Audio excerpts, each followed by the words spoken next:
choose to go to the moon in this decade and do the other things, not because they are easy, but because they are hard. Because that goal will serve to organize and measure the best of our energies and skills. Because that challenge is one that we're willing to accept, one we are unwilling to postpone, and one we intend to win.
Hello everybody and welcome to the Elite Dangerous Horizons launch live stream. What an exciting day it is. We have got so much planned throughout the day and so many special guests. We've got giveaways, we've got competitions. We're announcing the winners of the screenshot competition, which we've been running for the past few weeks on the forums.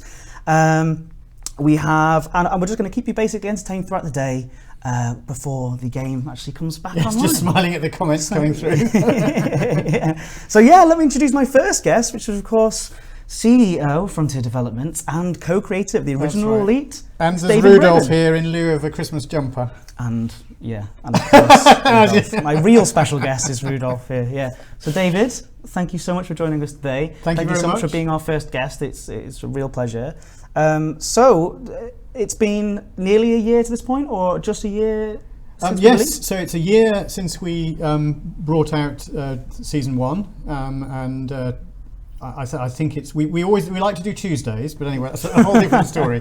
But that's why it's today. So yes, very, very excited. Thank you everybody on the stream for joining us, and thank you for all of those people who've been playing on the beta. It's been great fun. A few of you have killed me. A few of them, I managed to. I had an Imperial cutter for the latter part of the beta a lot, and actually you can outrun quite well in that. Yeah, but you find yourself being a target. Ship. Yeah, as soon as. Oh, I know, because I've been playing as Commander Braben. Yeah. I don't always play as Commander Braben. There's a sneaky. Oh, okay, that's interesting. I wonder who else has met you along the way without knowing it. Yeah. So of course we did just show something that we opened up there, which is actually an exclusive for you guys who are watching this stream. That's our new trailer, yeah. Yeah, it's really, really exciting. I especially love the Horizons logo at the end, the way it comes up, the way the ships come out and then it leaves. Oh, it's beautiful. So well done, guys, to the guys who. Yeah, well done to all those people who've, because that's, a lot of that's taken from gameplay images that obviously been made, they've done a really good job, and I just love the way it fits the music. Yeah, it's absolutely fantastic. So how did you expect things to have changed this much in the time that we've had since the... As everyone here knows, I always have stupidly high expectations. In terms of, yes, I am pleased with where we are. They're rendering the planets to the fidelity we've had. You've just seen how much change there's been since the start of the beta and the end of the beta. Mm-hmm. It's amazing. It's actually very funny. I wanted to do, yesterday I was looking at doing a retake of the Europa video, just to show how much better it's got. But it's funny, it was at night time and it just looked so different. Didn't see any point. Yeah, it is incredible. And some of the things that people have been putting up, some of the videos and screenshots that the community have been putting up are pretty impressive. Has there been anything in particular that you've seen and thought, wow, that was a really cool video? There are so many really lovely things. There's one I saw day before yesterday, which I think I saw via Reddit, which was someone flying with flight assist off near the surface, Now, I'm afraid, I'm embarrassed to say, I don't remember the commander name, but if it's you and you're watching the stream, do post in, and we'll call you out, because it was lovely. It was the elegant way he flew, and if I try flying like that and try to assist off, I just crash. Yeah, it's fantastic the way they sort of showcase of that environment and that planet textures. Yeah. In fact, I think I've actually got it. If he does it again, this was done, I think it was with Beta 3. If he can do it again with Beta 5 or Beta 6, that would be great. Yeah. Actually, no, he can't. Sorry, he has to do it with the live game now. Okay, yeah, well, yeah, exactly. That's it. Right. Yep. You know, in a few hours' time, or as soon as possible. So I've actually got the video. If you want, we can actually show play it. Yeah, screen, if we play it, we can talk over it if that's all right. Yeah, we've had to change the music, of course, because YouTube will chuck us off if we put any licensed music on there. Yes. But we've put our own over the top of it, and you can see. So do we know the commander name from this? We don't have it in view there, so I'm sure somebody else can throw it in the chat for us. Oh, Commander Fulcrum, that's right. Fulcrum, yeah. Well done, Commander Fulcrum. I think it's great. It's a great sensation, especially when you go into the rougher bits further into the video. Yeah. And this is a NASP Scout, isn't it? Yeah. So here we go into the canyony bit. Really lovely. It's just it's graceful, and it's nice the way you sort of almost sort of interacting with your own shadow. You see your shadow coming up over there, over the mountain. It's very much a dance, isn't it? Almost. Yeah, but actually, if you think of this as a before after, because even though they had improved by Beta 3, the changes that went into Beta 5 were just amazing to the details. The team did such a good job with that, and it's such improvements there. I just love the effect of the shadow there. But it's also the way he's now actually got a lot of side component in his flight, as you can see him flying. So, well, I'm assuming it's him or her who was doing this. So really, really exciting, yeah, really lovely. But I've seen so many other lovely things, and a screenshot competition as well was so good in the during the beta. Some lovely, really lovely shots. Yeah, we're going to be announcing the winners of that screenshot competition throughout, and actually you're going to be choosing the winners. We're going to be putting out, I think, 6 or 7 at a time, and you guys are going to be able to choose from those and see who the winners are, and those are going to win a paint job of their choice. So that's fantastic. We've got some other giveaways to do as well. I've got a huge list of giveaways, things that I can give away. But tell us about today. So today, obviously, is incredibly exciting. It's the release of Horizons and also the release of 1.5. So it's a great day. The team have worked really, really hard to make this happen. It's coming later today. I don't have an exact time at the moment. They're working very hard. I think there have been some challenges here and there that are being worked on. So apologies for that, but very exciting. Seen questions in the thread screaming past, describing the previous one as a ballet, which I think is great. Yeah, absolutely. There'll be time to answer some questions. Yes. Sorry, it's just sort of whizzing past me. Oh yeah. I mean, are we on schedule for 4 p.m? I think it's going to be tight. It's probably going to be after that last time I spoke. There are probably people going, no, don't say a time. Well, we're going to keep you entertained until then. We will keep you posted.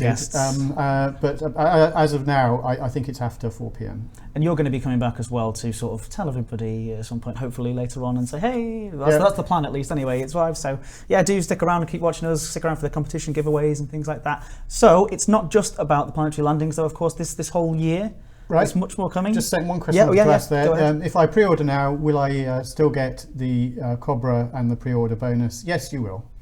There you go. Quick, get them in. Will we offer Steam keys? Yes, you'll get a Steam key. Yep, so all very exciting. Will there be more galaxies? Not that you can fly to. You can see them in the distance. The large Magellanic Clouds and various other satellite galaxies you can see them, but that's actually a skybox around our galaxy. We do have 100,000 light years across of playable space, so it's actually pretty big more space. More galaxies. I don't think more galaxies will have. Well, I won't say never, but it will take a while for us to even get 1% of the current galaxy populated with things to visit. In fact, I do have to remind people the actual Frontier store is actually closed at the moment until launch comes back on, just to remind people. That's there. Right. So as I was just saying, of course today is obviously very exciting because people are going to finally be able to touch down the grounds. I mean, Frontier Elite 2 was the first time you could do that. Am I right by saying that? That's right. Yes. Yeah. But one of the things that I found with that game is that it just highlighted that there was so much more to be done. It was that's essentially what the team had been working on. Is it a seasonal jumper? It is now. It's got Rudolph on it. There you go. You know, in terms of, I think I was very proud of what I did on technology back then. But in terms of what we've done now, it's quite a change. It's unbelievable. We had some people coming. I was at an event this weekend, and we had the original 1984s coming down and saying, "I've not played Elite Dangerous yet, but I've played the original Elite." And they put it on and go, "It was everything I imagined it once was." So I hope that it's the same sort of thing. Actually, the surfaces of planets in VR is really good. Yeah. I was playing on an HTC Vive the other day, and it's really lovely. Yeah, it's pretty and people ask, "Does it make you feel sick?" And it doesn't make me feel sick anyway. And even someone who does feel sick in VR, Johnny was playing it, and he said, "Oh, this is great!" And he was driving. He did a loop-the-loop, and then managed to fall off the edge of a cliff sideways and tumbled. And then he did say, "Oh!" and took the headset off. So like you said, I think it was the last time you said, if you did that in real life, you're likely to feel sick afterwards as well. That's right, yes. So obviously today is about the touching down planetary landings, but there's much more than that going ahead as well. So can you tell us about the rest of the year, the rest of this season? Yes, okay, just questions you go ahead, someone said, I backed on the original Kickstarter, any chance of a Steam key? Yes, you can redeem it from our store. I don't know if the store may well be down at this very second. When the store is up, you can redeem it. That will also apply to Horizons as well. Which should I go for? Oculus Rift or HTC Vive? I'm afraid neither consumer versions are out yet. I think they're both good. Having played the Vive very recently, I really like it, but I can't say. It's what's available, and I really don't know what the pricing is as well, which is another factor. Just touching on that though, people have also asked about min spec. You know, I think, and you know, it is quite high, but that's for 90 frames. It depends. Again, it depends how strong your stomach is and all that sort of thing. You know? But that's what we would say is the minimum for that solid experience. You know, and the other people have asked is, you know, why is there not an AMD? You know, that will come, and I think maybe you know, there is an issue with certain AMD cards, which is now being fixed. We've heard hot off the presses from AMD. Great stuff. There is a new driver coming soon. We don't have a date for it. It's not because we've not given the date. The date will come from AMD, but it's really good, really exciting. They've been great help on that. So sorry about that for those who have got AMD cards, but you know. So you've just come hot off the tails of an AMA on Reddit, haven't you? I have, yes. How did that go? I'm sure you're seeing lots of different names. Not names. for me to say how it went. I think it was all right. How did it go, guys? Answered all the questions I saw. I'm sure that there are questions it's really difficult with Reddit to know whether you saw it on popular or new, and I was switching between the two, so I'm sure a few got mixed. Okay, but so a lot of the sort of technical questions and things like that. Did you mention a lot of this stuff? Oh, we touched on it. Yeah, if you look at the Reddit, I did mention a lot more detail. The version number of the AMD update. You know, the AMD driver that's fixed. And if people are interested in knowing about actually, if you look in the YouTube description on this video, there is a link there to download the latest launcher, and that should be all you need to do when time comes round to get in the game, getting Elite Dangerous Horizons going. That's all you need to do. Just click on that, should be fine. So as we were saying, there'll be time for questions in just a moment. We'll get you answered to sort of 10 minutes of questions in a second. But I do want to talk to you about this whole year of seasons, this whole year of yes, that's right. Season of expansions. Oh, that is the point here. I think a lot of people are looking on Horizons as you know, that what they're getting is planetary landings. I mean, obviously they are getting that, but the point is, planetary landings is the first expansion of the new season, and there are a lot more to come, a lot more exciting things. There's, you know, we've talked about them elsewhere, but we've got loot and crafting coming. We've got ship-launched fighters coming. We've got multi-crew coming, we've got avatars coming, and in each of those updates will be lots, as you've seen through season 1, lots of other things, gameplay improvements and things like that rolled into the whole thing. So really exciting. The team, I mean, we've got a big team, and you can sort of see, just for those to put some praise on the team, you just look at the size of those change logs, and you see each element of those change logs has to be committed, has to be verified, has to be tested by QA. You know, we've got a huge team of people working on this. You know, each of these features have to have audio, they have to look at how well they work on min spec, all of those sort of things. You know, it's a huge job delivering these things. And when you see a change log that you scroll through, and that's just beta 3, beta 4, beta 5, you know, you do realise how much work people are putting in and how much love is going into the game from the team. So a big thank you to the team who sadly are probably not watching this because they're busy They're working hard. trying to get They can watch it on demand. I think some people later. are, because a lot of things have been locked for the release. So thank you if you were the one of the ones watching. Hello. Yes. I'm sure my team are probably watching as well, just to check the chat probably. So, Yeah. but that's fantastic. So obviously we're going to be going into way more detail, not way more detail, but as much detail as we can later on as well with some other guests about some of these extra things. But of course we want to hold back some stuff to make sure we can have big exciting announcements when they come back. Why don't you take some time to just talk to the chat and answer some questions? Sure. Does anybody have Okay. any questions in here right now? And then got another sort of 5-10 minutes, I think. Right, so why are you going? Why is the cutter the top tier Imperial ship a trader instead? I'm not quite sure of the question. The cutter is supposed to be. There was some mention. Actually, if you could stop the scrolling, I'm trying. being a bit rubbish. I didn't get It's the all right, end okay. of your sentence, whoever that was, and I didn't see who asked it. Anyway, they're asking about the Imperial cutter and why is it the way it is. I mean, the Imperial cutter, the Empire.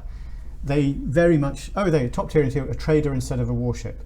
Well, the cutter is actually a pretty good warship. It's got a huge hard point. It actually takes things out pretty quickly. If you've tried fitting gimbal beam lasers to all of those hard points and a plasma accelerator or something, it really can take out other ships quickly. Yeah. But the other point is, what we're trying to do is capture a bit of a feel of the values of the Empire. Whereas if you look at, and I think I said this even during the Kickstarter, that when you know culturally, if they look at things in a different way, the federal side, look at their ships, they're all very, very practical. Look at the Federal Corvette.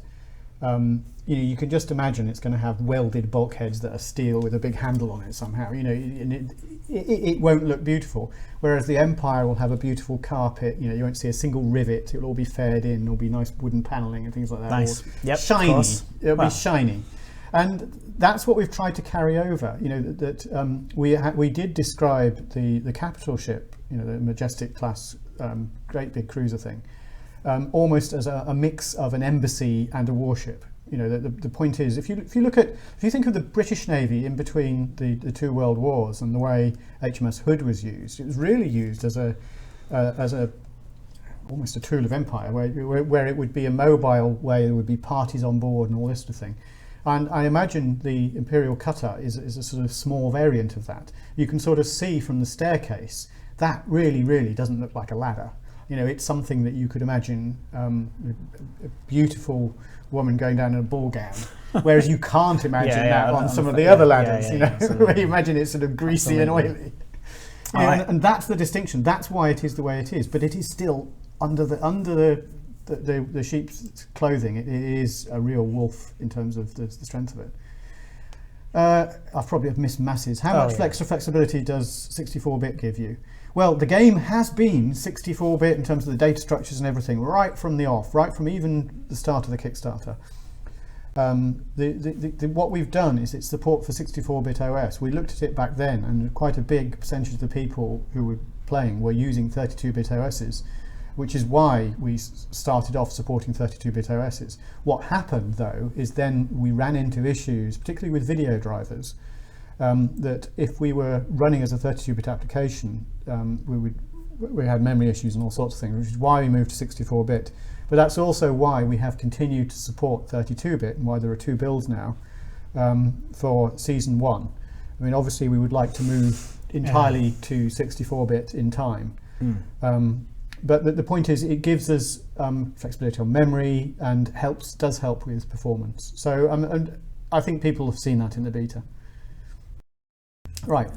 Dolphin Beluga Liner, any hopes? Dolphin Beluga Liner, any hopes? There are more coming. I don't want to start naming ships because then I'll say, oh, it's he promised, but they will come, and we do have them in the plan. Okay. Someone's giving a shout out to Time of Chaos on here. Lots of shout outs to the community group. So thanks for joining us. Why does Cobra Mark 4 has too small a power distributor? Does it? Okay, we'll have a look at that. Where can I get Elite socks? From our store. That's right. And there is no bot here pouring a poor old T-Faddy. For those of you who don't understand, T-Faddy, a great commander who posts a lot on Reddit, someone created a bot that whenever the word sock is mentioned, it mails him, and that was because he said we're not going to do planetary landings, and if we do, he will eat his socks. So there you go. So yeah, so he's, Hi, T-Faddy. he did do a video of him eating some sort of cooked socks. I don't know if it was Did real he? socks though. Oh, I but didn't yeah, see that. a while ago. Right. But now we've got the actual proper socks. We definitely have to make sure he's got a pair Yep. of So them. socks on our store, they're great. Socks and on I think our yours store. truly, I modelled them in a tweet somewhere. It might even be on our store. Yeah, and actually we do have a giveaway. Okay, it isn't socks, but it is. It would have been good, wouldn't it? But we do have a giveaway because we've got a giveaway with every person. David's going to have to get back and do lots of important things, I'm sure, the next sort of 5 minutes. So let's do the giveaway now. Basically, I want you on the chat to say, I want a pair of Elite Dangerous socks. And then I'm going to pick somebody at random. So get it saying now, I want a pair of Elite Dangerous socks. And maybe we can actually throw some socks in there. I'm sure we can give away a pair of socks. And you'll also win a David Braben bobblehead as well, which I think is also fantastic. You don't want that. But yeah, that'll be coming through. Yeah, I want a pair of Elite Dangerous socks. Fantastic. Yes, bring it in. This is where you see it fill up nice and crazy. Yes, it's just about every word is sock now. Yeah, so while we wait, while people are doing that, before I say stop, it'd be good if, well, do you have a sort of message for the community? Of course, the community has grown so much in this last year. Community, we have an amazing community and it's really, really appreciated. And what I really like is how people help each other out in the game. I think that's great because it makes open play work really well and have a real sociable experience. And if you're playing in solo, do try open play. It's fun. I mean, especially if you're in this sort of outskirts of populated space, you meet people from time to time, and that's actually usually someone quite like-minded who's gone to the trouble of getting that far out. Yeah, it's amazing. Like every single, all the streams that I've been doing with the community recently have been so great because I've got to see every single, all the different tiny little things that they do, and that for me is truly become what is amazing. But obviously, we should probably stop saying that now, by the way, guys, just you know, but it truly inspiring joining all these different community groups. And okay, yeah, you have the amazing visuals, you have the amazing 400 billion star systems and this incredible mechanics, but then the community do their own thing and they sprinkle their own little bit of imagination. Well, I like that it thing and you make it did with the wonderful. elite races. I thought it was great fun. Yeah, it was really around good. the station. Yeah, which is, I think there's a video of it up on yeah, YouTube, yeah, it isn't should be on our YouTube channel and you can see all the series there, and that really does showcase all the stuff there. Anyway, end of plugging my own little series. So hopefully there you guys have stopped. I'm going to control an F now and look for socks, and then at one point we're going to stop at random. So as random as we can get, random, and we have here. Okay, so this is going to be difficult for me to pronounce, but it's the one we've picked. It is Lorianas Pupster. Lorianas Pupster. Is that how you would pronounce that? I have no idea. I'm going to write it down on my official. Lorianas Pupster. Pupster. I've written you down, and I will be contacting you on your YouTube account here as well. So make sure. So we will be emailing you on there about claiming this prize. So before we go, I'm sure there's a couple of other things. Yes, he spotted that it's... Oh, fantastic. Or she, I don't know, sorry, apologies. Yeah. Can't tell. And here's another thing that we're going to be doing throughout the day. We have this lovely bit of artwork here. I think we did this last time for the 1.4 launch as well. And we're going to get everybody who comes on as a guest to sign this. Okay. And then at the end, we'll be giving it away. So yeah, if David could sign it for me. But thank you so much for joining us. Well, I think we're going to show that amazing trailer again if you don't mind before we leave. But yes, before we go, thank you, David. Thank you very much for joining us. Thank you for being the I'll first just guest sign today. this and Anything more you want to say before you go? Thank you, everybody, and really look forward to seeing you in the released version of Horizons. There's my signature. There it is. Bottom left. There you go. Okay, guys, we'll be back in about 5 minutes' time. We're going to be grabbing our next guest and going through some of the winners of the screenshot competition as well. So make sure you stick around. Loads more to come. And thank you, David, again. And congratulations, by the way, on getting this game out and congratulations to everybody in the team. But thanks to everybody. Thank you, everybody listening at the feed and everyone on the team. So thanks, guys. Put that Rudolph says bye as well. Bye, Rudolph. Right. Bye.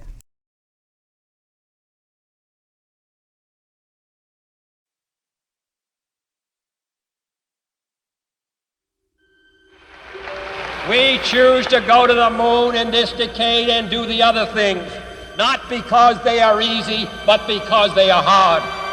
Because that goal will serve to organize and measure the best of our energies and skills. Because that challenge is one that we're willing to accept, one we are unwilling to postpone, and one we intend to win.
Hello everybody, welcome back to the official Elite Dangerous live stream. This is the Horizons live stream, the launch day live stream. We just had David Braben on and he was a delightful guest. I don't know if you watched from I saw a little bit of it. Did you? Yeah. You saw it just so you could compare yourself. Exactly, yeah. And you were like, how, I've got to be better somehow. Exactly. No, I've got to be terrible. Yeah, just not terrible. So, hello everybody and thank you for joining us and thanks for sticking around. We have with us the wonderful, the delightful, the incredible, the musical. I'm going to think of different adjectives for every person that I bring on. Eddie Simons, producer Eddie Simons. Eddie, thank you so much for joining us. How are you today? I'm good. Very, very cool. So it's been a while since we did one of these together. Yeah. How are you feeling? Yeah. I'm good. Quite sort of relieved. Relieved? It's just been a big build up to beta and now releasing today as well. So yep. Well, it's all good. It is a very, very exciting time. It's been obviously a very, very exciting year as well. How do you feel about how the game was back then to how the game is now? It's obviously changed a lot, and you did a lot of the stuff on Horizons, all of the production stuff. I was just before this actually. I was just showing Adam like one of our internal videos that we did, like a presentation that we did of like some of the early stages of like the planetary landing stuff and some of the other aspects of the game which come in this season. Just like showing him like how far we've come in such a short amount of time, really. Like some of the early stuff that we had for planetary landings back in March, I think that video was from. Yeah. And just looking at some of the early stuff that we had, and comparing it to like what we've got now. And like I just saw literally in the break there, I just saw the new trailer for the first time, and it's just epic, amazing. Yeah, it's really cool. Awesome trailer, and we just said before, congratulations to those guys. So if you've just joined us, we are going to be streaming for the next few hours, taking a break here and there. It's sort of a warm-up for my 24-hour Christmas live stream, actually. If you don't know about that, do check it out. justgiving.com, search for Frontier Developments. You'll see that we're doing a 24-hour live stream. We've already smashed through our target. I keep accidentally stretch goals, plugging my own streams instead of talking about Elite Dangerous Horizons, which is coming today, everybody. Are you all excited? Let me know in the chat if you're all excited about Elite Dangerous Horizons arriving today. How much time have you had to actually play the proper game? I don't know, like I've had a bit of time to play the beta. I wiped my save because like the saves in the beta time we're playing on the PTS, so they're like basically a copy of your existing save, but I wiped that anyway, started from scratch, so I could just sort of see what the experience is like for someone coming into it from the beginning. From the very beginning. How does it look? Because I always remember that first moment of coming out of the hangar for the first time in the ship and looking around at this incredible scenery around you. Well, now you start. I picked the Horizons package to start with. Yeah. You start on an actual planetary base, so you can you come up and sort of see the first thing you see is the mountains and stuff, and if you're timing it right, because obviously it depends on the time of day. You might get a nice sunset or something as you're coming out and stuff, but it's really nice, and it just felt so much. And one of the things that I was sort of enjoying most from that sort of like those initial sort of stages in the game is like the changes that we've made to the mission system as well, because it's not something that we've sort of talked up about that much for Horizons, but that's something that's been sort of developing through the year. And so it's got to this point now where it's as good as it is, or at the point that it is. It's actually huge changes since the beginning. Yeah, because I think it's like I didn't really play that much of 1.4 at all, because at that point we were sort of, my guys were all sort of like heads down, concentrating on all the 2.0 stuff, all the Horizon stuff. So. So I'm catching up on all the things that sort of came in then, and all the new stuff for 1.5 as well. So I think we're going to be talking a little bit later to Mike Evans about some of the ships coming to 1.5 and some of the stats on those ships and things like that. And I think he's printed out this massive, ridiculous sheet of things to talk about. But you went at EGX, correct? I wasn't there. At EGX, no. Oh, you're not there? No. Okay. Well, who was on the panel? There was a panel at EGX. Sandy, Mike. That's it. I think Chris was there as well. But we did show something there as well that was really, really quite cool. Yeah. This is the thing I wanted to show at Gamescom, but we weren't allowed to. We were naughty, and so he got locked away in his cell. So, in fact, I think, like we said, obviously today it is all about. Mike's too low. Apparently, I'm going to give myself a little boost, only a little bit. So today is all about. People landing on planets. Okay? That is 2.0. That is the big, exciting headline. But it's just the beginning. Just the start. And this sounds like we've almost practiced this. It's natural. We It's a haven't, natural. It's a natural connection. But believe me, 2 minutes before, quick, sit down, go. Right. So we've got. But what we do have is more than that. That's just the beginning. We've got loads more coming in, and one of those is kind of your baby a little bit, or you're sort of. I was going to say something really strange, but you're helping that baby grow anyway, aren't you? Yes. Yeah. Yeah. It's a collective baby of the whole team, but you're the one who's giving that little nudge. I don't want to go too far with that analogy. I'm going to stop that analogy. Strange. Yes. But yeah, I love the Avatar stuff. We've been working on that since right at the start of this year, really, and from the very start, it's just looked really special.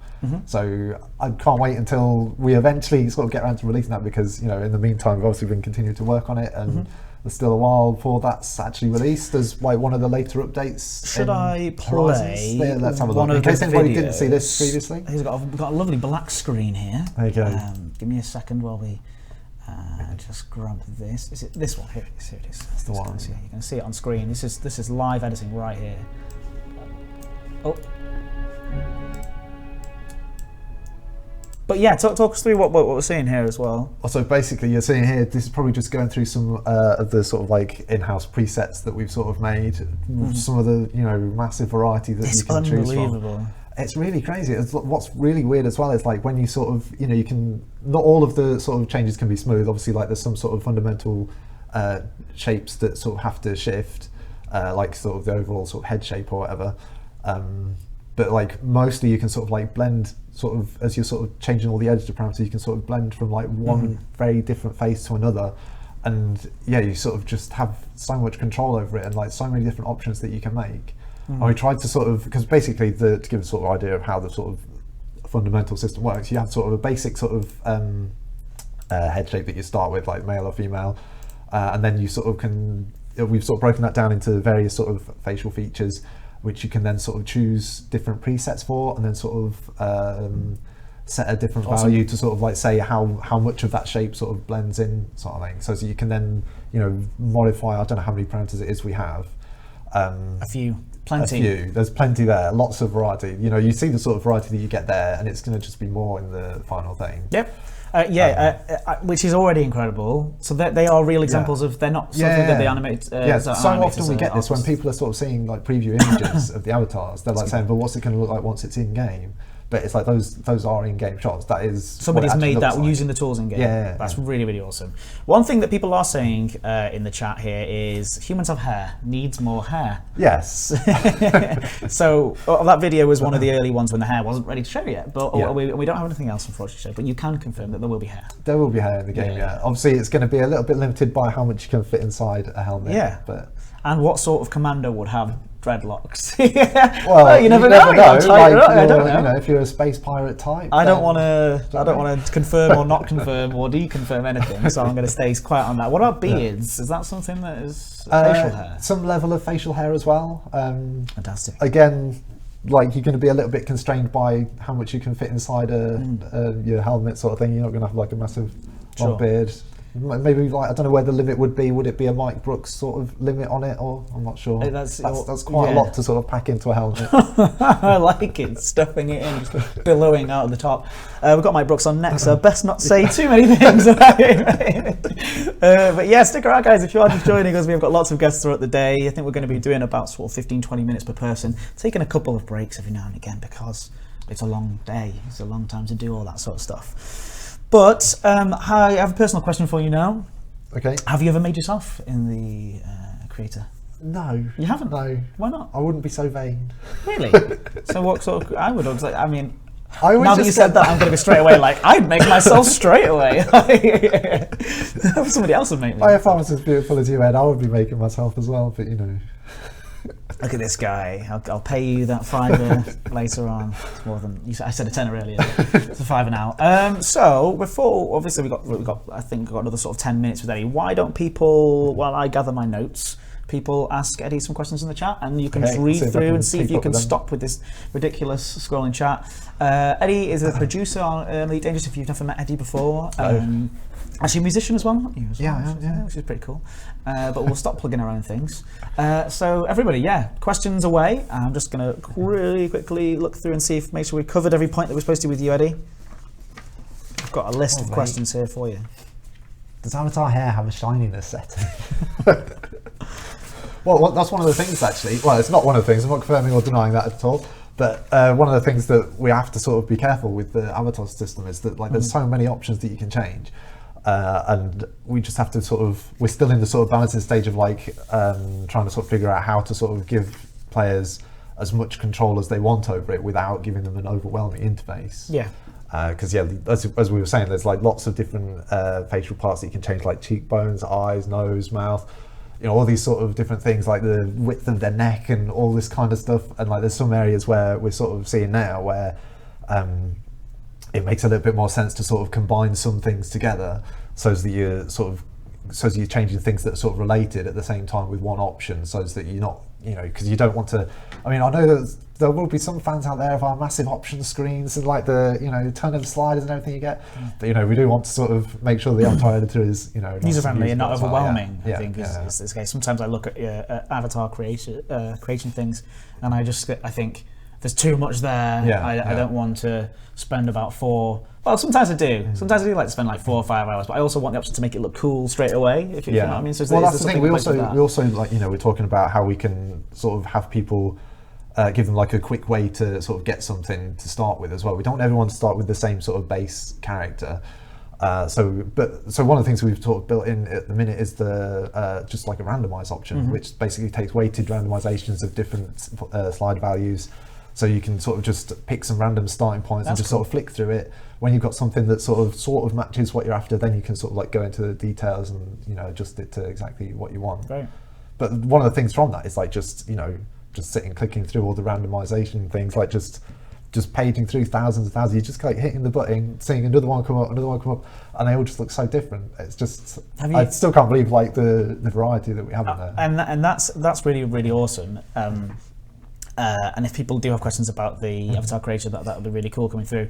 But I'm always the kind of person who's like, yeah, I can have all this variety, but can I make Charlie Sheen, for example? Have you seen anybody make Charlie Sheen? I don't know, he's the first person that came to my head. Have you seen anybody make some real people and go, wow, that guy looks loads like X? No. Oh, you haven't. That's not suggesting you can't. It's just nobody's been experimenting that way. I've not really tried sort of making of known characters with it that much at the minute, really. Oh, well, I'm sure that when it's available, there will be lots of that. We'll see hundreds of those people, but I hope so.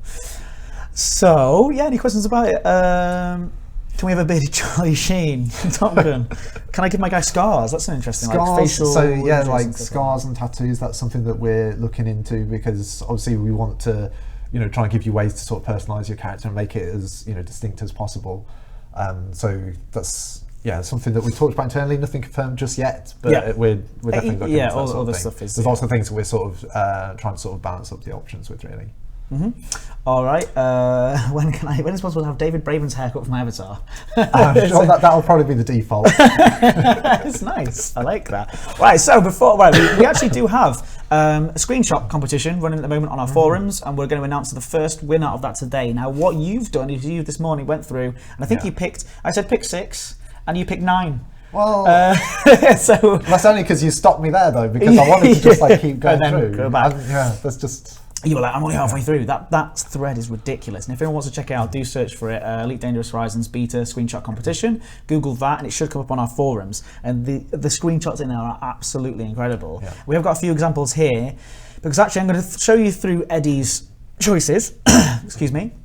And you are going to be, at home. Look at me. Yeah, you guys are going to be judging. So just throw out the word in chat, basically. But what we'll do is we'll have a look through it first. So not an official voting kind of There's no official voting system. Okay. It's all a bit loose. Consider all these guys win, but the person who's going to win the paint job is the person who, just make some noise for that person's, when I show it on screen, say, that's amazing. And then we'll do like an official thing at the end. And hopefully it'll only take about 5 minutes, 5 to 10 minutes. So 5 to 10 minutes, 25 minutes later. No, I said number 3. Number 3. No, all right, so here we go. Right, screenshot competition. Let's see what I've got. That's the first one. All right. Look at that. So remember, there's a lot going on here. So we have, this is from Chiario. So Chiario, guys, what does everyone think about Chiario? Make sure you put his name in there. So that's number 1, Chiario. I think we'll wait until, in fact, it's probably easier if we wait until the end and then everybody say the one that they like the most. Yeah, I guess so, yeah. It's going to be very, very difficult to judge this, but everyone write them down at the end. But yeah, I love that one just because, I mean, just look at the size of that moon just like sitting above you there. It's mental. It's ridiculous. And, like seeing the little, is that gas giant in the background there? Yeah. Yeah, it's really, really nice. It just looks really cool. Then we have, the next one is from I always get his name wrong. Hoppergill. Here's Hoppergill's attempt. Look at that, I like that nice moody red light in there from the, where is that? Is that going to be in the, one of the nebulas? I can't remember. I've still not actually been to any of them. Really? I've not flown out that far at all. Which is a damning admission. Right, okay, the next one is, we have this beautiful from Grasbat, I think it is. Grasbat. I think that's what they're called. Yeah, another one of these where, like, so one of the things that you can do now is, like, when you're landing on the dark side of the planets, the what do you call it? Like the exposure almost like changes, so that you sort of the sky sort of lights up a little bit more. It's sort of all the stars pop out a little bit more. The nebulas become much more distinct and everything.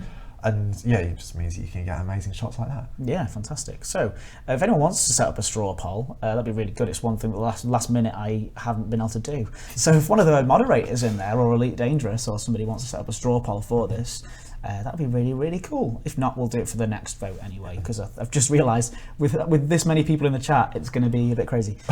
So, I love the composition of this one. It's not often that people do the sort of vertical shots. So I think it's an interesting. It also makes for a lovely phone. Phone screensaver thing. Right, here we've got a nice one from Chris H. Yeah, what I like about this one, me specifically, do it yourself, Ed. Come on, Philip Coots, get it done. Thanks, mate. This one is by Chris H, and it's just because I like it because it shows a city and it shows the scale of these cities. Yeah, not cities. I just wanted to get the word cities right. No, I wanted to get something in there that showed off the settlements a little bit, because I think it's amazing the stuff that our artists have done for that and pulled it all together really nicely. Just crazy amount of work went into those, and I think it really shows. I had like a nice time the other day, just like flying I think I'm in a Viper Mark IV at the minute. Just like flying that around one of the planet ports, and it's just crazy the detail that's in there. It's amazing stuff. Yep. All right. Next is this one from Chapuki. Don't know whether that should be disqualified because it's got a little bit of post-processing in there, I think, with a little bit of depth of field there, but you know, looks nice still. No, it's a beautiful shot. Then we've got I think, is it Archlog? Oh no, sorry. Trying to look for the name. Yeah, Archaeolog 108 apparently. Oh, maybe I forgot to put the name on that one. Oh no. Well, this one looks amazing. Yeah, nice sort of range of planets. But they could never win. Right, we'll call that number 1, 2, 3. Oh, it's number 6. But what we'll do is we'll go back through 1, 2, 3, 4, 5, 6. Yes, number 6. So we'll go back through and we can look and check on if that one does win. So the next one, I love that. I just think, like you say, it shows off the different varieties of the planets. I think that's really, really beautiful. But again, it's not even like that covers everything. I don't think you can get a screenshot that covers all the variety that we have in there, because it's just ridiculous. No, it's really good. Yeah. This one. Oh, look at that. That one is by Alex Brentnall. Alex Brentnall put in a few, I think. This is just one of the. Have I picked a favourite already? I don't know. Yeah, have a look and see what you think. Guys, do you like Alex Brentnall's? This is number 7. Number 8, we have Mikhail. And so I like that one. Talk about that one. It's very sci-fi. Yeah, because cool. I just like the way that you've got the planet in the background there. That you can just see the like the city lights on there as well. It's very sort of sci-fi feeling, isn't it? Yeah, it's very, very, very cool. I just think I always seem to be going for the ones which just sort of emphasise the scale of things, really. Yep. Yeah, no, it's beautiful. Good shout. And this one here, we have another one from the same person, I think. Am I right? Yeah. Yeah, Mikhail. So that's number 9. There you go. What do you think of that? Why did you choose this one? I just think it's really, I really like the way that he's got the ring planet there, just being a ring itself. So it's just very interesting kind of it's just nice way that he's lined up the lighting in it. Yeah, he's done a good job, hasn't he? Nicely framed. So that's all of them. So this is where we now have to go back and see, has anybody put a link in the chat to a straw poll? Because I don't have the time to do it myself right now. If not, we're going to just have to do it one by one, all right? So everybody, be completely quiet. Only shout out for the ones that you want and just put sort of, yay, winner, winner, winner in the chat with the name, say number 1. So for number 1, is this your winner? Number 1. I've seen a lot of 9, to be honest. Seen a lot of 9s, yeah. So far, a lot of 9s are winning. Okay, we'll set up a straw poll for the next one. Oh, somebody has done a straw poll there in the chat. If you just look for Elite Dangerous's message, there is a straw poll on there. Great, yeah. No, it's good. It's better than nothing. That's good, yeah. So I'm going to vote as well for. Well, if anyone does anyone need a reminder of any of them? That's one. Let's go for that one. Yeah, Big Sun. I like Big Sun. Oh, look, we're seeing the results in real time, and it does look like midnight. The first one. No, that was the last one, wasn't was it? I think that was number 9. If you go to the order that the things were in, I'm pretty sure it's that one. Okay. If people could tell us which one it is, we need names. We need names of people on there. Number 9 is Midnight. Whoever did the poll, if they can confirm that number 9 is Midnight. Yeah, which is this one. I think so, yeah. Because number 9 looks like it's winning anyway. It's running away with it at the moment. Lots of votes coming through. Well, yeah, so thank you for watching. If you're all ridiculous in here, it's that one. Midnight's number 9. So yeah, there you go. There you go. Number 9. Yeah, everyone says number 9 anyway. Midnight's number 9. Congratulations to the person who made that, which is Mikhail. So well done, Mikhail.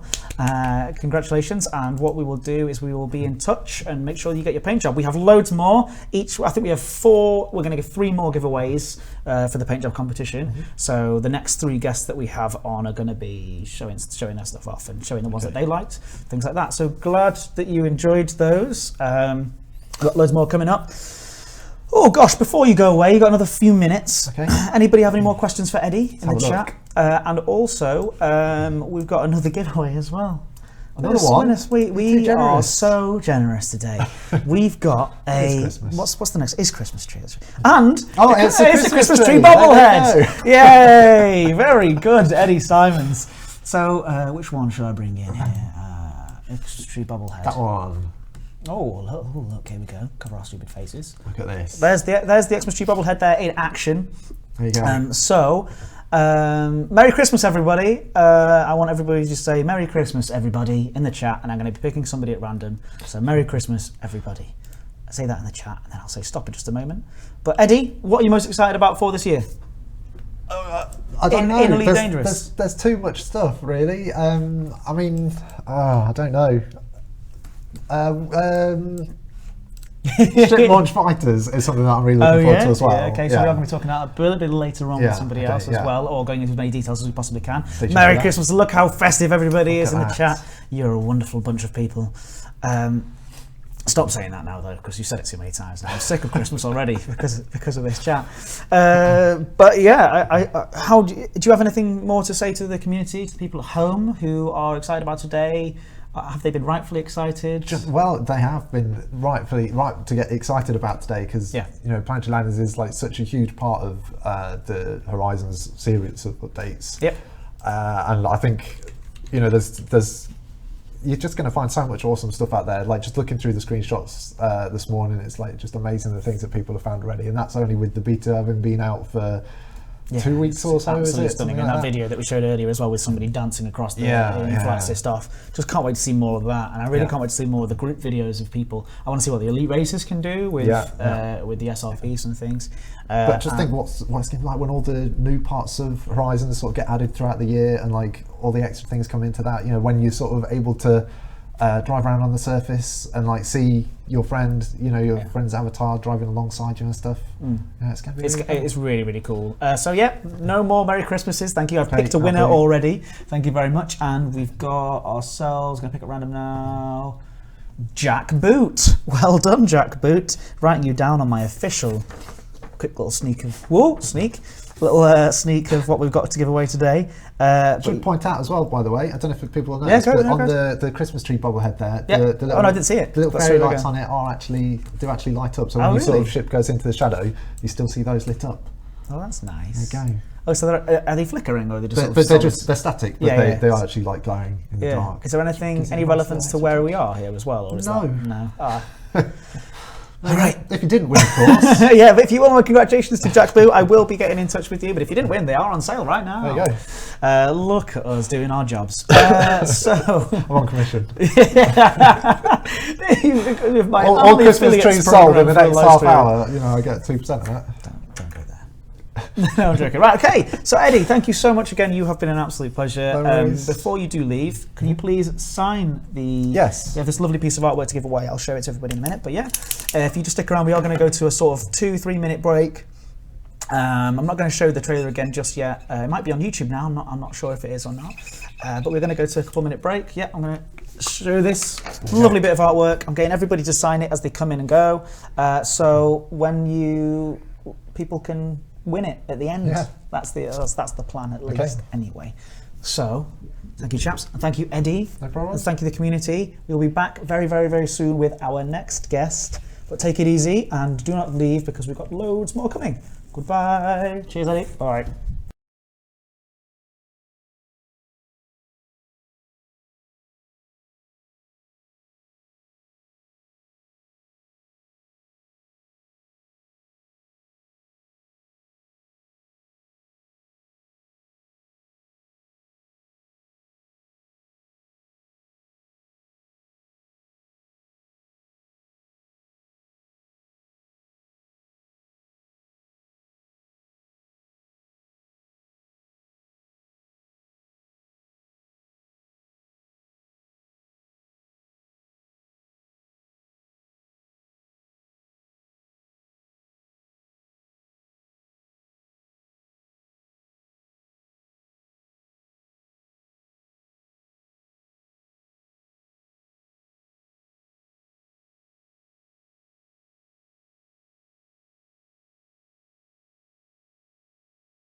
We choose to go to the moon in this decade and do the other things, not because they are easy, but because they are hard. Because that goal will serve to organize and measure the best of our energies and skills. Because that challenge is one that we're willing to accept. one we are unwilling to postpone, and one we intend to win.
Hello everybody and welcome back to the Elite Dangerous Horizons launch live stream. I'm Edward Lewis, one of the community management team, and I am joined by the incredible, the bearded, the wonderful, the executive producer, Michael Brooks. How are you? Hi there, Ed. How's it going? It's going very, very well, apart from the little screenshots we just showed by accident there, but there's a little bit of spoiler for what's going to happen later on. Just resizing some images. We just pretend it doesn't happen. What are you talking about? We could just watch the trailer again. Just keep watching. Should we just watch the trailer again? Let's put the trailer. No, I'm only joking. But we will show it again because it's a wonderful, brilliant trailer. So this year, it's been a big year. Oh yeah. For Elite Dangerous and for our community, you've been from the very, very beginning, all the way back at Alpha. Well, the Kickstarter times. You've been at Frontier Developments for years, right? I've been at Frontier for what, 13 years now? 13 years. So I first got involved in the project back on the Kickstarter. Yeah. I helped join in and yeah, work with these guys to make it happen. And this is the amazing thing about it. You'll see that a lot of the people in this chat today, although we've got hundreds of people in there, and it's really, really cool. But a lot of those people will be there from the very, very, very beginning, so they'll know you quite well. How has that community changed in the time that you've had since the very beginning, since the start? Well, I think the most obvious difference is it's got a lot larger since then. I think back then we had something like 30,000 backers, yeah, and that's grown hugely since then. I think we've always had the thing where we're playing with the game, we let people try and get hold of it as quickly as we can do it. So for us, when we were back in the alpha, the very most important thing was getting flying right. Yeah. I think if you're going to do a game in space, the first thing you've got to do is make the spaceship fun to fly and to fight in. So that was the big focus back then. How do you go about making something that's something as important as that? How does that even work for people who don't know much about game development? You have very talented designers, you have even more talented programmers, and then you let people play it and see what the feedback is. Yeah, okay. We made some very conscious decisions during that process. When you're doing ships in space, there's all kinds of ways you can do it, but we thought the feeling of the original Elite was the way forward, so it's more of a dogfighty feel, so you could chase people and you have that sort of movement of engagement. Yeah. Well, I think they absolutely nailed it. I think everybody can probably say in the chat that you probably agree that they absolutely nailed that the actual flying mechanics. But how is today Horizons development on Horizons? How was that different to the development on the original? So I think the most obvious thing is that you can now smash into the ground, which always makes flying fun. Yeah.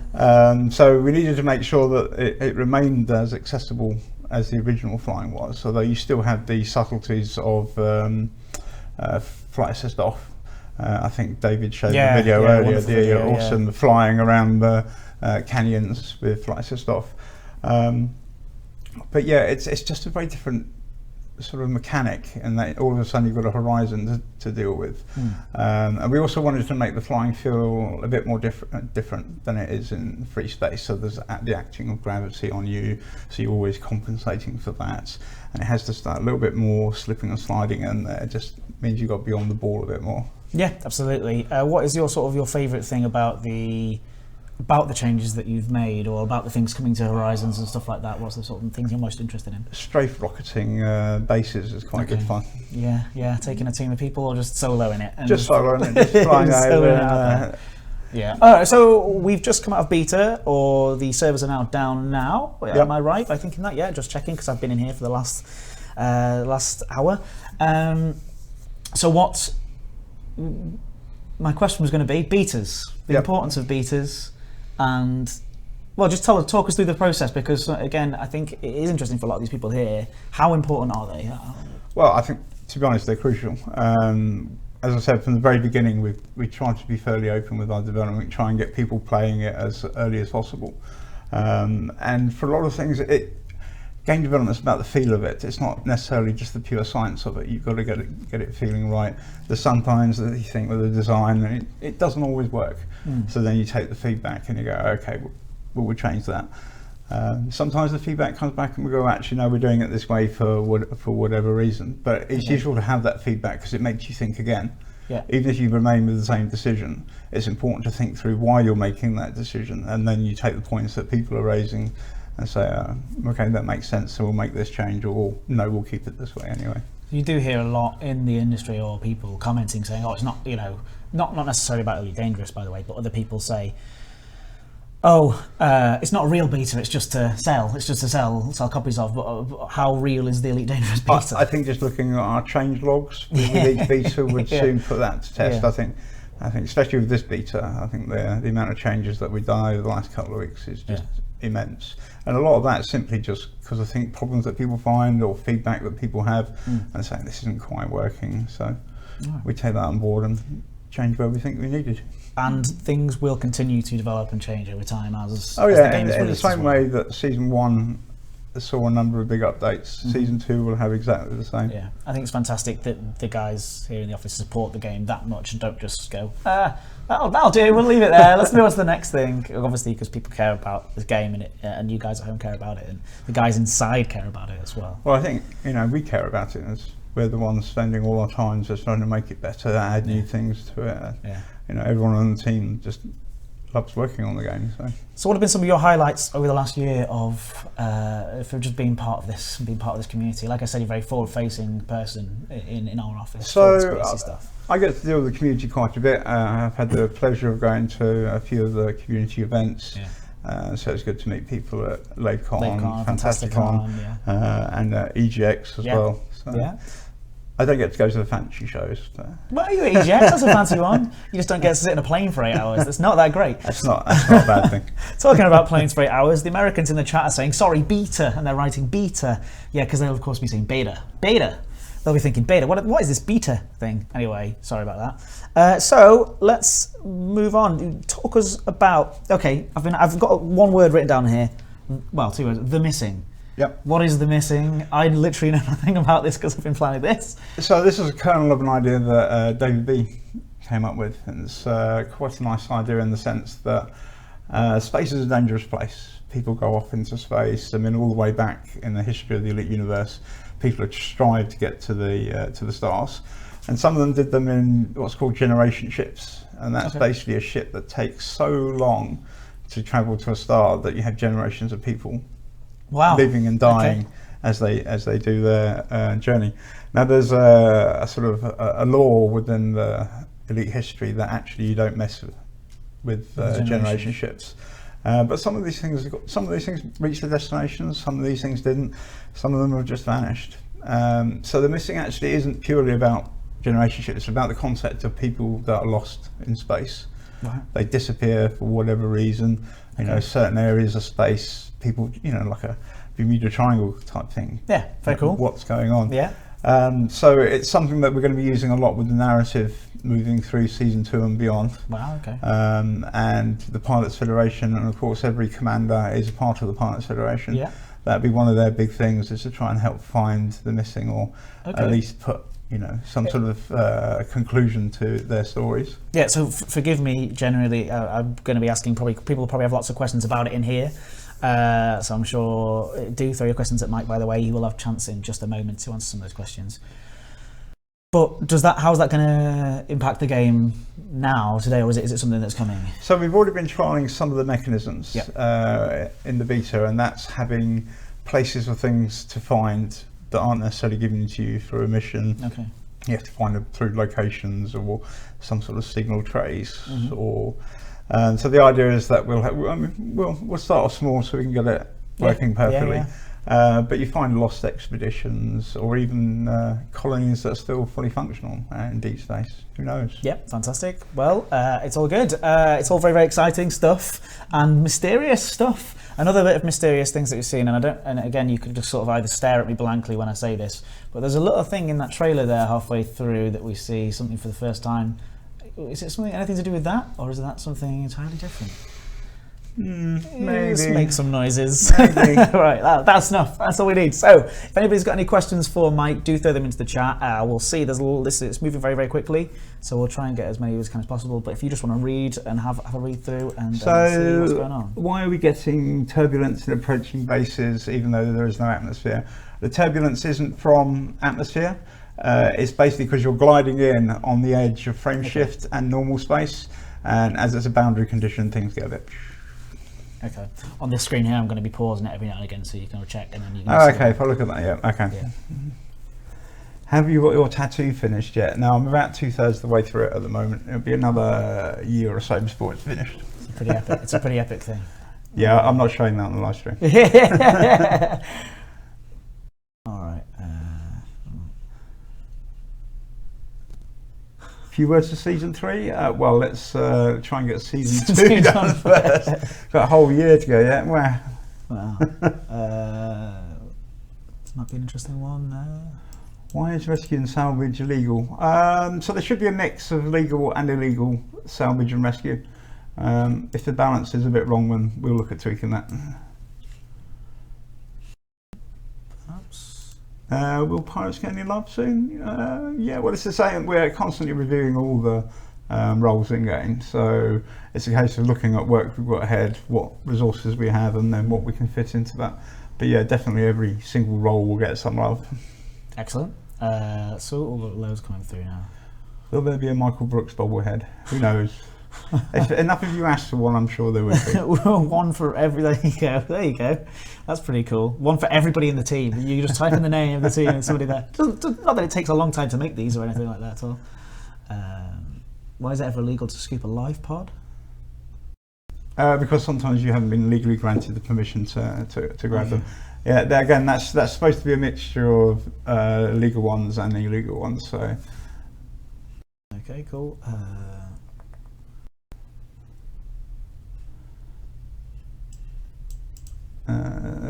The orrery, yeah, I would love to see the orrery. Yeah, absolutely. Again, it's one of those things. We have a wish list, and as you can imagine, it's actually longer than your guys' wish list for the game. Believe it or not, it's a long wish list. It's a long wish list. It's just finding that balance of what needs to go in. Yeah, sure. So yes, I would love to see it, but unfortunately, it's not going to be soon. Okay, let's see. Oh. Multi-crew ETA, we don't have anything, any news on that just yet, unfortunately. Any new station types? People are asking about new station types? Not at the moment. There is some thinking been going on with stations and what else we can do with them. But again, it's balancing that with whatever else we've got on our plates. It's quite an interesting point, actually. Somebody just asked, like, how does that list get organised and ordered?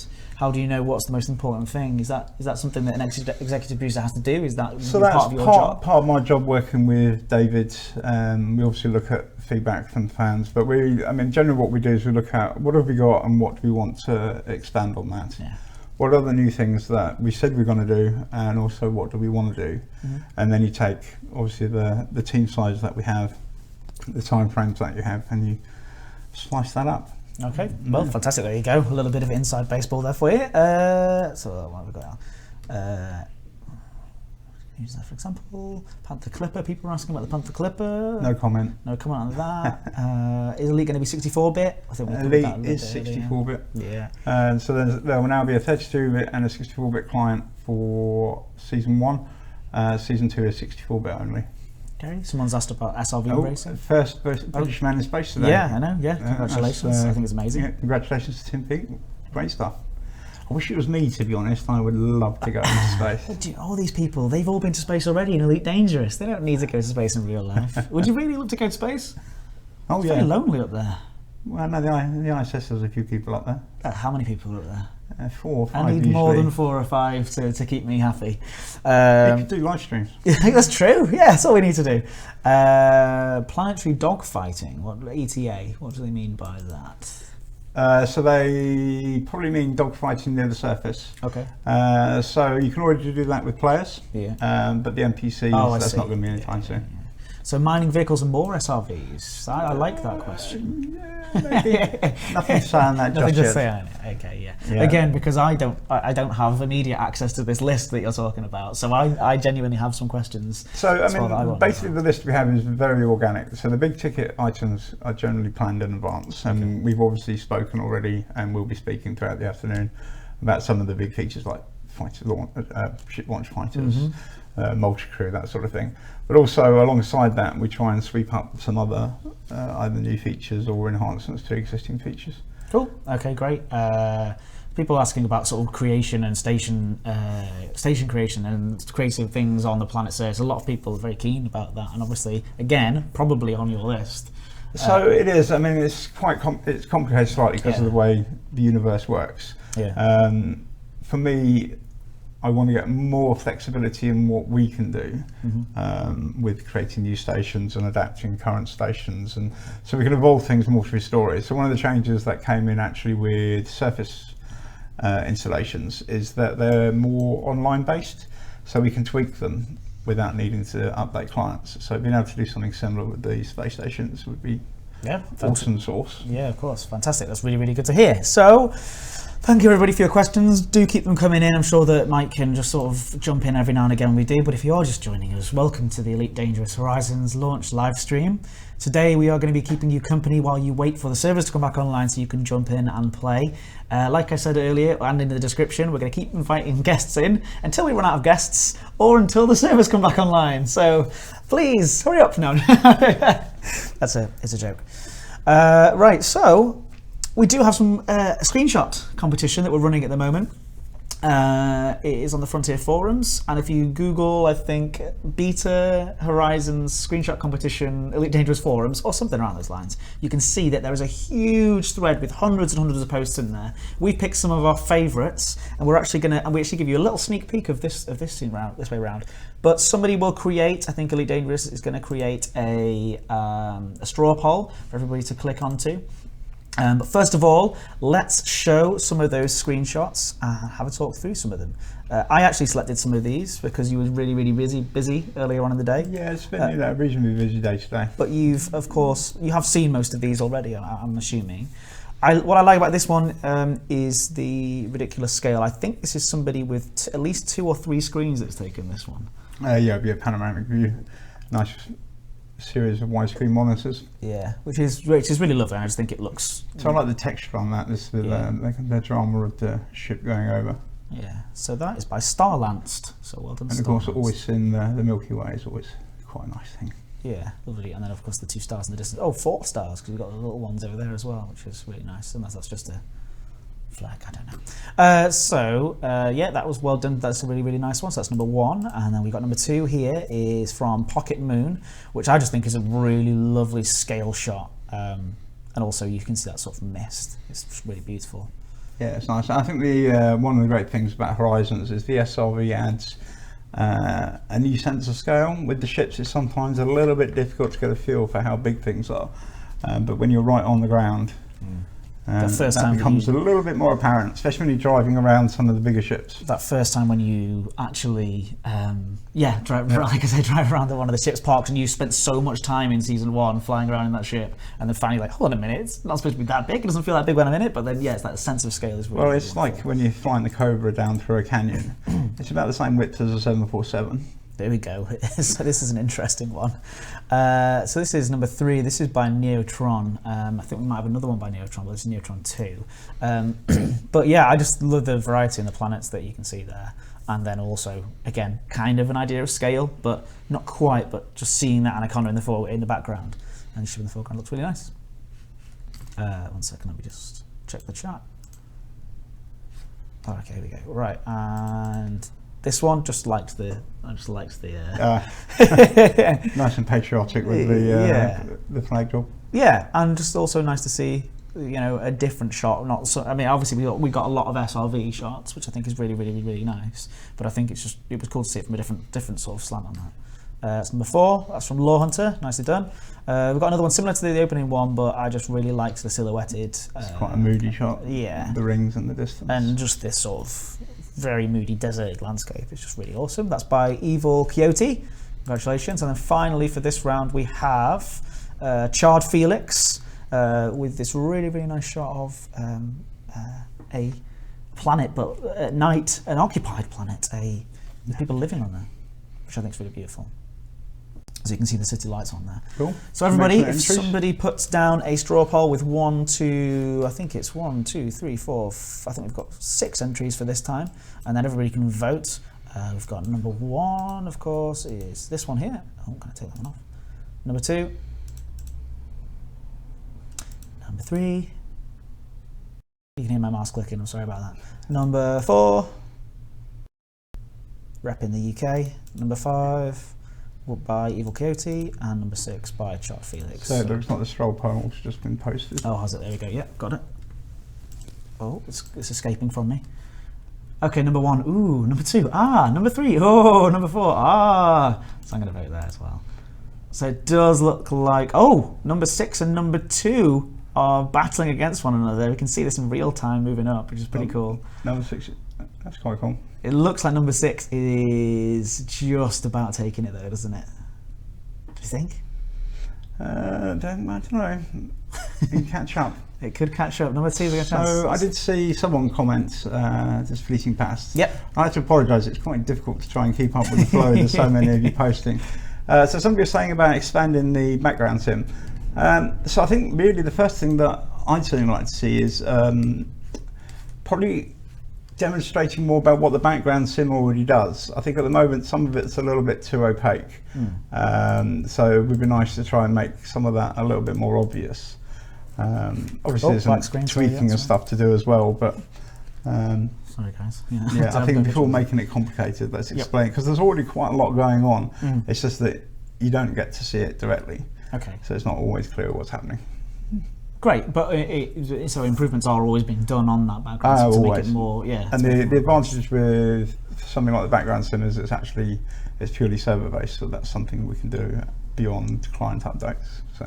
Okay, so we do have the winners in, and that would be number 6. So we have the last one we showed, which was also the way it happened last time, and that's not on purpose, but it seems like the one that is the most recent in people's memories.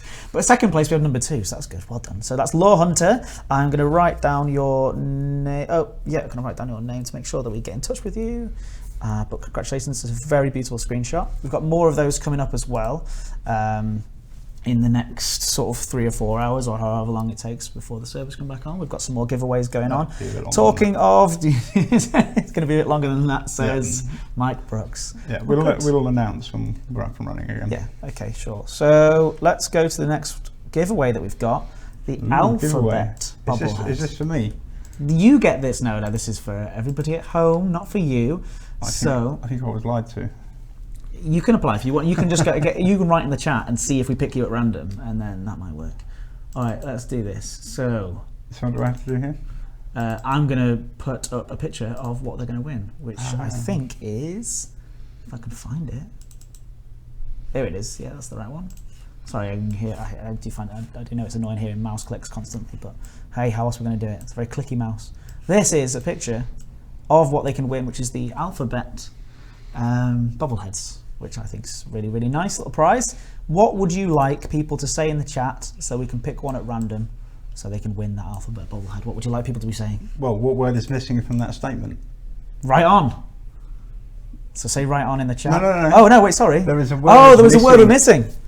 I do apologise. Yeah. The word is missing from that. What is it? Say it in the chat. So not right on. People are going to say right on now after I said that. What's missing? And yeah, there we go. Oh, yeah, people are coming through with it. There we go. Look at all those coming on. Fantastic. And if you don't win today, of course, we are going to be picking somebody at random in just a moment. So in fact, I'm going to say stop now, because there was a little bit of a delay on there as well. Okay. And we're going to pick somebody at random, but these are on sale on the store right now, so if you do want to get one of those for yourself. Although I don't know if the store is up or down. If somebody could tell me in the WhatsApp, that'd be really good, just so I know the exact information. Is it down? Just carry on, just move on. Just carry on. Yes, move on. the store is up. Stop digging. The store is up. Yeah. There you go. Fantastic. So yeah, I'm going to pick at random now, so if everybody stops there. We're going to scroll up and pick through. All right, we have one at random picked there. Graham Woods. Well done, Graham Woods. I'm writing you down on the official winners sheet. We will be in touch via your YouTube channel. We'll be sending a message to you on YouTube. So do make sure I you check assume he's no relation. to Adam Woods. Yeah. If he is, he's not allowed entry into this competition. Otherwise, yeah, he's breaching the rules. But yeah, thank you guys. Thanks for coming along and thanks for watching. We are going to be taking another 5-minute break in just a moment. Before you go, have you signed the artwork already? I have signed the artwork. Signed the artwork. We'll just hold it up for us, the camera. There it is. The You may wonderful win artwork. this lovely picture. Yeah, so that's going to be at the end of the stream. We'll work out a way of doing that at some point halfway through this, I'm sure. But we're going to get everybody who comes on as a guest to sign it, and at the end, you will potentially win. I might just do a random search through everybody who has picked so far throughout, who has commented so far. So make sure you do leave a comment on there, and eventually I will pick a winner at the very, very, very end at random. So thank you so much for watching again. And Mike, thank you so much. Do you have any more you want to say to the community to thank them for playing and being lovely? Oh, I think you just said it, really. Yeah, Thank you for playing and being lovely. Yeah. All right, thanks, Mike, and congratulations on getting the game out. It's absolutely awesome, and I'm really looking forward to playing it properly with my actual character as well. So it's going to be a lot of fun. So, guys, we're going to do another sort of 5-minute break, but we will be coming back in just a moment with more chat with some more developers. I'm not sure who we've got next. Let me look at my sheet. Oh, we've got Matthew Dickinson, if we've managed to track him down. Matt Dickinson's going to come on and talk to us all about how the planets have changed since we did that amazing live stream with him back where we did about how the planets are formed. So do stick around for that. We'll be back in just a few minutes. Thank you very much again, guys. See you.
We choose to go to the moon in this decade and do the other things, not because they are easy, but because they are hard. Because that goal will serve to organize and measure the best of our energies and skills. Because that challenge is one that we're willing to accept, one we are unwilling to postpone, and one we intend to win.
Hello everybody and welcome back to, ooh, that was nice. Welcome back to the Elite Dangerous official live stream. This is the Horizons launch live stream and we have with us another very, very special guest. We have Matt Dickinson with us. Thank you so much for joining us today. How are you? It's good to be back. I'm good, thanks. Yeah. I'm all excited. So I've fixed all my bugs. you fixed all your books so now you can just sit back, have a coffee, enjoy yourself. So you just said it's good to be back. You of course joined us for one of the first On the Horizons live stream that we did, which was the Planet Tech stuff. Planet Tech stuff. So, Which was great. yeah.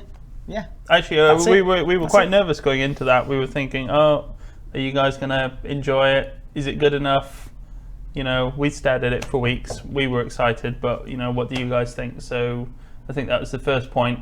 Me and actually a lot of the team were really getting hyped up off you guys. So that was really fun for us to see all the.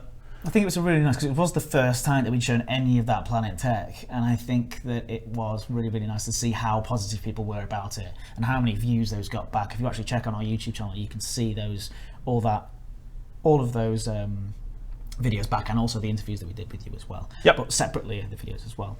That's great fun. So if you are just joining us, we are keeping you entertained throughout the day while we wait for the Elite Dangerous servers to come back online, which is going to be very exciting before the actual release is ready to go, which is really, really, really exciting. We've got loads of competitions, we've got loads of guests. Matt's just one of our many guests that we can have today. I'm the least exciting one. I think you're my favourite of all the guests. I say that every time. But but so far, you've been the best guest there is. You are the best at making the planets. Would you say that is true out of all the guests that have come? I will totally steal credit for John and the rest of the team's work. It was all me. Nobody else did anything. No, other way around.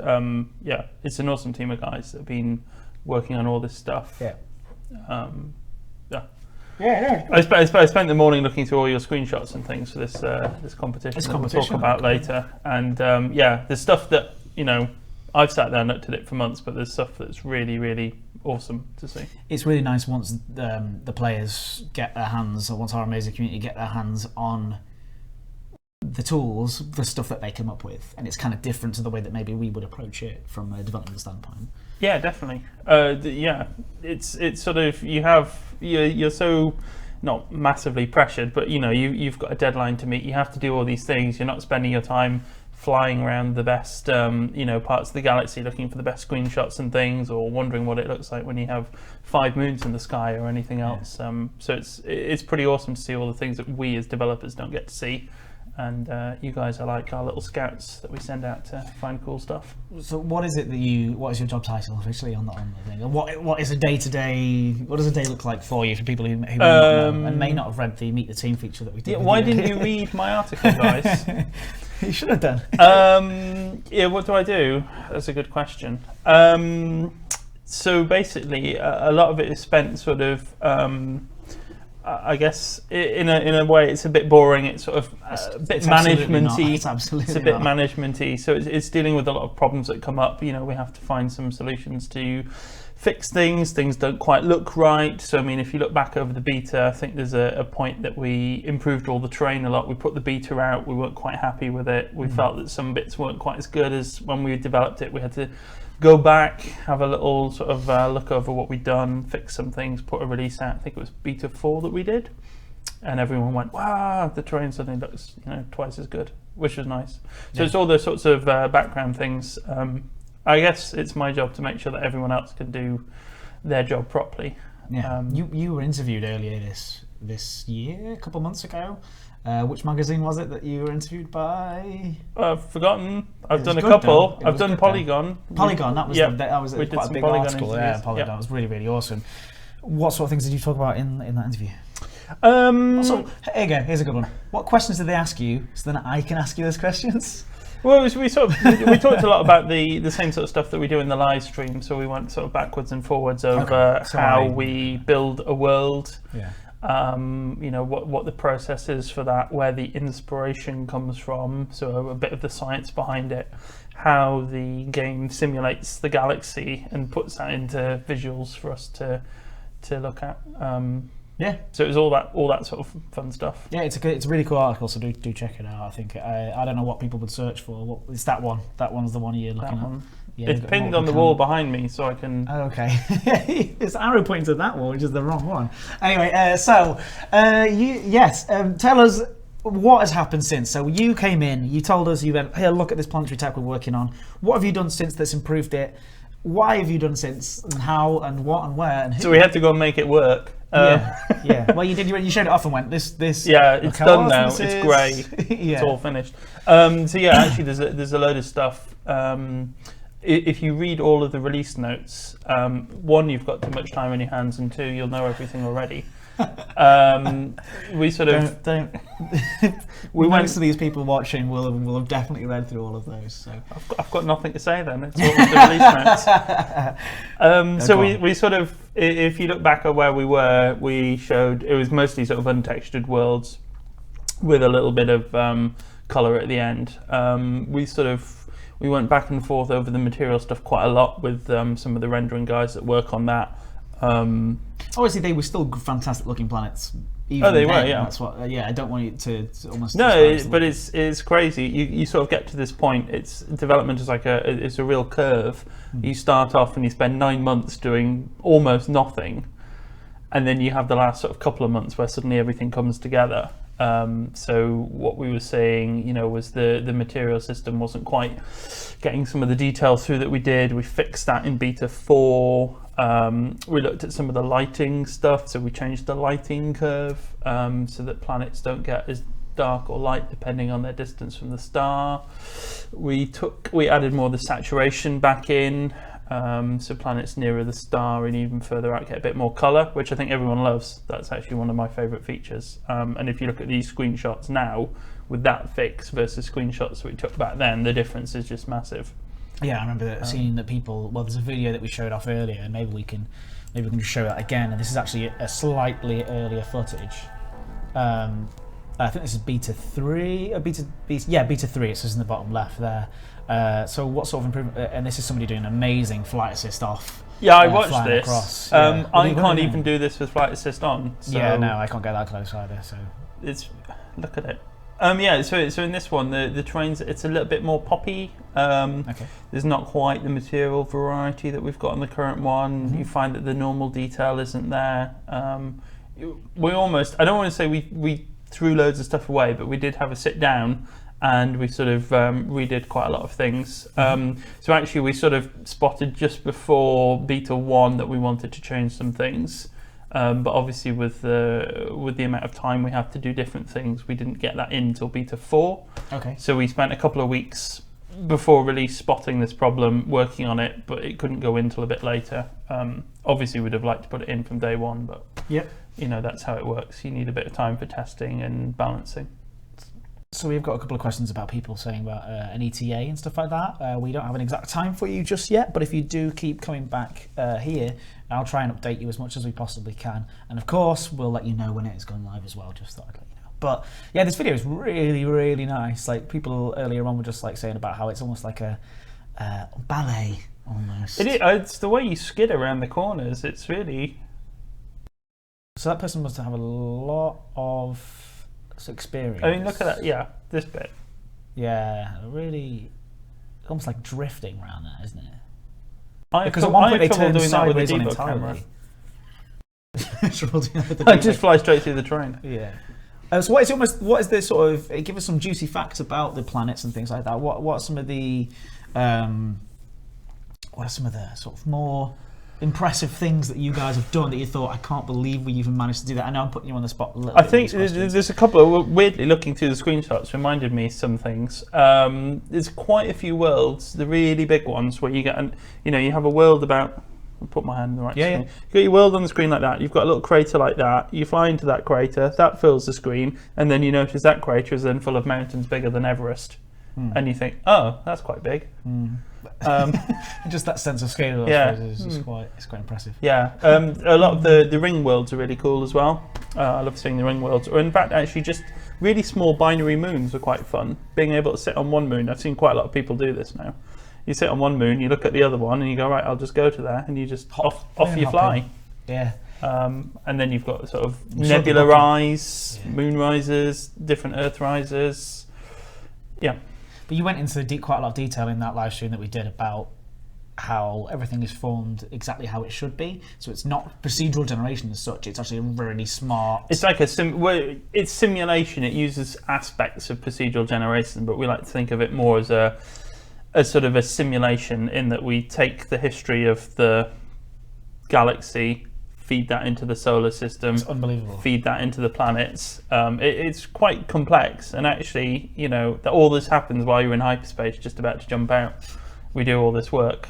It takes me longer to describe than it does to do, but it's a massive amount of data that we simulate, and then you get these worlds, and now you get all these worlds that we've done for Horizons with all this extra detail, this landable stuff, and you can it's mental.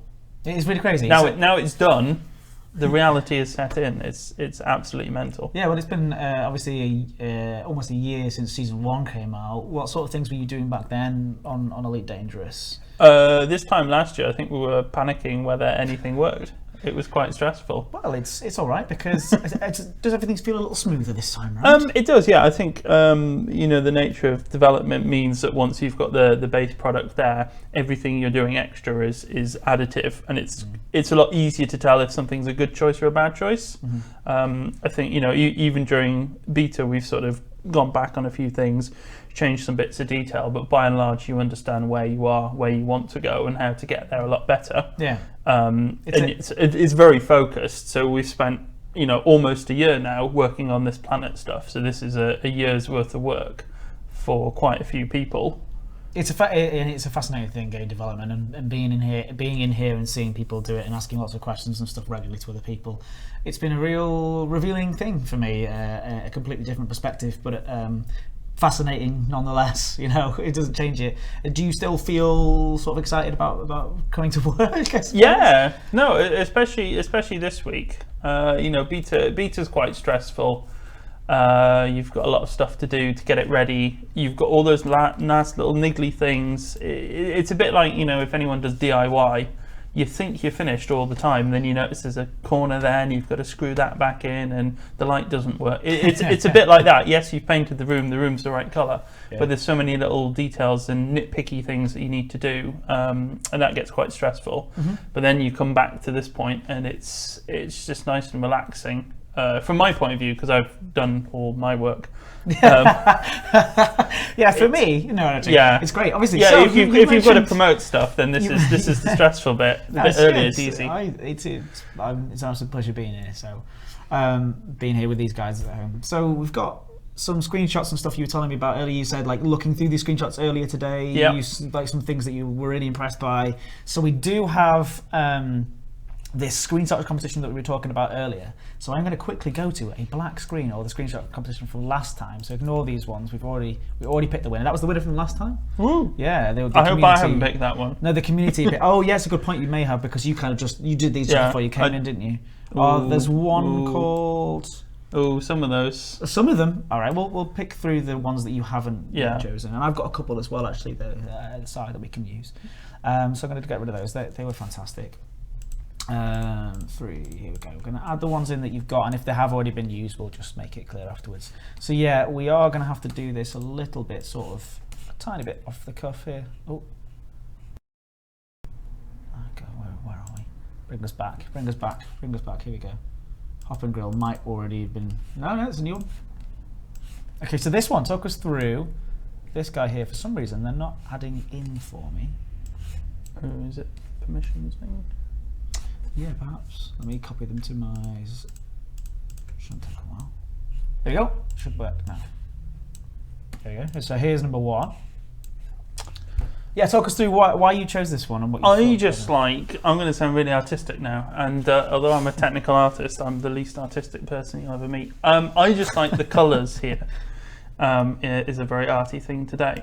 It's, I don't know, I just like, it just looks very together. I think, Sorry, I'm going to bring it back now. just deleted it. Not on purpose.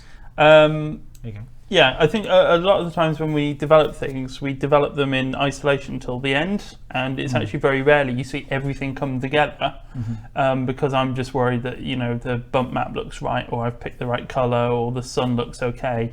But actually here, what you've got is a really nice all-together thing with all these little bits of details and everything working really nicely.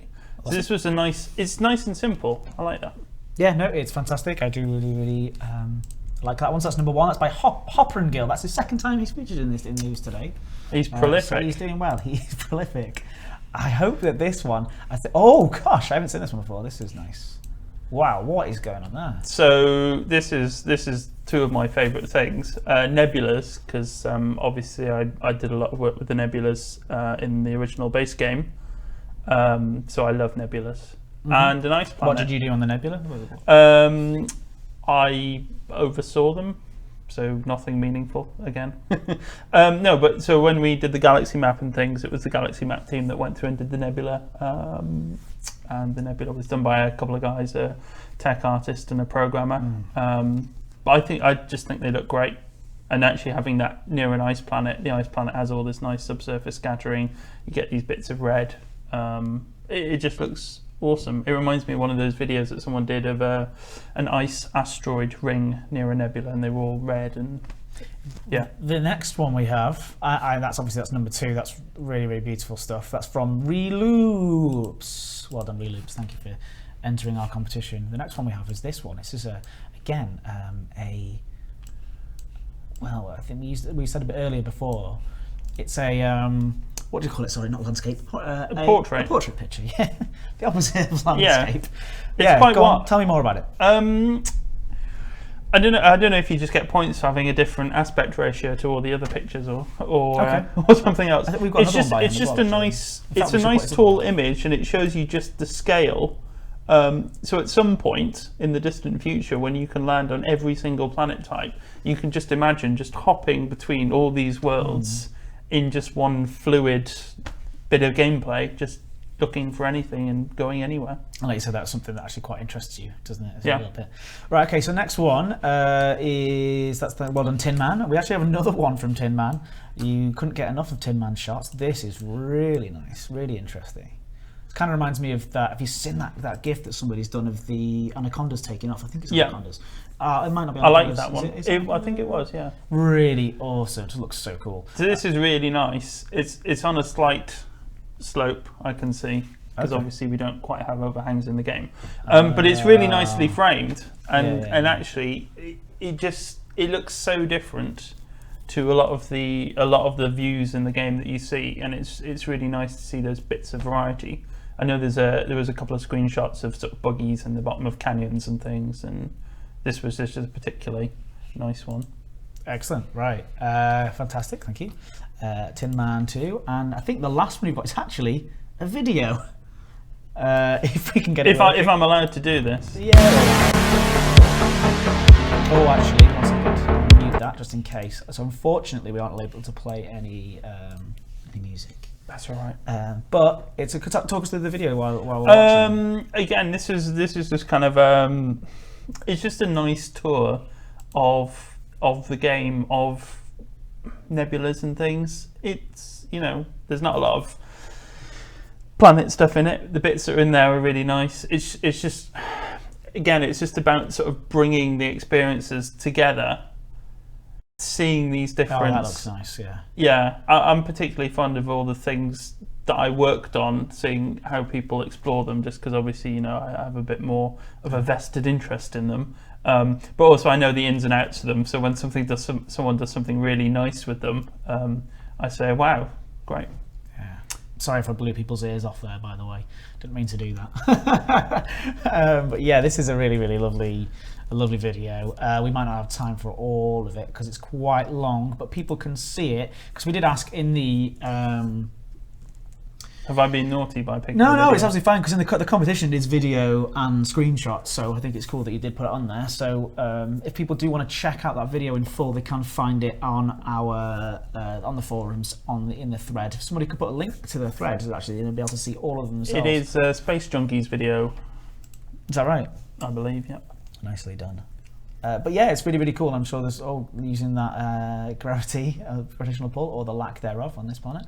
Yeah, it's quite hard to do. There's a lot of videos that are sort of really nice panoramas and things, but it's actually quite nice to have a gameplay video as well.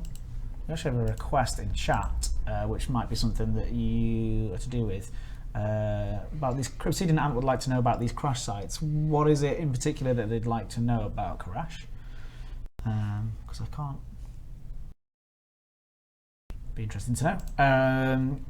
But yes, that's all we've got today. So you've got some proper actual in-game gameplay going on here, which is really, really nice. Looking forward to seeing loads more videos like this and see what's going on. Yeah. But so we've got this one, which is by Tin Man, which is really, really beautiful. We've got another one by Tin Man, which just shows off the scale a little bit. Over here, we've got Reloops with his absolutely stunning Ice Planet Nebula combo. Really, really nice. It's also the explosion. It sort of almost looks like the planets. Yeah. Firstly off, yeah. And of course, Hoppin' Grill's lovely, mysterious, moody shot of planet surface. Really, really awesome. So if somebody can set up a straw poll and put that in the chat, then people can vote on who they think is the best one out of those and who they want to win that one. It'd be fantastic. The order has changed slightly, so hopefully the person in the chat will have been able to, who makes the straw poll, will be able to sort it out. 2 is now 3. 1. Sorry about the orders, I do apologise, they came in a different order. Here's the straw poll there from Elite Dangerous, thank you very, very much, very, very good of you. So number 1, Wowzer, number 2, OMG, number 3, Boy Oh Boy, and number 4 is Video Boy. Very nice. I think there were 5 there though, weren't there not? Oh well. So I'm going to go for this one, so we'll work out which one it is. So we've got, oh gosh, we've got... Look at them go. Yeah, we've got lots of people fighting over number 1 and number 3. Number 2 is close behind. Number 1 and 3 are really close. Neck and neck. I like watching them go up. It's really, really fun. While we're doing that, while waiting for that to happen, we do have another giveaway. Again, thank you very much for joining us here today. Really do appreciate it. You know, you got all your stuff done. What do you do? What's next? You've got to be very careful with what you say. Careful. But just more work. So I think I do post on the forums quite a lot. Apologies for everyone that has to read my posts. So there is a list, a massive list of things that we want to do. So we're going to sit down and start going through that list and seeing when we can slot those things in versus the actual bits of sort of scheduled gameplay feature work that are to deal with the overarching season 2 stuff. So it's going to be a mix of all the season 2 stuff that we've talked about and all the fixes and things that everyone wants to get on with. So Right, excellent, good stuff to hear. Right, so apparently all of them are worth a giveaway, apparently, because they're all fantastic, which I think is a really nice thing to say. A lot of people are saying 3, and it does look like number 3, Boy Oh Boy Oh Boy Oh Boy, got the just 34% over the vote 74, so congratulations. Number 3, I'm assuming, I have to say, that number 3, is this that one? I hope it is. I don't know. Hopefully people voted for the correct ones. It is 3. Is this the one people meant by 3? Just to double check. Sorry, a bit awkward. It is 3. It is 3. Oh, 3.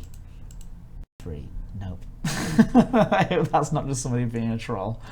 Yes, yeah. Well, that's, in my opinion, that's the one I'm choosing anyway. So that's what I was going. Yeah, well done, everybody, and thanks so much for voting. Yes. So we're going to be writing down your name on that, so we know which one that is. What do they win? Oh, they win a paint job of their choice. Ooh. It's very lovely. It's a nice little prize, especially for just doing what you love and taking nice pictures. There's quite a lot of paint jobs now. Yeah, there's loads. So yeah, paint job or paint job pack of your choice, which I think is super cool. So again, we've got another giveaway before we leave, which is, what do we have here? I've got to check all these things. There's a list. Yeah, there's a list of all these things. I'm going through ticking them off. Oh, there's some great stuff. Yeah, there is some nice stuff on there. So if you want to talk to people in the chat and have a little chat with people, go ahead. Yeah, come on, ask me a question. Just do my admin. Yeah, let's talk about planets, guys. What do you want to know?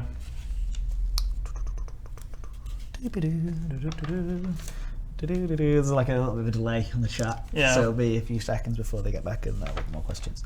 Where are you? Where are you here? Yeah, here we go. Great. I'm taking some.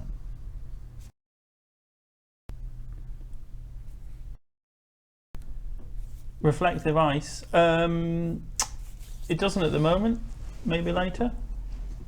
Favorite planet. What's everyone's favorite planet? I love watching the Midland Hollow videos where you just, I don't know, it's just amazing. Will there be overhanging cliffs? Not in the current release. No. Will there be cowbells? There's never enough cowbell. There are no cowbells, I'm afraid. That's a shame. Lava flows, volcanoes and things. This is something we've talked about in a future release, so it's not in 2.0, but it'll possibly be in later.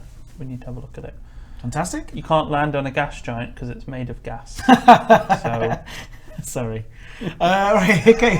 Before this escalates, let's do a competition. So, what do you want people to say in the chat that enters them into this competition? You can pick anything that you like. Maybe I should have warned you. Is there a list of words that I can't use? I mean, there are. It is before the watershed. That is what I will say. Oh, okay.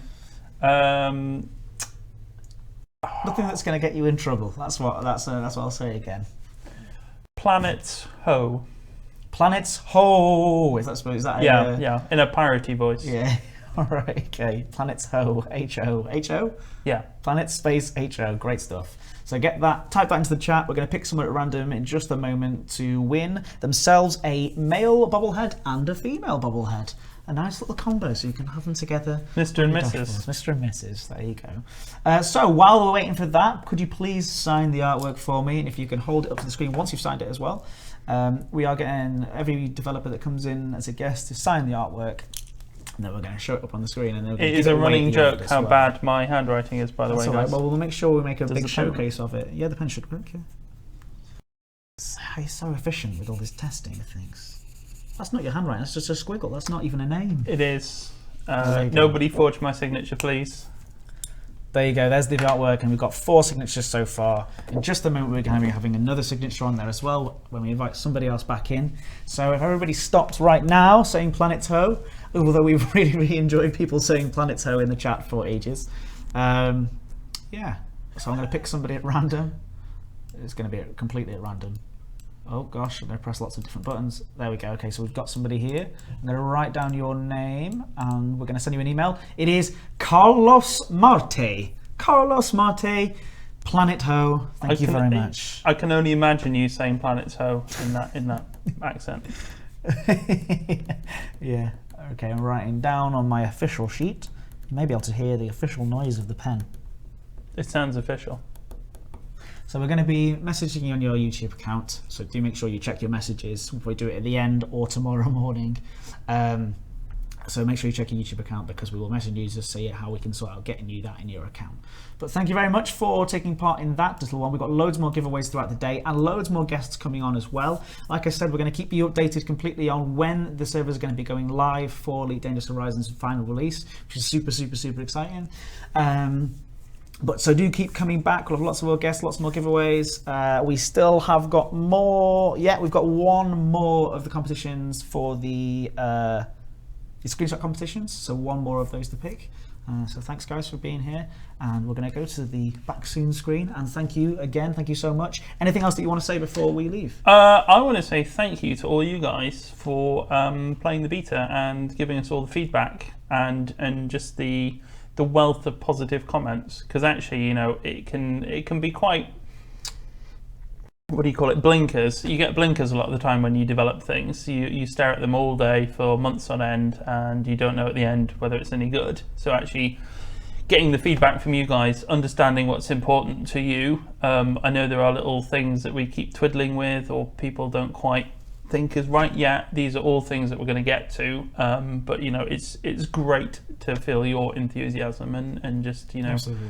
see you exploring the galaxy. Yeah, so fantastic. And thank you again, Matt. Thank you, everybody. We'll Thank you come for back in having about me. 5 minutes' time. Thanks very much. Speak to you soon.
We choose to go to the moon in this decade and do the other things, not because they are easy, but because they are hard.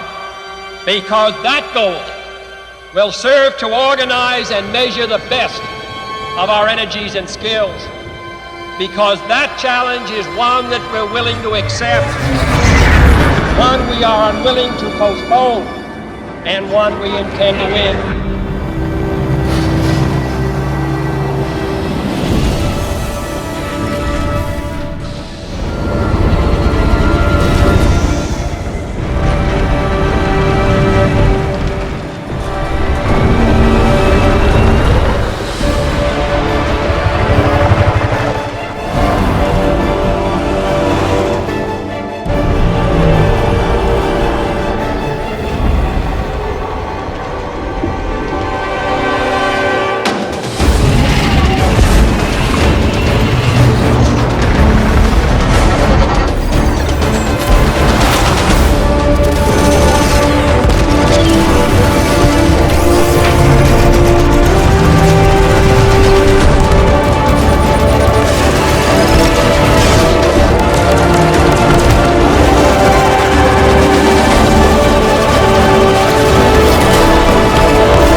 Welcome back, everybody. Hello. And we are here again with the Elite Dangerous Horizons launch live stream. We are 2 hours in, 2 hours and a quarter in to our launch live stream. Today is all about keeping you guys entertained and showing you some new things and talking and recapping all about Elite Dangerous Horizons and all what it's bringing to the table before we go live later on today. Yes. Of course, the guys are hard at work making sure we can get it live. Yep. Final little bits and pieces here and there. Yep. So we will keep on the you floor. completely updated as to when that will be going live as soon as we have more information on that. But yeah, here we have, of course, is that the delightful Adam Woods? Somebody just says in saw the that. chat. Yeah. Look at him. You make me blush. But yeah, Adam Woods is here with me, producer on Elite Dangerous, father, husband, friend. And producer on Elite Dangerous. So tell us, how's this year been? It's been a year. It's been a big year. It has been a massive year. Normally, when you kind of release a game, you don't have such a big year, but it's just been the same this year as it was last year in terms of scope of work to get done. If not a little bit more. My God, landing on planets. It's incredible. Yeah, so it's been really exciting. It's been incredible watching it come together. Eddie mentioned that he showed me a video before he came on the stream of the early prototype, and wow, just going from there to where we are now, where you guys were playing today, is an incredible feat from the team. So thanks to them that we got here. So it's awesome. It's really, really cool. I just want to check that I've got everything here. No, we don't want that video. Don't want that video. That's not my video. No, we don't want that one. Oh no, I've got no videos to show you now. Not that. I was going to say not that. No. I'm just trying to sort out one for afterwards. But this could be it. Let's have a look. Make sure it's that one I'm looking for. Yeah, I think that I've got another trailer lined up for later. That's okay. We've got plenty of time. We've been here for 2.25 hours. We can take a 30-second break for me to scroll around and do some admin stuff, right? Absolutely. Just going to answer some emails, everybody. Yeah. So we've done some Pioneer Program emails. So we've got do your Christmas shopping. Get those Amazon last deals. So of course, planetary landings today. Yes. Super exciting. Yes. Incredible trailer, by the way. I know, Yeah. That was the first time I've seen it today. Yeah. Wow. Well, absolutely incredible trailer. I keep bringing it up and over again, and here we have another one, another time. But I think people are coming and going. Yeah, absolutely. And you find you'll see little details as you watch it again and again. Some people have spotted certain things. I won't say what they are, but you spotted some certain things in that trailer. So the more times you see it, the more you spot. There's a couple of little things in there. Yeah, absolutely. Some very interesting little things in there. I've watched those guys put together that trailer, and it's been a labour of love for them as well. Yeah, really incredible. Absolutely. So let's talk about. Obviously, it's not just planetary landings. It's not just planetary landings, even though that comes as a massive package on its own, 2.0 in itself, landing on planets, the settlements and the gameplay that you can do on there, the SRV and all that sort of stuff. You're right, it's not just that. So tell us one of the other things, and we touched on with Eddie, we touched on the avatar creation stuff. But one of the things that we haven't quite touched on as much is, and I know that you've got some cheat sheet with you. You've got a cheat sheet today with you. I won't show you the text. I'll just say it's a cheat sheet. Just in case you guys like pause it and like enhance, you know, that movie enhance thing. Yeah, I've seen what you guys can do. Of course, something that everyone's excited about, and I'm excited about, is the multi-crew. Multi-crew, yes. I get to talk a little bit about multi-crew, can go into a little bit more detail. Obviously, I'll caveat it with any game feature in any game across the board. You have your sort of paper design and then you start implementing it and things might change, you know, feedback as you feel it. So anything I say today may or may not be final, but I'm excited to be able to talk about on that a little note, bit everybody, more. Anyway, you know, you've been told. Heading back, so I think the first announcement was back in EGX. Yep. This year? On the panel. Was it not? But did we talked about it at Gamescom, did we not? Or maybe we didn't. Maybe, and then maybe they went into a little bit more detail. Yeah, perhaps.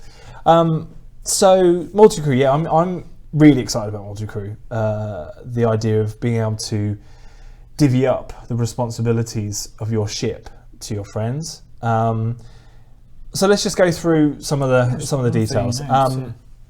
You can a lot of, by the way, just before we begin, and you've hyped it enough for what it is, but this is, who are these two clowns? Says AA still here. Exactly. AA still. That's why we've been brought back on because we're clowns. If you are just joining us, Adam Woods is literally about to talk about multi-crew and some of the details of that for the very first time. I think that is awesome and such a cool little exclusive for today. So thank you for doing that. Do it. Go. I'll let you talk. So up to 4 people in a ship, depending on seats. So obviously, like the Cobra only has 2 seats, so you could have 2 people in there, and you can also hot swap between the different roles that we're looking at implementing. So that's quite a big detail right there. Yeah, hot swapping. Hot swapping. What do you mean by hot swapping? So the general kind of interface to these things will be either like the Neuralink, which you guys have seen with the SRV turret, or more like a UI interface that you'll cool. So you're not limited by having to move around. So that's why you can then hot swap between different roles, such as things like the helm, which you'd be doing like the piloting and dealing with like the fixed weapons, onto the fire control role. So you'd be looking at doing the turret movement. And limbic control maybe as well. Yeah, we've never talked about this before. I've literally never heard this myself. Yeah, I know. Yeah, well, limbic control and turret control for for the fire control officer or role, should we call it? Tactical. So that will be looking at more your kind of countermeasure use, the shields, the sensors. So targeting and prioritizing targets around the ship and who you may or may not want to be going after. Engineering, which probably is quite self-explanatory in terms of power management and looking after the ship. So power management, repairing and things like that. All the roles obviously link together quite closely, so you have to work together as a team. You know, if somebody else is doing that role, do you have to say, get out of that place, I need to get into that if you role? haven't got enough. This is caveated with it's not all. So if we're in our Cobra, me and you, because we'll be flying in our Cobra in our Mark 3 or 4? 3. 3. Traditional. And you're at the helm, so you're the captain because you own the ship. So that's another kind of detail, I suppose, is that the captain kind of has ultimate say over what is allowed and isn't allowed in the ship. So we'll be looking at kind of permissions and stuff. We don't want anyone just to be able to jump. You know, you've just spent millions on your Corvette, and suddenly I come along and pilot it just straight into the ground. So we're going to have some sort of, you know, some level of permissions that the captain can give out. But you're at the helm, so you're piloting, you're doing your fixed weapons and things. We're in a peaceful situation, so I'm probably doing sensor stuff. I'm looking at the galaxy map, I'm sort of plotting our routes and stuff, because one thing that I thought this would be really useful for, and you guys might have experienced it, if you're in, like I had this the other day with my Vulture, I wanted to get to a certain point for a mission. Okay. But the route planner in the galaxy map couldn't plot it done the whole route, but because I couldn't make the fuel, because there was like one jump that I couldn't make, it went, oh no, you can't do it, I can't. Yeah. But if I had you there, I could just be flying, and instead of having to constantly replot my thing, They could you could replot. just be going, right, here we go, and here we go, or diverting because there's a star that we can scoop at. And I'm not having to worry about anything, I can just fly along. I like it. So they're the kind of four roles. Obviously, you'll also be able to look at SRV, deploying into an SRV, and deploying into a fighter, a ship launch fighter, which I think we'll be talking a little bit more about that later. Well, that's exciting. Didn't know. I had no idea. Yeah. Right. Who's that with? That's, I think, I've got Mike Evans written down. Yes. Mike Evans, come back later, so make sure you stick around. Have you got any more juicy details for it? Because those are pretty good. I think the general... So there's the features, like the benefits of it are that... The benefits will be that... So it's 4 people in one ship. So it's basically acts like a wing within a ship. Okay. Now, some people might be a bit worried that kind of detracts from having 4 ships in a wing to having 4 people in one ship. Okay. But we will look at balancing that to be as powerful as a wing, if that makes sense. The general idea of multi-crew is that it gives finer, granular control over all the areas you can already do on your own. Mm-hmm. So... that's the kind of benefit for it. Awesome. So the people just tuning in, I know people said they had to step away for a second. They said, are we talking about multi-crew? Yes, we're talking about multi-crew. With the caveat, of course, beforehand that once it's in full production development, we start playing it and seeing it. And obviously, depending on what happens with releases and things, you guys get first hands on it with beta and stuff. It may change or not, but in general, those principles will stay true. So. Great stuff. While I fiddle around with things on the stream, that sounds strange. While I get ready the next set of competition winners for the screenshot competition, which is running on our forums at the moment, why don't you answer some questions from people in the chat? Go, chat. Quickly there. So can I have 4 in a ship, but multiple ships in a wing? Multiple crew? No, basically you can't. So when I say it acts like a wing, that's because it becomes the wing. So you can't have 5 people in a wing, you can only have 4. So I kind of, in the initial state, I imagine having the similar UI for multi-crew in terms of having the four icons above, and you can then probably even see what the roles are that each person's taking on. We don't want that one in there. Yeah. Although actually, we can show that picture on the screen. I'll bring it up. These are my... I had a hard time picking... Well, not hard. I had a hard time picking to a certain amount. I'm not just going... They're all... Yeah, we've got this image though as well, which I think we showed at 8. Yeah, we did show this. Yes, so this was one that we showed at EGX, and it kind of gives a brief pointer to what I was talking about before, like interacting with the UI to perform these roles.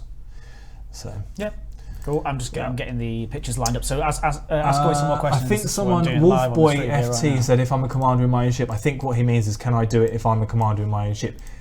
Yes, we'll look at a solo commander being able to hot swap between them. Obviously, you're going to be trading off having the granular control over your areas, such as the power and turrets and things, with the fact that the other roles won't be being looked at. So if you're at the helm and you're piloting your ship, and then you go to be an engineer, your ship's most likely just going to be flying in a straight line. So you need to balance that off, which is why get people together, get some mates in, and play together. Good stuff. I'm sure there's so many more questions coming through. There's people asking about NPC wingmen and stuff like that. AI crew. No AI crew at the moment. I think David spoke about that in the AMA today. So yeah. Oh, okay. So if people go to the Reddit, the Lead Engine Reddit, I think all the answers are written down. I think there's a lot of I think someone's probably condensed it down to answer or something. But yeah. Yeah. So if you need answers about that, I think there's something about there.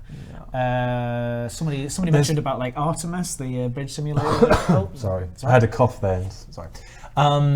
I just think it's cool. Have you ever played on that thing? The bridge I haven't. simulation? No. But Sandy awesome. mentioned that. Me and Sandy did it. But I'm glad that Sandy's mentioned that, because it is something to take inspiration from, because obviously it's a really awesome way that they do that. I remember we were at the sci-fi convention show. Remember that? We had the Brit playbus Sci-Fi. there. Yeah, Brit Sci-Fi, that was it. And I had a look around there one day, and they had a launch desk with people that could come along and pick roles, and they were sat there and they were doing their things, and the idea is you had to launch a rocket. And for me, it's kind of like you know, some guys all they were doing is pressing buttons and things, but it's awesome because they were instantly talking to each other, instantly communicating, and I really hope that feeling comes through on my I hope crew. so. Yeah, me too. You know, that's what I'm really excited about. So. I think it's like everyone says, "Oh, you're taking inspiration from Artemis." Well, that's I think there's what it is in essence. You know yeah, what I mean? there's It's common basically the themes start, between yeah. everything, really. That's right. There's very little kind of totally original ideas now, I suppose. So how does that work with credits split? I'm sure that's something that will go on later on. Yeah, I haven't got really any firm details on that yet. That's but all right. we will take. I noticed quite a few people asked about credits. No real answer for that just yet, but we will obviously. Yeah, there's going to be loads more information on that. We don't want to give away everything. And I think a lot of people are asking about the spawning and respawning. Again, I can't quite remember the details for that, so I'm not going to mention them here. But we have got ideas for that. Kind of. They come part and parcel with it, I suppose. We can't implement it without then thinking about what happens when people die, when ships die, and things like that. Brilliant. So, screenshot competition. Thank you very much for that, Adam. Honestly, Yes. Jenny, that's quite exciting. A lot of the first details there. Yeah. You'll see a Reddit thread in about half an hour that's like, Yeah. if there isn't, somebody do it. You'll get some good karma for that. So, on with this live stream. Yes. Celebrating the launch of Horizons. Yes. We had a lot of people doing some beautiful screenshots in our beta screenshot competition. And I think I say this every time I'm on the stream, that there is so much stuff in this game that I haven't seen that I only get to see through you guys. And that happened again this morning when I was looking at these screenshots. It's mind-blowing. And I've been playing it for hundreds of hours, and yet there's still stuff I still haven't seen, and it's incredible. Well, and the as well, they just take a different angle on it than maybe. Absolutely. Yeah. Great. So let's bring up the screenshots. If you want to see all of these, and this is the last one we're doing of the set that we've picked today, but you've got go to the Frontier forum and just search for beta screenshot competition. I think it might even be stickied in Elite Dangerous discussion thread. So go and check, and you can see all of the images there that have been submitted, and they're all absolutely incredible. So this was really hard to pick through. It was really hard. Eddie's like this morning, I'm only halfway through. I had like 13 picked, and I was only about 3 pages through the 6. Right, so I have brought them together. I think we did a little bit of a sneaky spoiler because unfortunately I can't line them up without breaking the immersion. That's fine. They're beautiful enough that you want to see them. Look at that. So we have Zobel. Zobel's done 2 here. You picked 2 of his. Yes. Talk us through. Why did you pick these? This is number 1. So for me, although I have been playing it a lot, obviously A, I'm dev, and B, I'm playing it personally anyway, I haven't ventured that far yet. I have only really stuck around Sol. I'm a bit of a stickler for being in Sol. So it's the colour, the background. Look at, wow. The colour of the nebula and the sky there is just so different to anything you see. I love the fact that the asp is just peeking out at the bottom there, just kind of almost photobombing it. And I think with landings, we've all been used to flying past planets now, right? In Elite, you can fly past a planet, it's incredible.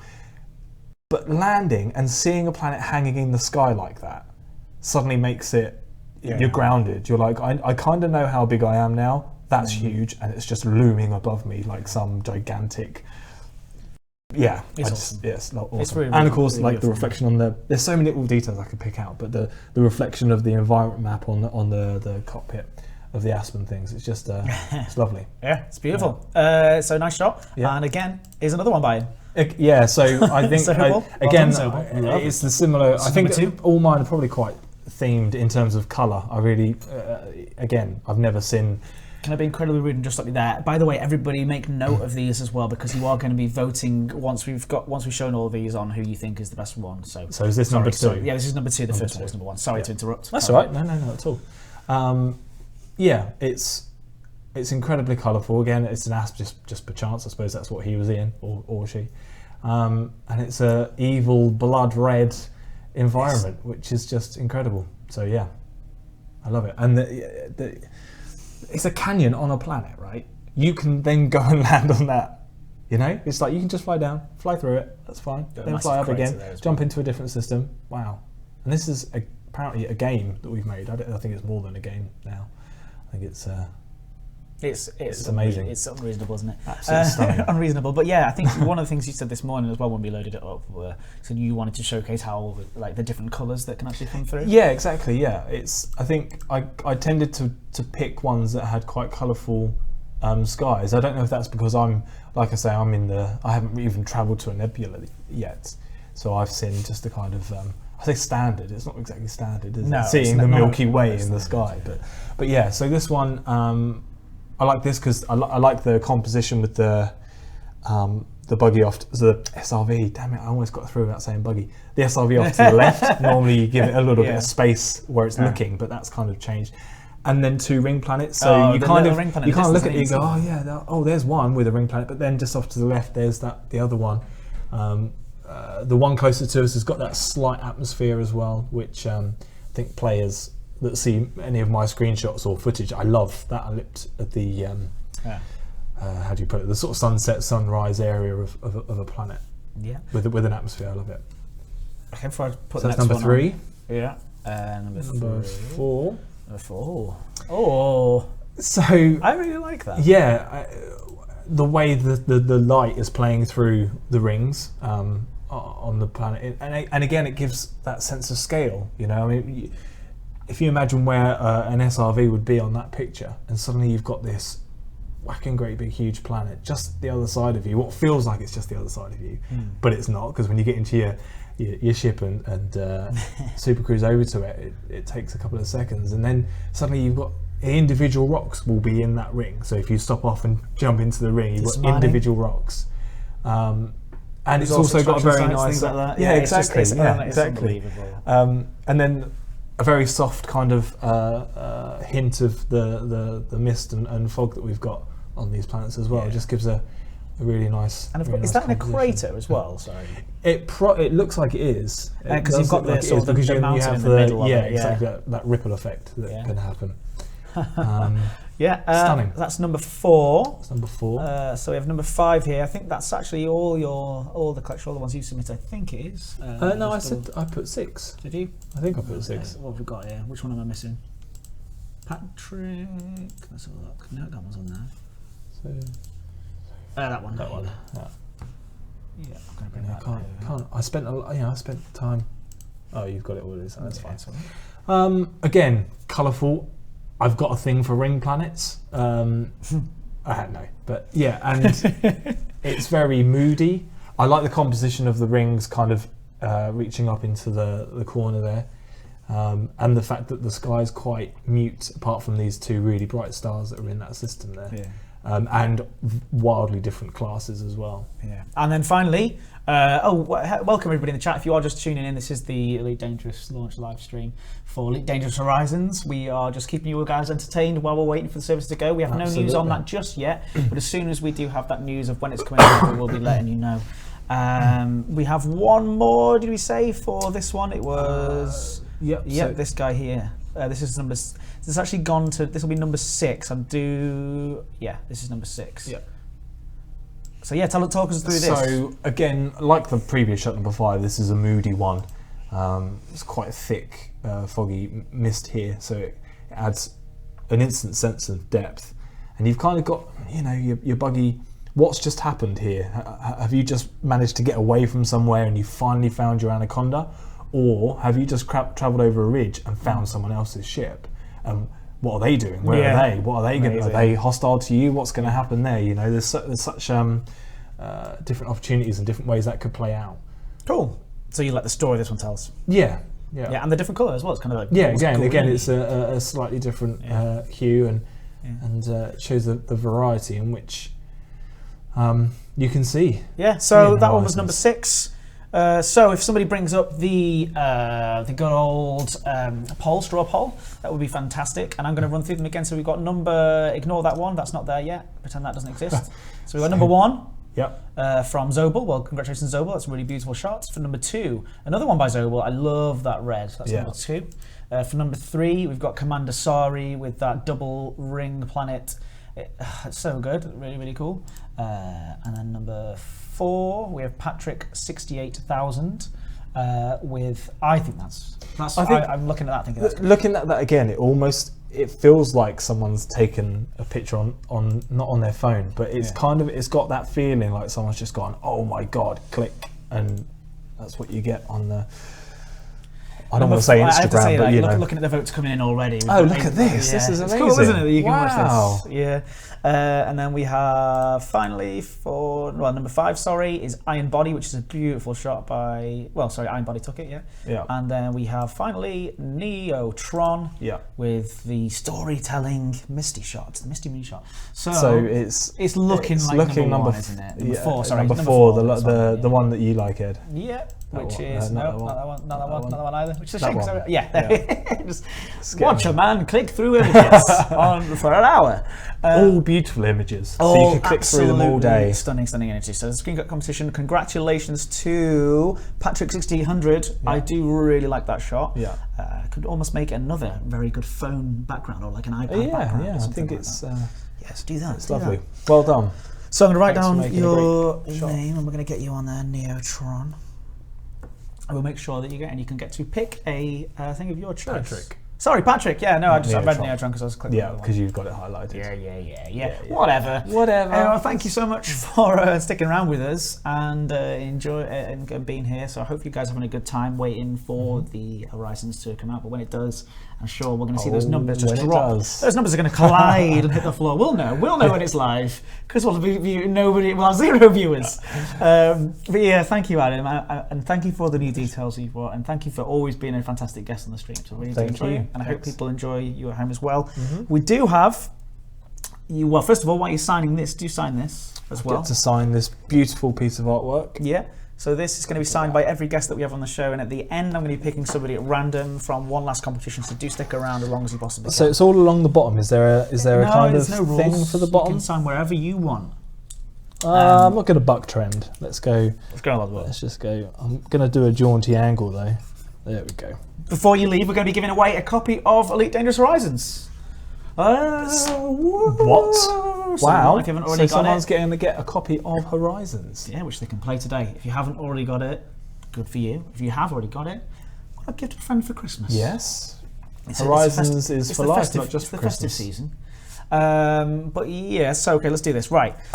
We need a message in the chat for you to say for us to pick at random. Have you prepared a message? I haven't. Okay. I'm not going to lie. I But didn't you- know I had to pick one. I know I have. I saw But that's like fine. To spur on people last minute. How about I want to be an engineer. So Okay. part of Multicrew, right? Yeah. I want to be an engineer. That's yeah. that's what you've got to say. Is I that what want. I'm Yeah, that's picking? fine. Yeah, I And want to then be what? an You're just engineer. going to pick someone out. Yeah, and then I'm going to pick somebody at random. So I want to be an engineer. Sounds like they're opening to a Pokemon theme tune. So while we wait for that, and I'm going to say as soon as we'll start to see I Want to Be an Engineer stream into There the we chat go. here now. Here we go. Boom, boom, We'll stop boom, in boom. just a moment. But Cool. we've got it's a very important week for other things as well, isn't it, this week? We've got a little hot date. haven't We have, at yes. the weekend. Yes, yes. Yeah, I think these guys are going to be quite excited by that too. some of them especially. Right, We'll let you work out what you that took is. me. Yeah, just Wait, hold on. think about like what might be coming out soon. Yeah, as well as, visually outside of Horizons, Horizons, but of kind course, of linked and linked to the great Yeah. Tim Peaks. Yes, Peaks? yes, Is yes. it plural or singular? I don't can't remember. know. But obviously the first British astronaut to go. Well, congratulations to him. That was incredible. I'd like Mike. Stop I'd saying love to that have been now. on I want to be an engineer. Stop saying Stop. that now because we're going to pick somebody. No one wants to be an engineer now. There's a lot of people that want to be an engineer. Yeah, you guys are really crazy about this engineer thing.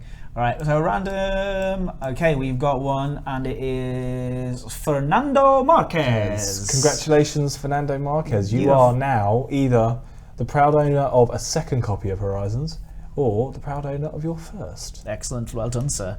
I put it down on the official sheet. Official sheet.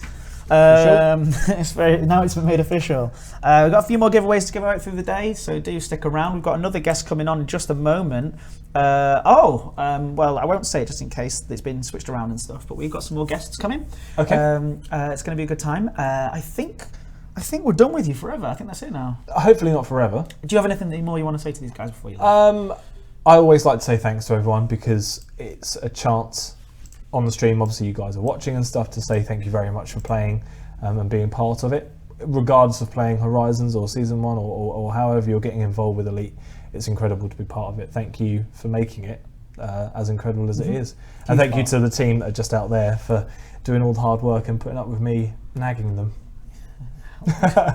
Good. Right, yeah, well, thanks very much, and thanks for coming again, and we hope to see you back again. You've obviously been a very good guest always on these things, so we're going to be bringing you in more. And yeah, thank you everybody. Like I said, more guests. We've got more giveaways. We're going to be keeping you updated as close as we possibly can to when the actual build is going to go live. But thanks so much for sticking around so far. And thank you to everybody who put some into the competition for the screenshot competition. We've picked the 4 winners now, and I'll be getting in touch with those later on the day. But do stick around because we've got loads more to come. Showing off the trailer again a couple more times. I'm absolutely sure that's going to happen. But yeah, going for a 5-minute break right now, and we will be back very soon. So thanks again, and see you, Adam. Thank you. I will see you guys in space very soon playing Horizons. Bye.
Hello everybody and welcome back to the Elite Dangerous live stream. This is the official Horizons launch day live stream where we're bringing on lots of developer guests and talking to the community, keeping you guys entertained until the game goes live later on today. We don't have any exact update about the time just yet, but we'll be giving you that as soon as possible. I believe is the soon, official. I think we've heard, soon. Today. TM, Yeah. are we going to put Yeah. today? Yeah. Yeah, soon. But as soon as possible, we're going to have that information for you. Chris Gregory. Hey, good to Chris, see you. why don't you tell people, the lovely people at home, who you are? I am Chris Gregory. I'm just taking me a while to remember that. It's been a busy couple of months. And I'm art director on Elite Dangerous, a little game you might have heard of, which is something to do with space. Apparently, you fly a ship.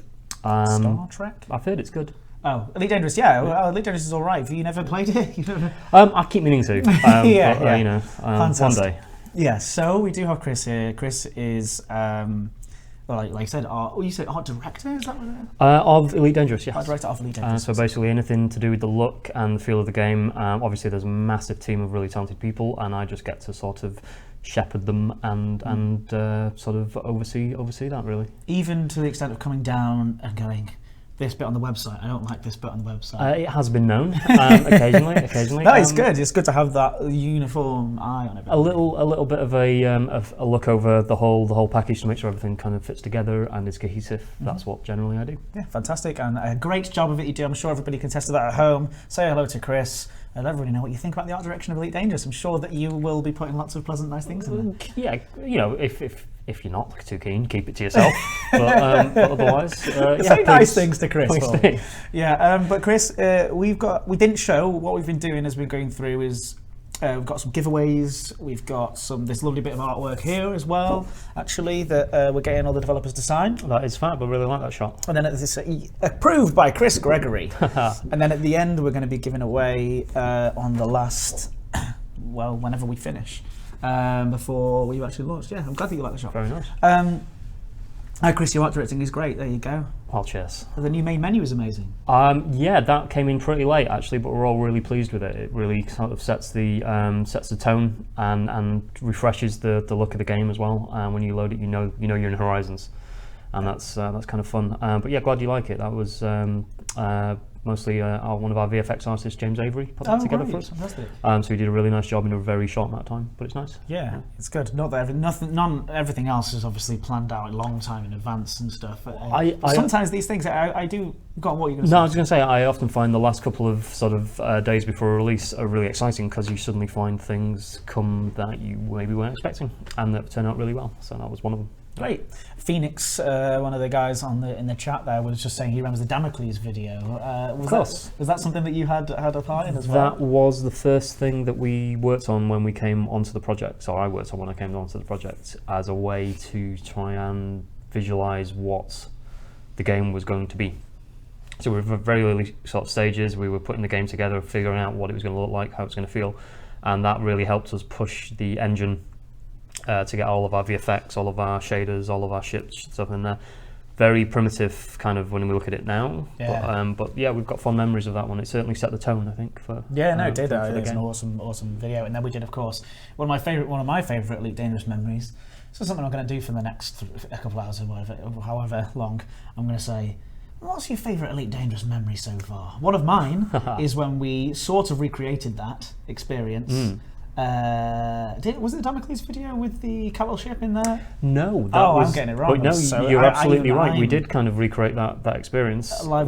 But Yeah. I've got the videos mixed up. The Damocles one is... Damocles is the first one we did where you're a bunch of sidewinders and you're kind of attacking and flying around a federal capital ship, I believe. Oh, right. And I Bring Friends is the tagline, Yes, and it was that's it. that sort of thing. And then you're absolutely right, though. We did then kind of recreate that for live, but with an Imperial capital ship. Right, okay. At the live event. And then Karash, of course, Commander Karash, one of our regular streamers and one of our ambassadors. Absolutely. Said, I bring friends for real. Absolutely. And it's I think what was great about that was it showed that we'd actually kind of, in some way, achieved what we had in the video. Yeah. But you could actually do that in game, which is always great. Yeah, great. And for you, one of my other favourite Chris Gregory memories memories, is you showing off the Cobra Mark IV. Oh, that was a treat. That was lovely. So Mark III. Sorry, the real, the model Cobra Mark III. That was yeah. So for those who maybe don't recall or didn't, just or didn't joining see us, it, just joining us in the community. About a good year and a bit ago now, we had our launch event, which was held at Duxford Air Museum, which was fantastic setting for it, with all the history of the planes and all that sort of thing there. It was November last year. It was November last year. That seems ages away. And what we did was, at a great expense but well worth it, we had a team of model builders who work on TV shows and movies and all that sort of stuff. Basically builds out a not quite full scale, but certainly very large model of the Cobra Mark III, which was sat on its landing gear, pretty huge. And that was the centerpiece of the launch event. It was fantastic to see it. It was so good when those doors opened and exactly the lights came on behind the Cobra. And it really it was great to see the shape of that ship, that iconic looking shape in 3D and for real. And we were just walking around it, just loving it. And I got to kind of introduce that at the event, do a little walk and talk around it, showing off the hard points and that sort of thing. With Blue Peter's Andy Akinwalere. With a bona fide Blue Peter presenter, who was doing a very good job of being interested in what I was saying. So that was really fun. And I think it's on YouTube. You can probably find it if you search for the launch event. Yeah, but it was good times. Yeah, great. And people are saying that they were there and really enjoyed it. Apparently, there's a new launcher available, apparently. Oh, very nice. Very nice. Everyone seems to be quite excited about that. I'm sure so yeah, if anyone's got any questions about the art direction in Elite Dangerous and things like that, do please throw them down, because Chris can answer those questions right now. I'll try and pull some out. So if I'm not looking at you while you're talking, that's the reason why I'm going to be. I'll just waffle on. You waffle all you want. Will. One thing that we've been doing before opening these sections up is playing that new trailer. Yes. So that's obviously something that you've had a lot of hand in making sure is just right. Yes, we literally finished that this morning, and then it's out there for all to see. So that's been fun doing that. Well, should we cue it up and play it? Why not? We can let's do that. Friends and play the trailer again, because it is really nice.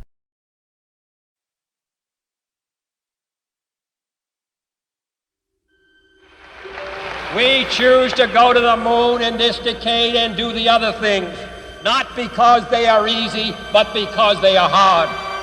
Because that goal will serve to organize and measure the best of our energies and skills.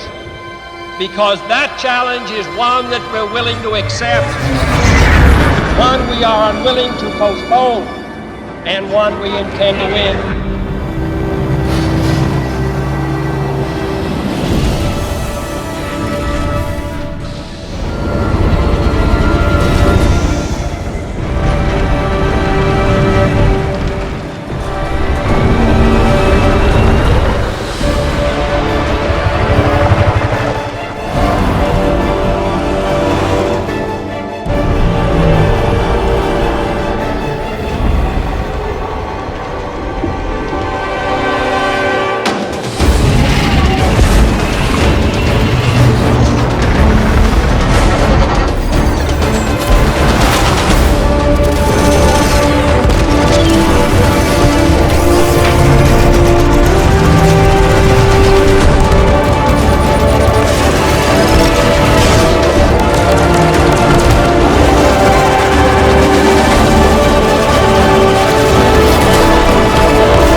So that bit at the end in particular is something that gets me quite excited. I just love that sort of the simple piano notes and stuff. I know that's an audio. Well, that's all our awesome audio department making that moment really kind of emotional. It's really nice what they've done there. But yeah, that's the trailer. I'm sure you've seen it a few times now. But that's the fourth or fifth time I've played it specifically. That is the trailer. We're kind of happy with that. It turned out really well. The team, fantastic team working on that, of about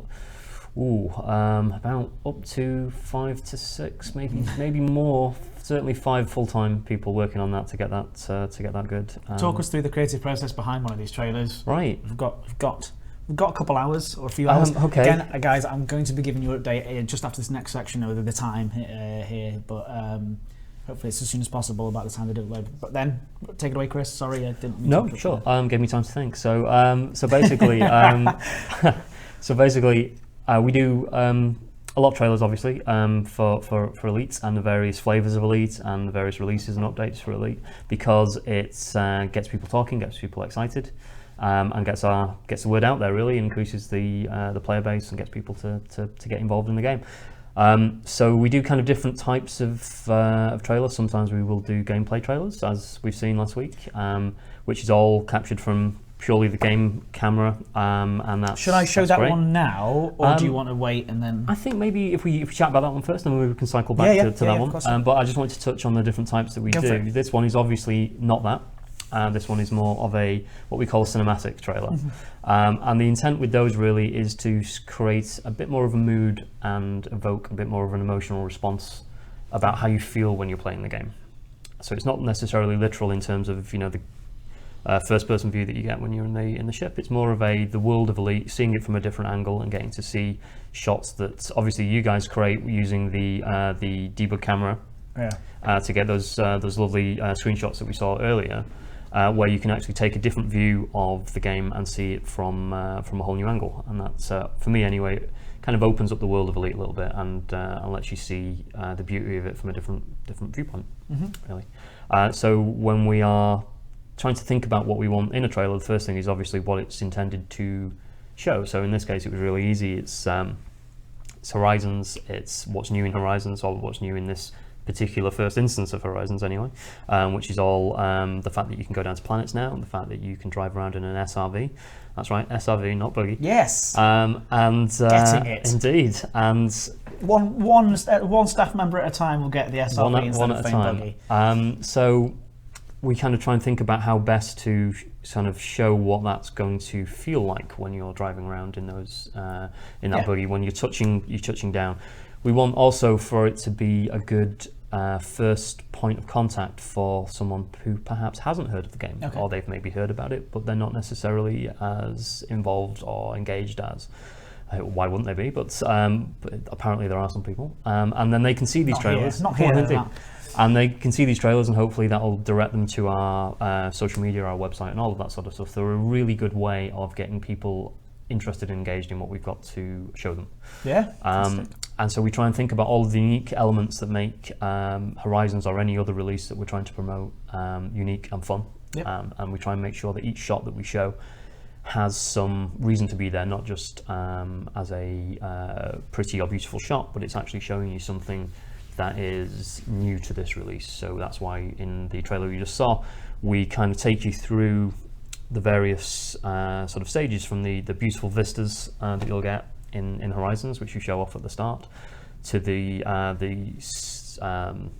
spaceports on the ground, which are completely new. Introduce those. We try to show the sort of way that you deploy from the buggy, the fact that you ship and buggy interaction.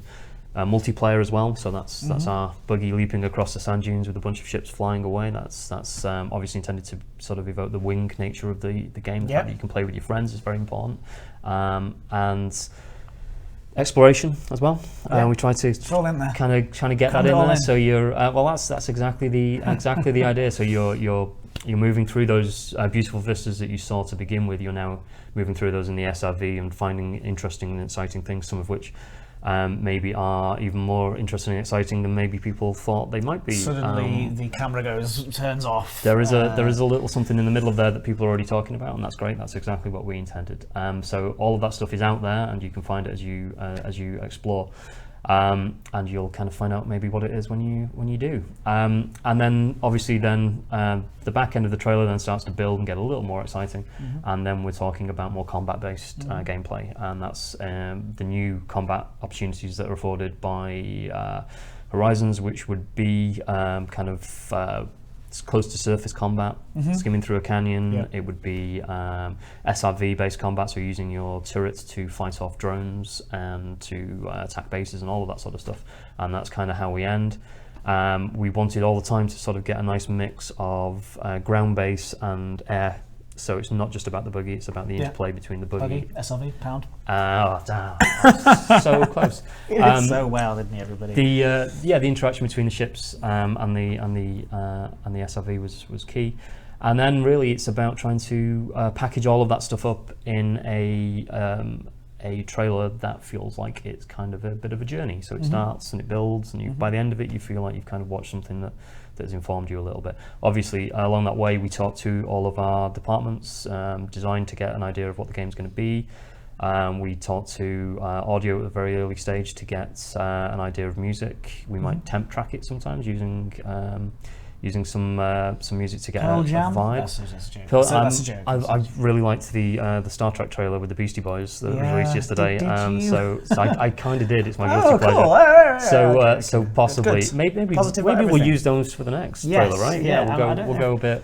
Yeah. The funny thing is, a bit hardcore there. Yeah, one of the guys in the Beastie Boys unfortunately passed away, and part of his will was to say that it cannot be used. None of his music can be used in adverts. I did not know that. So it really surprises me. It must not have the same rule for. They must have had a workaround. Maybe like movies. Trailers are okay. Okay. But it's an interesting fact. Well, maybe we'll approach them and see if we can get them for the next one. Change it up a little bit. Yeah, be slightly different. Indeed. But I think our music that we get from Erasmus, our composer, is awesome, and really ties everything together. Then obviously there's the sound design. So you can hear there all of the sound effects there, which a lot of which is kind of sourced from some of the stuff that we have in game, but then it's reworked and refitted to fit the action that we've put in the trailer. So there's a lot of working parts to them, and we try to make them as engaging and each one as kind of different and unique as possible. So we're releasing stuff that is not just the same trailer every time. Great, fantastic, and absolutely amazing, in-depth explanation. Well, of how you we did did ask. It. I did ask, but I didn't. We didn't even go that far back though. I was wondering. I'm picturing a whiteboard with drawings and doodles on there of like actual storyboarding. Is that something that isn't done, or is that something in the movies rather than? We do that occasionally, not so much on a whiteboard.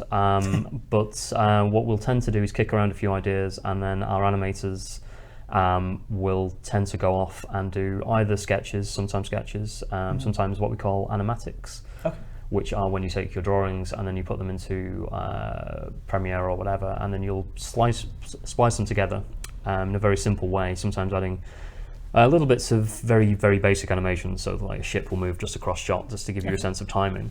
And then that allows you pretty early to see whether or not you've got something that is, once you've spent all the time doing all the shaders and doing all of the final animation quality, you can see before you do all of that whether it's going to work.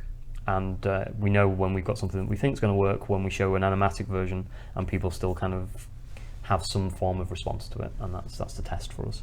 Cool. But yeah, that's how we do it. Awesome. So everybody, let us know if you think they've done a good job. Well, tell us how much of a good job that you think we've done on that trailer, on the guys, Chris and the team. I mean, a couple shout outs for some of those guys, surely. Oh, totally, If you want to go for it. I'm afraid I'll forget someone, but obviously we've got Alex Bowden, our video editor.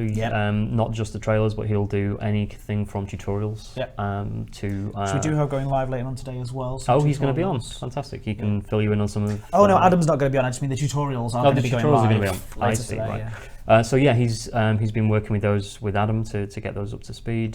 He does little snippets for the website, or the scrolling video that you see in the background of that. So basically, if it moves and it's video, then Alex is your guy for that. Then getting some good thumbs up here, by the way. Good. And then we've got going through to Chris Marsh, who's our animator. We've got Tim West, who's heading up the animation department there as well. So he's not just trailers, but also the whole animation in the game as well. We've got Phil as well, who's working on the animations and the shots. And basically, what happens is the shots get kind of, once we've decided on what we're doing, they tend to get parceled out so that one animator might be responsible for 2 or 3 or 4 shots. But there's a lot of cross-pollination between those, and people really collaborate to try and get them done and to finish them off. I'm just trying to think of who else we've got. There were so many people. Am I missing someone? I mean, probably. There's a couple of people brought in last minute as well to help make sure it was Oscar. Obviously, Oscar came over from one of our other projects for a little while to help us out and get it done. That was really good. Luke is Alex's helping hand there. Yeah, indeed. He's a little pal in the video nook. And a ton of other people as well. Obviously, I've mentioned audio. Jim with his awesome His awesome stylings there, Erasmus as well. Yep. So all of those people All kind of those work people. together to make something that hopefully fits together. And me for uploading it to YouTube. Someone has to press that button, and you do it with style and grace. Oh, you know, I'm pretty good at that. Actually, it wasn't even me this time. So. Oh, okay, you've got someone who presses your button now. Yeah. That's impressive. So we have got some questions. Do ask Chris lots of questions, and I'll try and grab them in through the art. It is moving quite quickly. But yeah, love to everyone and Oscar, of course. That's what somebody says in the chat. Yeah. But those guys are really fantastic. They do a really good job, and we'll talk about that and the difference between the next trailer that I'm actually going to queue up for us right now. So you'll see a black screen for a second. Here we go. I hope this is the right one. I'm going to press play on it, and if it isn't, then I do apologise. But let's see.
So there you go.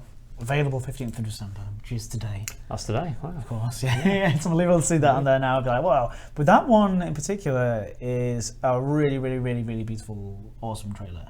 It's very different from the one before. Well, it serves its purpose. Absolutely the intent, that they are distinct and different. And what's nice about the beta gameplay trailer is that it is gameplay. So that is actual captured footage of people playing the game, and I was one of those people. So what was really nice about doing that particular trailer was the fact that we got to play the game, and obviously we're working on the game a lot, and we get to kind of play with it as we go. You were sitting where I sit in the office. Yep. You were over there, and you sort of six of you just huddled around, Absolutely. laughing and actually just filming, grabbing all this. It was like a little LAN party. It was fun. So we got a bunch of machines up and running. A couple of them were capturing as we were playing, and the rest of us were kind of trying to fly cool in the background and try and look as make the gameplay as interesting as we can, which was not a problem because it's there. And what's nice, I think, is it really sings when it's kind of collaborative. And we were making sure that we were kind of, just really a lot of it playing around, just driving around on the surface in a bunch of buggies and trying to get some interesting shots. And it really showed, I think, that the game is great in that aspect when you've got a bunch of people playing it, and you kind of, jumping buggies over ravines and all of the stuff that actually we've then been seeing a lot of players post up onto YouTube, and longest buggy jump, that sort of thing. That's exactly what we were doing, just to try and test it out and see what shots we could get. Around here, and then I'll jump over you, but then make sure you look at. Well, we did some really cool stuff. We absolutely did a lot of sort of trying to get a lot of head look in there and all of that sort of thing. But actually, a lot of the coolest moments came from just being in there and trying to do it. So it's like, let's take out these skimmers. And yes, we were trying to sort of angle the camera a little as we were looking, so we capture the action. But things like that missile coming in, that was absolutely there. That happened, and we would just happen to be looking at the right shot. And I think that's the thing with these edits, and obviously the edits that a lot of the fans do as well, that are up online, some of which are fantastic, by the way, is you have to play the game a lot. And then you get those moments, and then when you put those moments together, that's when you get a nice cohesive little trailer that kind of tells you you're not going to have all of those experiences within like 10 seconds of picking up the controller, but you will have them as you play through the game, and that's kind of what Elite is. It's not necessarily slam bang action all the time, but you get those little bursts of it, and when you do, it's great. Yeah, it's fantastic, and it's a very evocative trailer. I think it is just as good as the other one in its own sort of way, in its own way. I think different, and I think what was good was that we led with the gameplay trailer. So it's everyone knows that's what the game looks like, and that's nice and honest. And then we've got one that maybe just plays in that world, sets the tone a little bit, and as I say, lets you see the action from a different angle. Yeah, great. So I would love to show these videos again, and they'll see them again. But it'll be interesting now, if you have been with us this whole time, to then go back and watch those from that perspective as well. There's also a shot in there of the landing Cobra. Which some people may remember from a previous. Yes, we kind of reused that because we felt like we could do another landing Cobra shot, but it would be a little. We concentrate on the rest of the video, and also we quite like the fact that it kind of links it back to the teaser. Such a great nod to it. So if you saw that one, hopefully this is more of a continuation of that initial little teaser. And obviously, there's the we've not mentioned the speech at the beginning of that one as well, which is interesting. Tell me about that. Well, I think it's a unique element of it. I can't remember whose idea it was. It might have been Chris Marsh's, I think. I'm not 100% sure on that. So if it was someone else's, I'm sorry. If it was Chris Marsh, well done. But yeah, and that was an interesting choice, I felt. Obviously, linking it back to the sort of future, what was then the future of space exploration, and the need to go and explore and to find new things, and that seems like a very elite thing as well. And the fact that it's a challenge, and the fact that it's you've got to earn it, so that all feels very much like a in the elite kind of ethos, and it just gives a nice weight and gravitas to the trailer as well. So it was nice to be able to put that in there, really. Yeah, no, it works really well. So everybody, thank you for joining us at this sort of halfway point with talking to Chris. Just wanted to bring up, yeah, that's right, you've got some more time with me, I hope you don't mind. Oh, okay, fair enough. You've probably got proper work to do. Edge away. Try and escape, don't do that. So everybody, thank you for joining us. I'll have an update for you on the time very, very soon. It'll probably be at the start of the next section where we bring somebody else in to chat with us. But we do have a giveaway, of course, which is very, very splendid, of course. I'll find my case. We've got a copy of... Oh no, what we'll do is we'll do something that's artist themed. It's a paint job pack or paint job of your own choice from the store. I've been putting people on the spot a little bit, so I'm really sorry. But I've been asking for a line, just one simple line that people can say in the chat that we can pick at random. Right. I know. A line? Just a line or a word or something, anything that people can say in the chat so we can pick at random. A word, right, okay. Let's see. That's a nice pen, isn't it? Let's go for...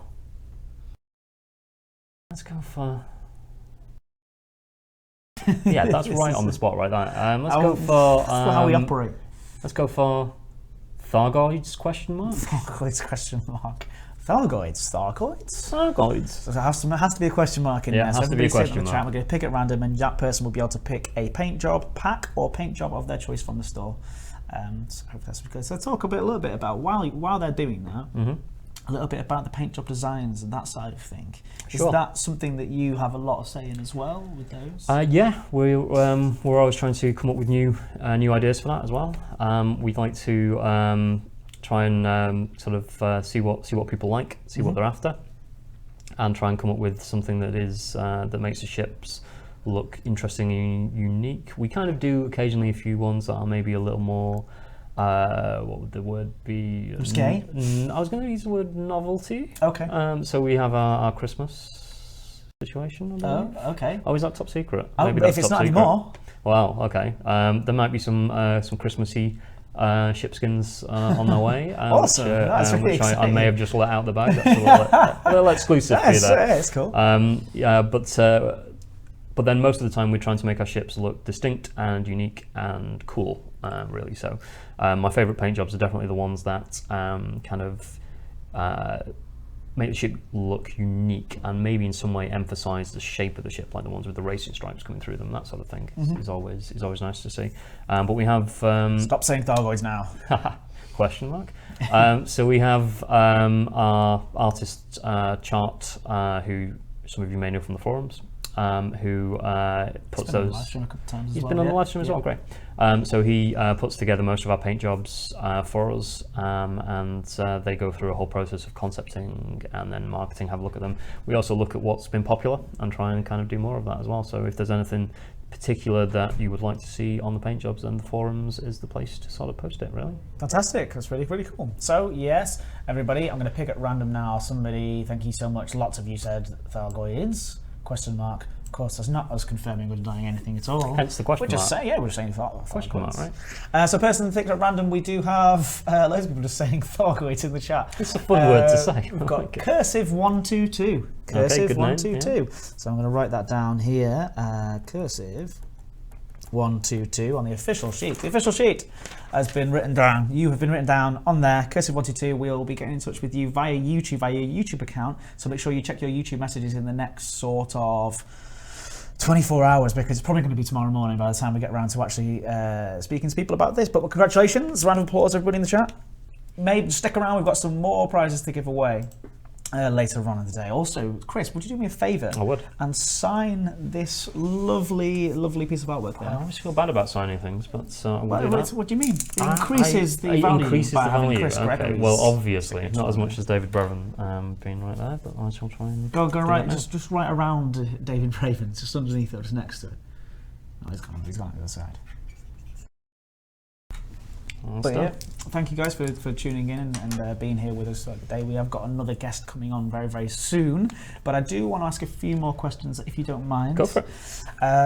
Obviously, last year we had the original Elite Dangerous. Yes, And indeed. then it's been a one big long year. What sorts of things have you seen from the community that have inspired you, perhaps, Right. in terms of your art direction, and may change things? And Yeah. also, how can people also influence that in those sort of positive reinforcement ways, like you said about the forums and stuff? Well, no, we really like our community, and I'm always checking on Reddit and various other places to see what's new and what people have been doing, and it's amazing what some people out there kind of put together from the game. I'd say the biggest thing is when we started Delete, one of the biggest changes for an art department certainly was the fact that we couldn't necessarily art direct the game in the same way that you might other games.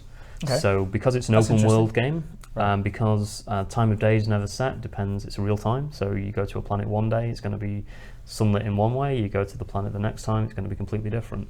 Whereas normally in a game we would probably have the ability to set the time of day so that it was always nice sunrise or it was always an evening shot or whatever it would be. That was no longer the case. So we had to kind of adjust to the fact that certain things like that were out of our control, and we just had to sort of put all the pieces in there and trust to the simulation that it would come out in a pleasing fashion. Great. And then and obviously there's no way that we can test all of that because there's X billion worlds, whatever it is that's out there. So we can't. That number is It's scary. So we can't possibly test all of those. So we had to kind of trust that it would all be there, it would all work. And what's been great then is seeing over the last couple of years is the people playing the game and finding these things that we didn't know were there.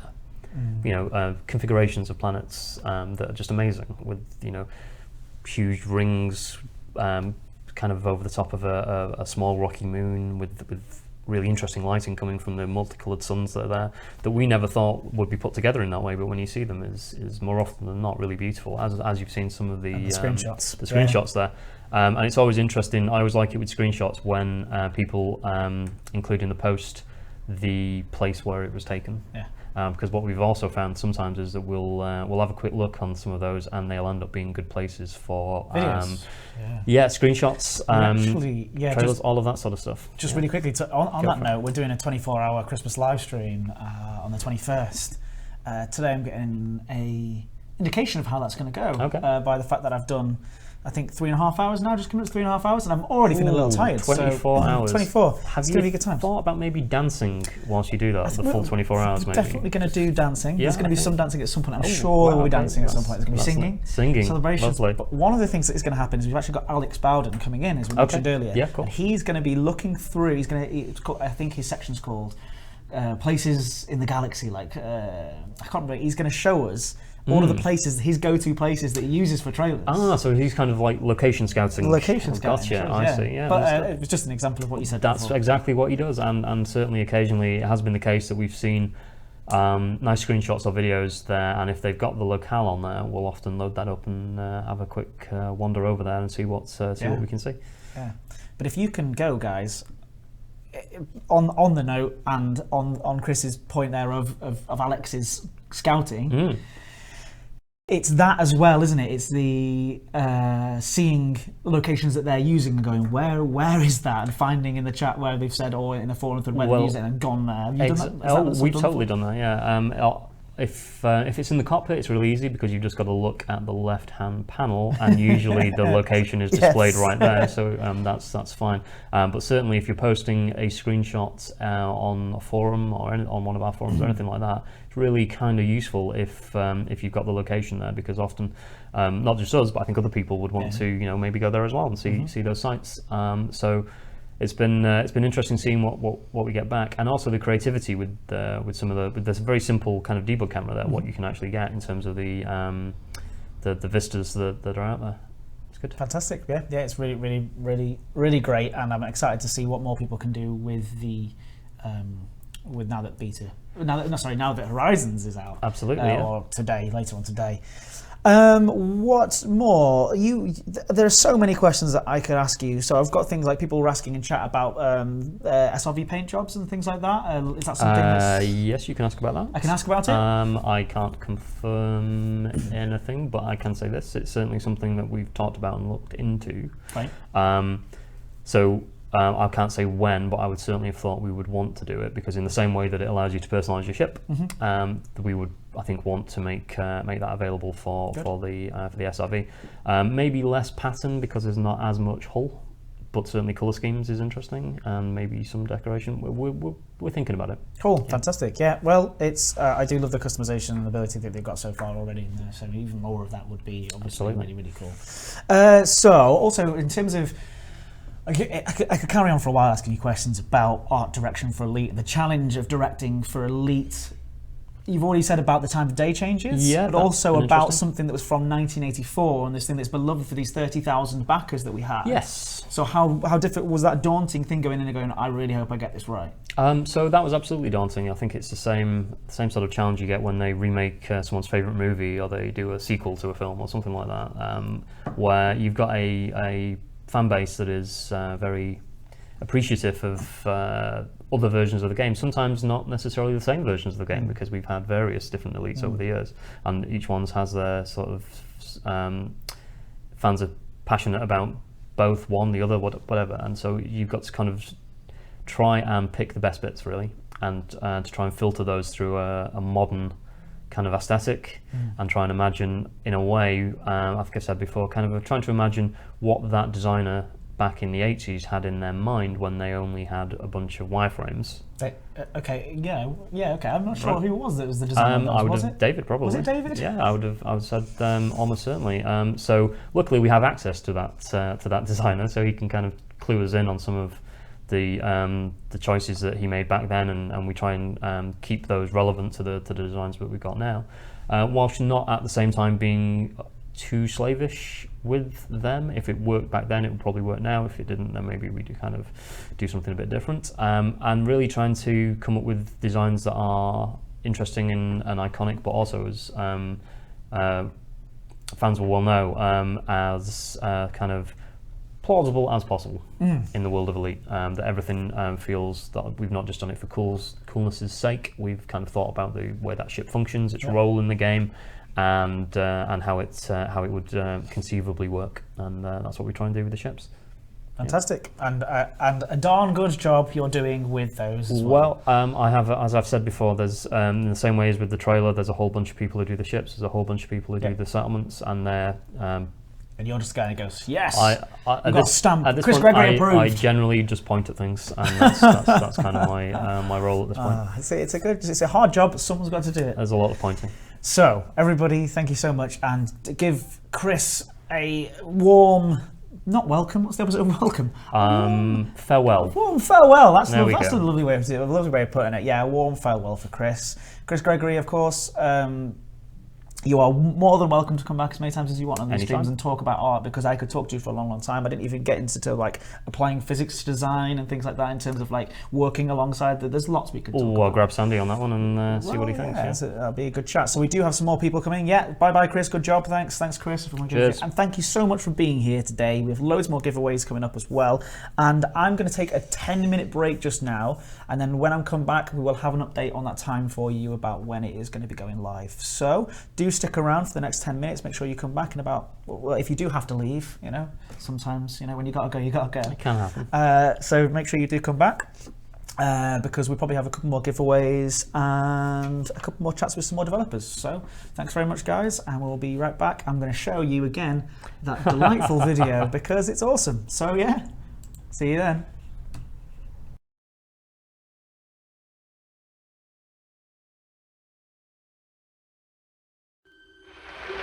We choose to go to the moon in this decade and do the other things, not because they are easy, but because they are hard.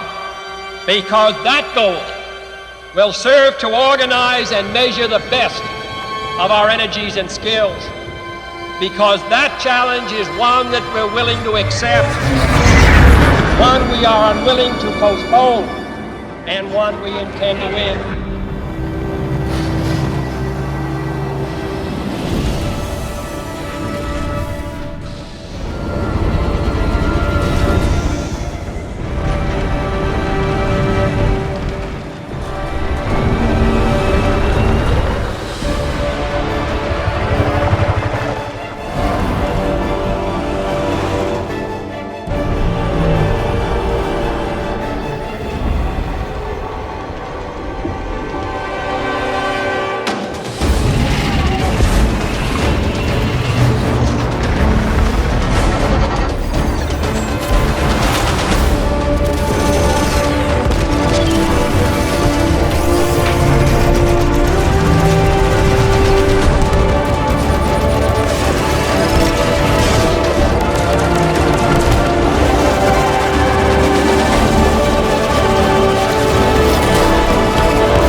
Hello, everybody, Hello. and welcome back.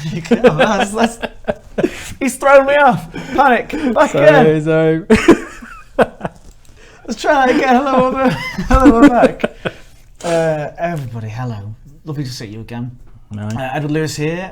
This is the community live stream. What am I talking about? You really have thrown me off by doing that. I'm sorry. I've just derailed. It's just derailing the entire stream. That's it, guys. I'll go get me hat. Right. Horizon's cancelled. Hello, Mike Evans. No. Hi. This is the official Elite Dangerous Horizons launch live stream. Mike Evans here. Designer Mike Evans has come along to say hello to everybody. Hello, everybody. And to breathe some life into this live stream and wake me up a little bit. You've already tested me. You've already done some tests on there. So if everybody has lots of questions. Oh yeah, I've had a little look. Oh, people noticed that. Yeah, people noticed that my clips come off. But yeah, I've got a little costume change. Costume change that's causing me some grief with my mic. Sorry about that. But yeah, new costume change. And I think that these shirts exist on the store. Or will soon. I know that for certain. I want one. It's nice, isn't it? Yeah, it's really lovely. Look at that, lovely stuff. Yeah, fresh shirt. What did you say? It's a fresh shirt, all right? Guys came in, they were like, "You look sick. You look sick." They did. You look like a zombie. You look like a zombie. So then this shirt, I think that grey is not my colour. Well, it's apparently my colour. So well. Well, you look lovely. Yeah, I love grey. And what kind of you have to look lovely on the special day of today. Oh, everybody, no. You're not it's gonna Mike do it. Evans' birthday. You went Happy there. I birthday shouldn't have said to anything Mike. to say. Happy birthday to Mike.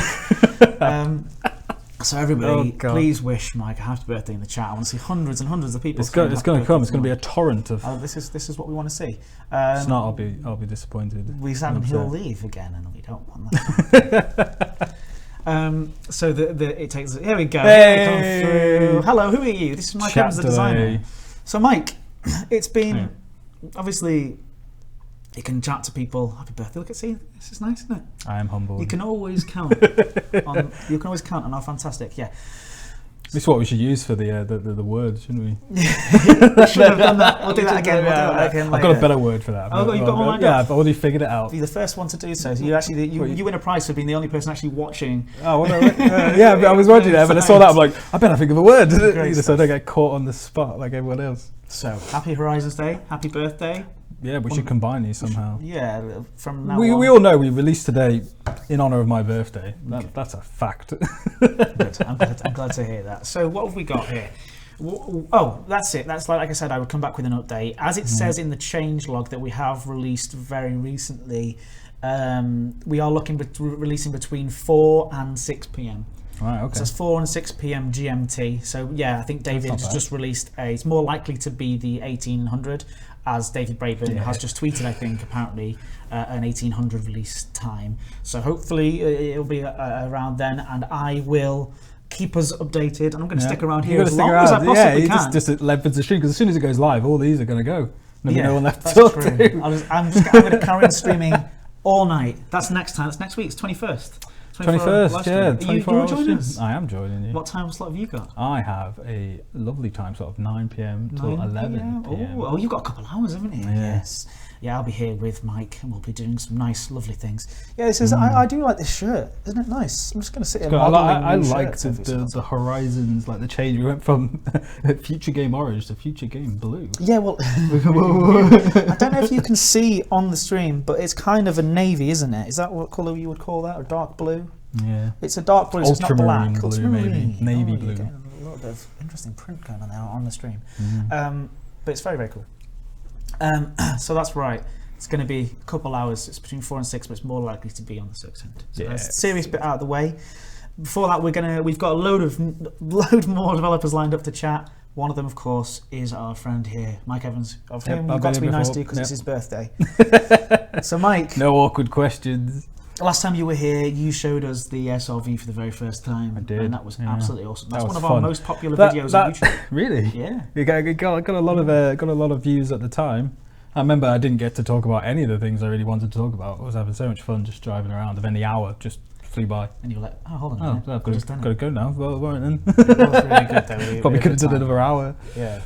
So, if people do have questions for Mike and stuff, do Ask throw him them about in. Flight Assist.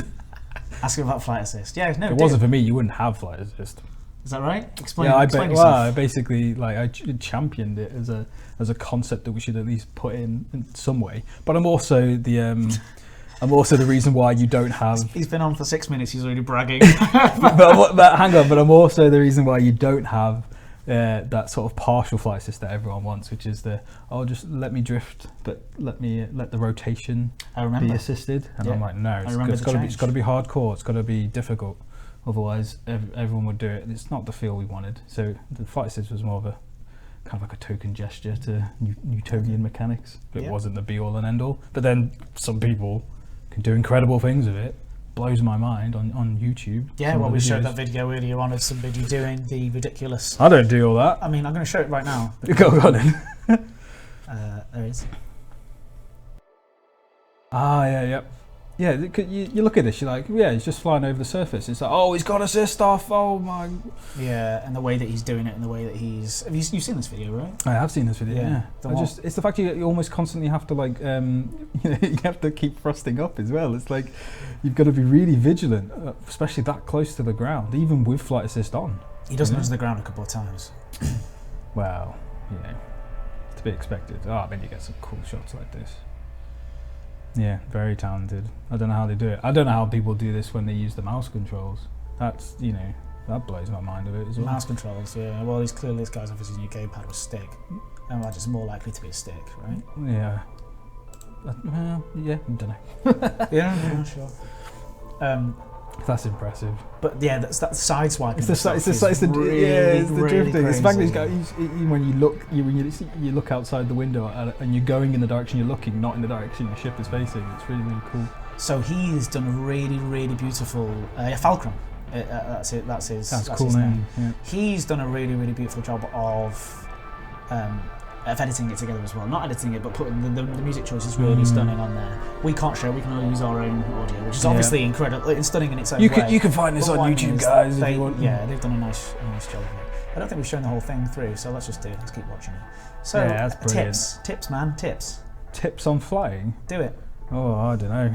It's been so long since I've actually properly just spent a good while flying in the game. I've been literally super focused on the SRV. I spend most of my time these days driving that about.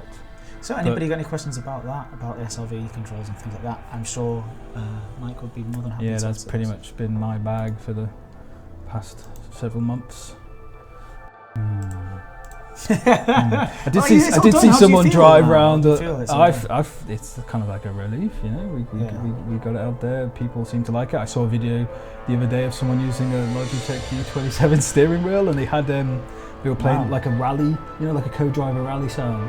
They had that like at the same. So they were just driving around, and I think he was filming it with his camera on his phone, so it was a bit shaky, and he had this rally driver calling out corners, and he was just like pretending to like rally, and it just looked brilliant. I'm like, That's a lot of fun. that's Oh, just something- that. I love that one. He Oh, he does goes that. backwards. Yep. As just a lovely sort of like, and that's where I just flew. Yeah, that's it. See you guys. I'm off now. Bye. Um, Yeah, That's yeah. So silly rally. flying. We need to get some some structured rally into the yeah. Well, into we've the got- planetary gameplay. I think. well, you've got the of course the settlements, and we showed that teaser.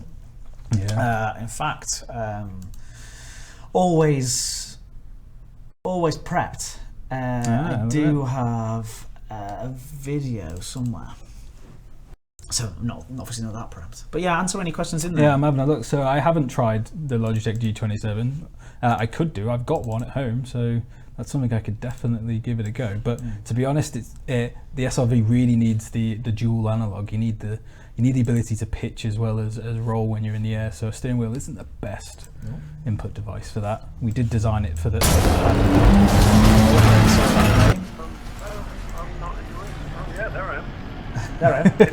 So this was a bit of sort of SRV sneak peek that David put out. And I think that sort of illustrates a little bit of what you were talking about that sort of that chatter a little bit and the sneaking around and racing through. And this is earlier and this is before beta, so do remember that things have come on It since. does look really cool, doesn't it? So I love it when you drive behind someone else. But if you're just playing it from a first-person point of view, you don't get a sense of how big this thing is or how it's moving, and then seeing it from this point of view is really cool. It would make a good race, actually. I'm sorry for breaking people's ears. People are complaining about the ears. It was a bit loud before. Yeah, I'll try and make sure I adjust the sound before we put it in there. But I can probably help with that by lowering the volume there. Preemptively lower the volume. Hey, Tony Carson, you're saying 10 minutes to countdown. Unfortunately, like I did just mention at the start of this section, it's going to be more likely to be towards the 6 o'clock end of that bracket. We'll be keeping you updated more on here. We've got loads more people coming through. And Mike, we haven't even started talking to you really properly yet. No, Why don't you I tell did. us? I did. Yeah, I had You something have. to Happy talk birthday, about. by the way. Thank you. Again.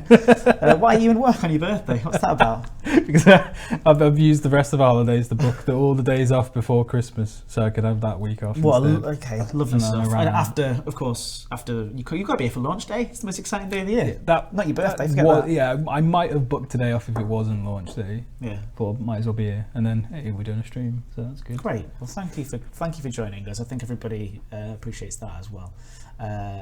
Oh dear, I don't have the stream now. Can't believe how much shiny Ed I've been missing. I can't believe I just read that by accident. SRV as in Stevie Ray Vaughan. No, surface recon vehicle. Am I right? Surface recon vehicle. Yeah. What are you drinking? Asks me Patel. I was drinking water. I've just finished it. So if anybody's watching, I'd love another water. The door will get a knock in a minute. I don't want to drink anymore in case I need to loo. So Mike Evans, on my list of Ed. things to cover with you, we have something.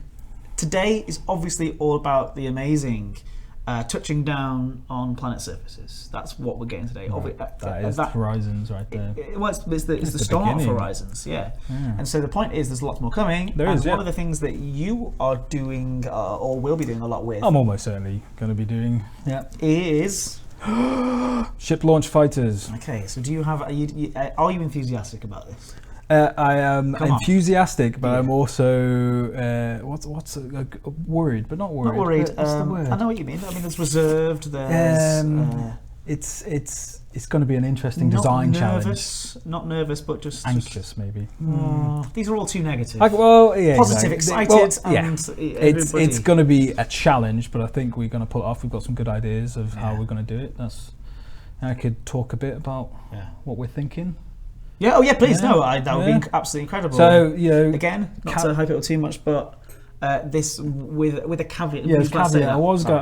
Sorry. Well, you could do the caveat if you I'm want. gonna face this way. But all of this is totally subject to change. I'm not promising anything, but so far the idea is that we're going to have the ship launch fighters. We're thinking you're gonna be able to have like 4 of these on your ship. Wait, up to 4 fighters on your ship? Not necessarily in the ship. Lots of fighters in your ship, 4 active at a time.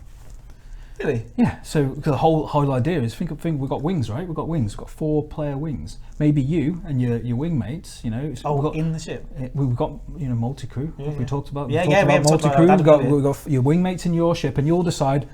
Let's go out and have fighters instead, and then so that makes sense that 4 is a good number for the amount that you might want to fly around, defend yourself with. And I know there's been a lot of chatter on the forums about how could fighters work. Why would anyone want to use a fighter when you're in a big, powerful ship? And why would you go into a little thing? So that's the design challenge that we're facing. Is we want to make the fighters very much like the SRV. We want it to be a bit disposable.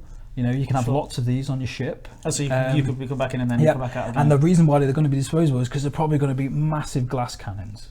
They're going to be just like huge hard points with an engine on the back, you know, something so that basically they can be shot down relatively easy. But if you don't pay attention to them, they'll sting you. They'll sting you. So you'll get like a Python will interdict a lowly trader, you know, and he's minding his own business, and bam, launches 4 fighters out, and now the Python has to care about where they are and deal with them, whilst maybe the trader can, you know.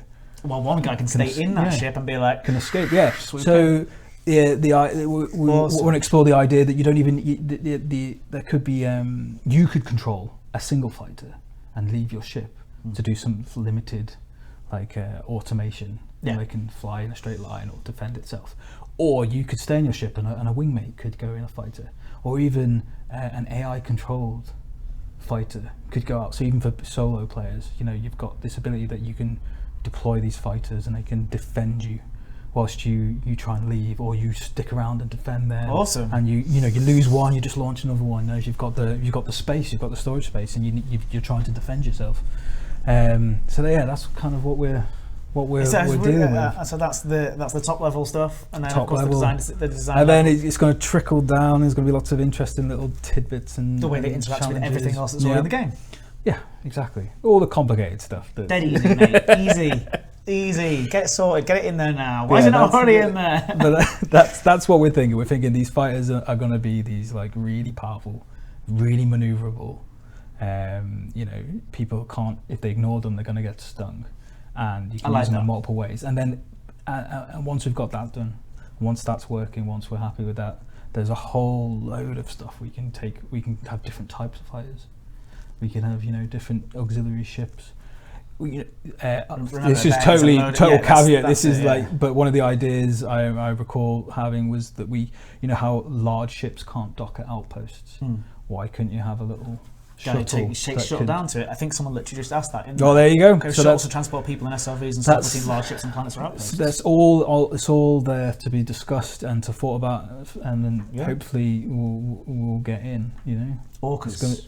Orcas. I'm just saying the word. Orcas. It's like the word orca. It's just a shuttle. It's a shuttle, isn't it? It's just a taxi. It is a passenger ship. Yeah. Without the passengers for now. But we'll get there. Just saying the word orcas. And we'll have the shuttles, and we'll have That's the high level plan. Yeah, and I really like it. I think it sounds absolutely amazing. Like, I hope these people like it. Guys, what do you think about the sound of that? Gunship on the right. So the gunship is one of the ships that has a fighter launch bay. So basically, one thing I forgot to mention is that because of the requirements, the art requirements, and from a gameplay point of view and a context point of view, the size of the ships, you know, this is generally going to be a big ship thing, you know, a medium to big ship, and especially a trader thing.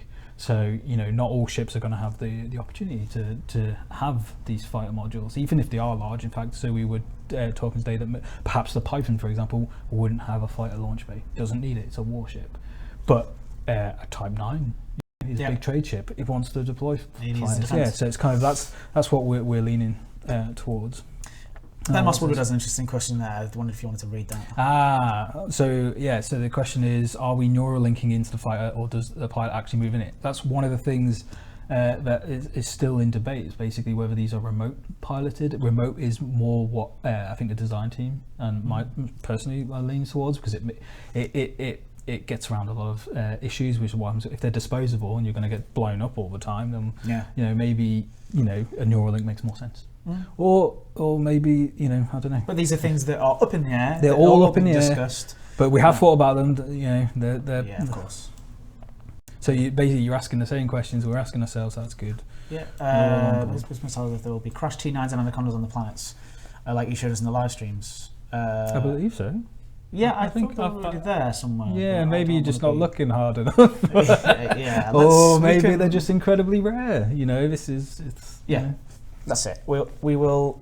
I can potentially get a confirmation on that, but I'm fairly certain. Because we were playing in not an open build, but what would then become the game. Yeah. And I don't think it was in our last stream. It was in the one I did nitty-gritty questions. But you're saying it's because it's nearly a combat ship, but it's kind of like there's definitely a size requirement to have them for the whole art side of you need this in the assets for them. So okay. Does the Fed Corvette have a fighter bay again? Cool, hangar bay that comes down and launches the fighters. Yeah. So there's obviously a Sidewinder couldn't fit. But going up big ships, they could pretty much do it. But now it's a design decision: which ships should have this ability and which shouldn't. Cool. You still need to figure that out. Yeah. So how is it different designing now to what you designed way back in the day? You touched earlier on about flight assist off, but design back in the day was very much just lots and lots of document writing, but then very hands-on, iterative development, lots of back and forth between the programmers, designers, just get it in, because we had a lot of freedom and we didn't have, we had a much smaller team, so it was really, really cool in the beginning. It is cool, right? Still now, right? Oh yeah, definitely. Cool Mark Allen, my favourite programmer. Me and him basically, between us managed to come up with a flight model. You have favourite programmers. What are the totally other programmers going to think? Apologies to the poor programmers who didn't get picked in Mike Evans' top programmers awards. There's no award, Mark. You're not getting a trophy. But yeah, great. But in the early days, it was very hands-on, very iterative, and we were kind of in some ways we were stumbling in places and getting to good answers and doing lots of trial and error because we could. Now it's a lot more thought out. There's more people on the team. There's a lot more discussion, and before anything gets committed, because we've also got lots to do. There's always loads going in. There's always things to take different priorities. So it's just development's got bigger, and we've done bigger things since. Yeah. Brilliant. I don't know why people are doing this on here, but they're writing Obsidian Ant Time. Can you? That's because that'll be their. I think Obsidian Ant maybe no, because Boston Stumps is the username. But Obsidian Ant is one of our video makers who's fantastic. But I think people are quoting him. Maybe he's asking questions. Maybe he's restreaming it through Twitch or something. I'm not entirely certain why. I'm not entirely sure I can read that question either. That's a nonsense question. Yeah, I think it's a I am Spartacus thing going on here. Everyone's like, I am Obsidian Ant, and I have a question. But Obsidian Ant's a wonderful video maker, and anyway, Dangerous Dan says, "Where's Horizons? It's 4 p.m." Dan, we said earlier, it actually probably going to be more likely to be around 6 o'clock. David Braben did just tweet about it. We're going to keep you updated, keep you entertained with people on the screens, keep giving you just giveaways. Longer streams, isn't it? More going just on, more chit chat. Everybody, one thing I do want to talk about really quickly. Yep. Go to justgiving.com and then search for Frontier Developments, because we're doing a 24-hour live stream on the 21st. Yes. It's only 6 days away. I'm going to be on there. I think I'm going to be on there for the whole 24 hours. That's going to be epic. Mike's at least I'm only on there for 2 hours. 2 hours, but that's really cool. It's like a chunk. Well, technically it was my. I've got the whole week off. So. Well, thanks for coming in. So it's going to be. Yeah, it's going to come in on my time. We're not paying you. I know. So there's it's a charity stream. Yeah, it's a charity stream. It'll be fun. But if you go and search for Frontier Developments on Just Giving, you can see that we've actually already smashed through our target, but we are going to be updating that target soon and hitting for a stretch goal. So we do want people, so if you haven't already seen it, it's for a fantastic course called Special Effect, and I do really think that everyone should visit that. The reason why I'm talking about that is because obviously our 24-hour live stream details here from Elite Dangerous. Has the itch for coffee or tea begun now? I'm doing all right. I've lost my voice a tiny little bit, and that call for water didn't do anything. Didn't happen, did it? Earlier. Obviously, no one could do that is watching. Yeah. But we've had we've had a good time already in this 4 hours, and it's about to get even better when Mike Evans tells us all about the ships of 1.5. Right. Okay. So I've So got 1.5 as well is also coming live today. So of I've course got I've got some pieces of paper here. with Whoa. All sorts of stats and things. stuff that I do when So if I'm anyone wants any stats about setting anything, up ships. what does this do? What does this mean? So well, this is just every ship in the game, a few bits and bobs, choice stats taken from the spreadsheet, just so I know what I'm talking about. Because I set all these up, but I can't remember everything off the top of my head. If anyone has any questions about the new ships, and then this one is a more specific to do with the new ships. In fact, I put some more ships on here because I couldn't really remember how many new ships we've added. What actually came in? It was the Asp Scout, wasn't it? Yep. Asp Scout, Cobra Mark Mark IV, Killback, Viper Mark IV. Yeah. Yeah. The gunship and the Federal assault ship, were they in? Because I thought they might have come earlier. And the cutter and the Corvette. Yeah. So I've got some. Well remembered. I've got some status. If anyone's gonna have any Rax questions, G said I Ed can is talk very about good at these. interrupting his guests, just like I literally just did them. I did that on purpose. That's his That's my job to interrupt guests, to make sure they carry on being interesting. Yeah. I'll have you know, if you listen back to the last Increased pitch rate on Viper this has Mark been 4 IV. hours now. pitch rate I'm of the going to get Viper- annoyed if they watch back this last 4 hours. They'll have Yeah. seen the amount of time they let everybody else speak. Even Yeah, though well, I'm desperate to speak I myself. watched it. Didn't It's I? fine. It's just normal day, normal stream, normal Edge stream. Just what you got to deal Are with. you saying that I'm interrupting you too far? No, it's fine. He's not disagreeing. Right, sorry, go on. You're doing the host thing. You've got to interrupt. You've got to keep them on topic. You've got to keep us in check. It's going to stay silent from now on. Why is the cutter so bad? Well, that's your opinion. I think the cutter is a fantastic ship. It can't be the be all and end all. Yeah. Can't be. There's always a consideration to whenever you make a new ship. We can't just make it just better than everything else because that kind of. We do have a knock on the door. Ooh, Yeah, is this I'm your sorry, water? I was actually interrupting. Did you want It's a war from CJ. Thank you, CJ. Cheers, CJ. CJ. That worked. Someone paid attention. Look at that. Look at that. You should be testing the game. Sorry. Dedicated carrier ship for Fighters. That's an interesting question. Cutter is awesome, says Dale Spider. Corvette's my favourite of the new big ships. Not quite. I've got some stats. I don't know if anyone needs some clarification on why is this that and why is the other. Loads of questions. Can I have a jacuzzi for my Anaconda? Maybe much later on when we have Lots of questions coming through.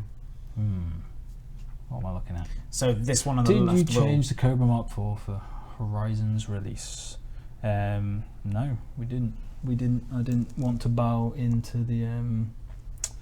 What was the? I didn't want to do a knee-jerk reaction. I know there was a lot of talk about the speed and that they should be faster, but honestly, the Cobra Mark IV is an upgrade in terms of the quality and the quantity of internal compartments. In fact, all of its hard points were moved to put them into the center line so that you could actually have fixed weapons and thus have the damage increase that would give you over having to basically be forced to use turrets or gimbals on the wing things. Has an extra hard point, and as someone said, I can't remember the name on the forum, is that the ship really suits the kind of you don't need the speed because you're like a sniper. You just have all the high powered fixed weapons and you just aim and you can shoot at people that you otherwise you would have to get into a dogfight and use gimbals, and then you're losing out on your damage.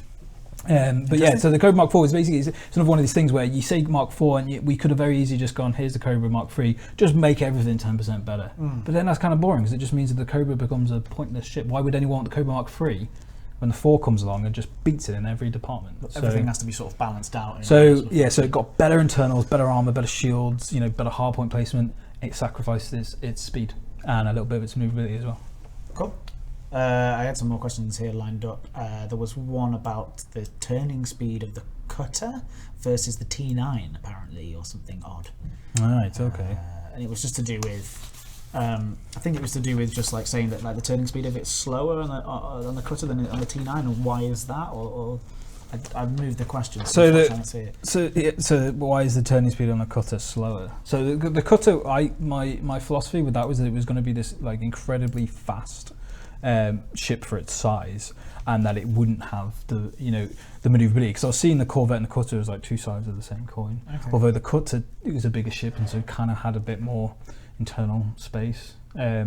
available that it made sense to use. So it in some ways it's got a better deal in that department. But from a speed point of view, I wanted the cutter to be fast, but be somewhat like railroaded into going in a straight line. Yeah. It was about boom and zoom really fast, whereas the Corvette was the maneuverable one of the two, and that was to have the better turn rates compared to something like the Anaconda or whatever. And the Type 9, the Type 9 is a trade ship. I think it needs every advantage it can get. It's like, I don't think if it's got a faster turn rate, it's because it probably needs it, to be honest. And then not forgetting the fact that depending on what you fit, what modules you have, how heavy your ship becomes, what drives you have, it's going to change the. So one of the things I've got on here, for example, if I look at the cutter, it has a potential like best speed of 232 meters per second, compared to, and that's actually the same as the Corvette. So this isn't including the boost speed. This is just its normal straight line speed. 4 pips, have the best drives, be under the beyond the lightest you can be. Yeah. You're getting 232.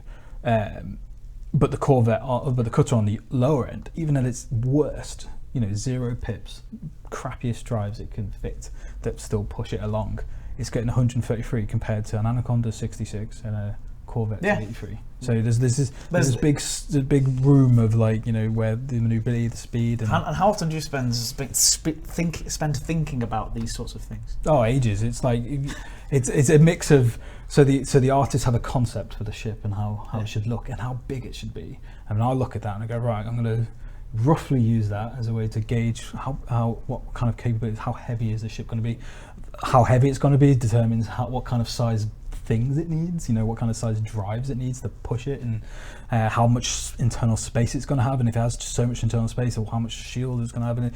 It's all very interdependent. It's like you change one thing and all of a sudden it's like, oh, its jump range is crap, I need to now upgrade its FSD, but upgrading its FSD means it can I need to bump up its hull mass to make it not too amazing at jumping, because a big step up in FSD will mean all of a sudden it jumps 20 light years more than we want it to, and now we have to balance that. And I do this back and forth balance, and I get it all on this big spreadsheet I've got. And then the artist will come along and go, right, we've put this on it, and I'll be like, nah, we need to have this hard points, and it needs to have this, and they're like, oh, okay. And then they put them on, and then they call me over, and I check if the placement around the geometry is good. And then it's just this iterative back and forth, and eventually it ends up in my hands. The art's done. I put all these numbers in, and I finally get to play it properly and test it and drive about. Yeah. So, and how often does it just feel wrong entirely? And how often does it feel like, I got it right? Most of the time it's pretty spot on, because we've got so many ships now that I can pretty much look at a ship and base it off the ship. So I know it's going to have a good flight model, because I'm just going to copy paste a flight model that already exists. So that's the one thing that doesn't get described in these spreadsheets, is the flight model. That's the last step, because I need all the art assets in. Then I go tweak all the flight model parameters. So you have a middle point based on the size of the ship, and then you make it have up and down. And I go, hey, you're going to be a speedboat, so you're going to go really fast, and you're not going to be able to turn. You're going to have the maneuverability. You're going to be able to roll really quick, so you can change the size that's being attacked and bring other weapons to bear, that kind of thing. And then finally, I end up placing little the hit spheres of where all the internal modules actually are. So some ships have better placement of where they're more vulnerable modules are.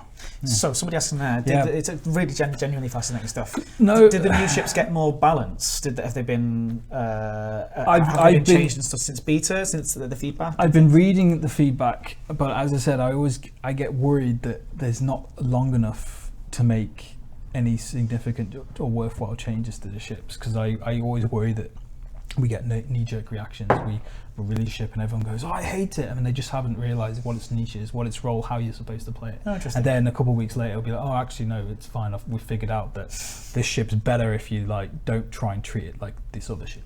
It has to have its own, and people are like this, and I read the forums a lot, on a daily basis, and I find this feedback. So I basically take it all in. And then if something really does stand out, what we'll do is we'll get that change, and we'll see if there are any other ship-related changes, and we kind of do them as like a whole. Because there's a few little tweaks here and there, Yeah. You know, like I think we tweaked the Anaconda recently, but that was based on you know, feedback we had for a very long time. So something we all knew about. We just needed the right time to push it up, because you don't want to just do lots of tiny little updates, because I don't know when the next patch is going live, and better to get a nice ship balance. So as we get closer and closer to a more consolidated final ship list, because there's going to be we can do a big balance pass on the whole thing, take all the feedback on board, make sure that we've got rid of any knee-jerk reactions, and we're getting the actual truly, like, you know, the good feedback that persists. So this is a very specific question there. Why does the Cobra Mark IV have 5 hardpoints of only class 3 power distributor? So the idea is that although it's got you the extra hardpoint, the extra small, and they're better placed, we didn't want you to just end up filling them with like lots of high powered energy weapons. It was kind of like your trade-off is that you're gonna have to fix like multi-cannons, and you got a bit of skill in aiming them. You know, it's just different ways of balancing it. Yeah, there's a good question from Commander McDonald. Why not tell us something about your intention for the ships in each description? I don't write the descriptions, unfortunately. Oh, I read that as a different. Oh, well, what did you fair enough. I read it as that's a good. I read it as how more did you read go through each ship and talk about your intentions behind each one when you were thinking about putting them in the game. Wow. I mean, Well, that's a big question. it's maybe if a specific ship, especially one of the more recent ones, because they're the ones that are more fresh in my head. Yeah, it's the new ones. That's what I'm talking right. about. Okay. So Wait, first of all, before we do, I'm going to interrupt you again to say, do it. Tell us about your favorite. Which one is your favorite? My favorite ship. Yeah.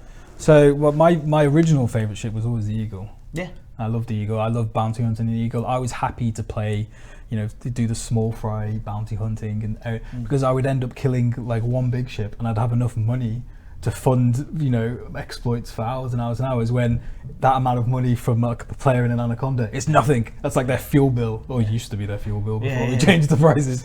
But it's kind of like, I was happy at that low end doing little small fry bounty hunting. I always had a thing for the Viper as well. So the Viper Mark IV was the last ship that I truly played the game. You know, trying to play it as a player would, not as a developer. And I got on really well with that. That's like the new ships. That's probably my favourite out of the bigger ships. Is the Corvette. Cool. I quite like the way it looks. That's a beautiful looking ship. Yeah, it's kind of like how I'd wanted the Anaconda to look if it was me. But then again, if the Anaconda looked like that, then what would the Corvette look like? Internally have opinions on what the ship should look like. We all have our opinions. I'm not massively fond of the Empire ships. The way they've got that kind of smooth. I like jumbo jet nose thing. I'm more of the angular Star Warsy kind of like, get some plates, triangular plates. Show some triangular plates in there. We haven't got enough triangles in our game as it is. Awesome. So yeah, if you are just tuning in, welcome. This is the Horizons launch day live stream. We are approaching 4:15. It's looking around about a 6 o'clock release for Elite Dangerous Horizons, but do keep in mind that can change, because lots going on today to make sure that we get this out. So there's a question here I could answer. Which role does the Asp Scout fill? So the brief for the Asp Scout handed to me was, we want to make a cheap Asp that wasn't there, because Asp is a very popular ship. It's quite capable. It's got a decent number of hardpoints. Awesome ship. Very manoeuvrable. I'm surprised by how it gets used for so many different roles. It's a total multi-role, even though it was supposed to be more like, it's an explorer, but it turns out to be an explorer basically means you have to be multi-role. So the Asp Scout was designed to be kind of a downgrade, really. It was supposed to be a cheap and cheerful, you know, get your foot in the door of exploration, but still have some of the advantages of like the insane maneuverability that ship has. You know, it has a few less hard points. It has a few less internal hard points, but it's cheaper. You know, that was the whole point. I was basically given a brief that it's, you know, it's still got to be good. It's still got to be able to get around. It can't, you know, it can't be as good as the Asp Explorer, because it was supposed to be a downgrade, which is the opposite to the Viper Mark IV, which was like, hey, make a more expensive, better version of the Viper. You know, so they kind of like they met in the middle. It was like the Asp Explorer's here and the Viper's here, and they kind of go, which is why those and the Keelback, they all have the same external hardpoint loadout. They all have 2 mediums, 2 small, which is a really good, in my opinion, sort of you know, do lots of thing loadout. It's not too extreme. It's not like 10 hard points. It's not too low. So they all ended up with the same sort of external hard point, but they all different in the way their internals worked, and the way their shields and armor worked, the way their maneuverability worked. Right. Awesome. Yeah. So you didn't actually answer. Well, Sorry, what no, was you it? did. You said What the did I Alpha answer? Scout. That was good. Yes, Scout, I yeah. like that. I appreciated that tidbit of information. Are people interested to hear more? So Viper Mark IV was supposed to be an Explorer? Question mark. No, so the Viper Mark IV was supposed to be. So where's the Viper, the Mark III presumably, was this kind of like supposed to be this hot rod. It was really fast interceptor. It was supposed to be able to just go really quickly, dish out firepower. Whereas like and had the same loadout as the Cobra. Whereas the Cobra was multi-purpose, bigger, had more room, could carry more cargo. So this is kind of like the Viper's answer to the Cobra, and that it's got more space for stuff, it can carry more stuff. It's a bit hardier. It's got more strength. It's had to take a hit on its maneuverability and its speed, but it's essentially is an upgrade to the original Viper, and obviously cost more as well. It fills a gap in the sort of like progression of ship prices. That's an interesting point about the progression of ships and where there's a gap. I remember actually after the Cobra there was in the original. I remember the beta, and then just after the beta, after the Cobra there was once a big gap. Yeah, and now the it's next ship, slowly filled in. We've got lots of ships in there. The Type 6, 7, the Asp got in there. The Vulture, which is a very popular ship. Another ship I really like actually because it has that kind of unique. It only has 2 hard points, but they're large hard points.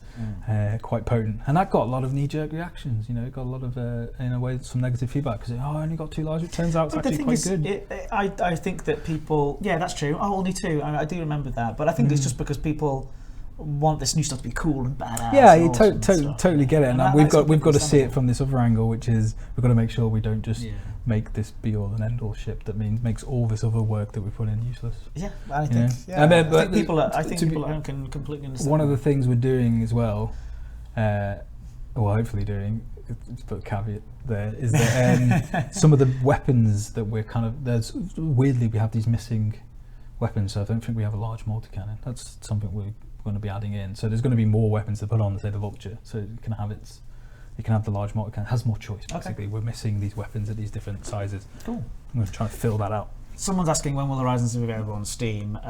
We'll have information on that as soon as possible as well. But you will get Steam codes. Just letting you know that is going to happen. You're going to have access to it in Steam. So basically, I think it's as soon as it goes live at 6. But we're getting more confirmation on that as soon as possible. There's also questions there about the so many frame questions shift coming drive through. You can answer ranges. all of these. I could try. Well, be nice to them. Come on. So there's always people always want more frame shift range. That's always a thing. It's like, it doesn't Jump super far. I want to jump really far, and I can't. My fighter ship can't do this compared to this other ship, and it's kind of like the general purpose, the kind of multi-purpose ships, the ship you kind of didn't peg into a specific role, like combat or trade.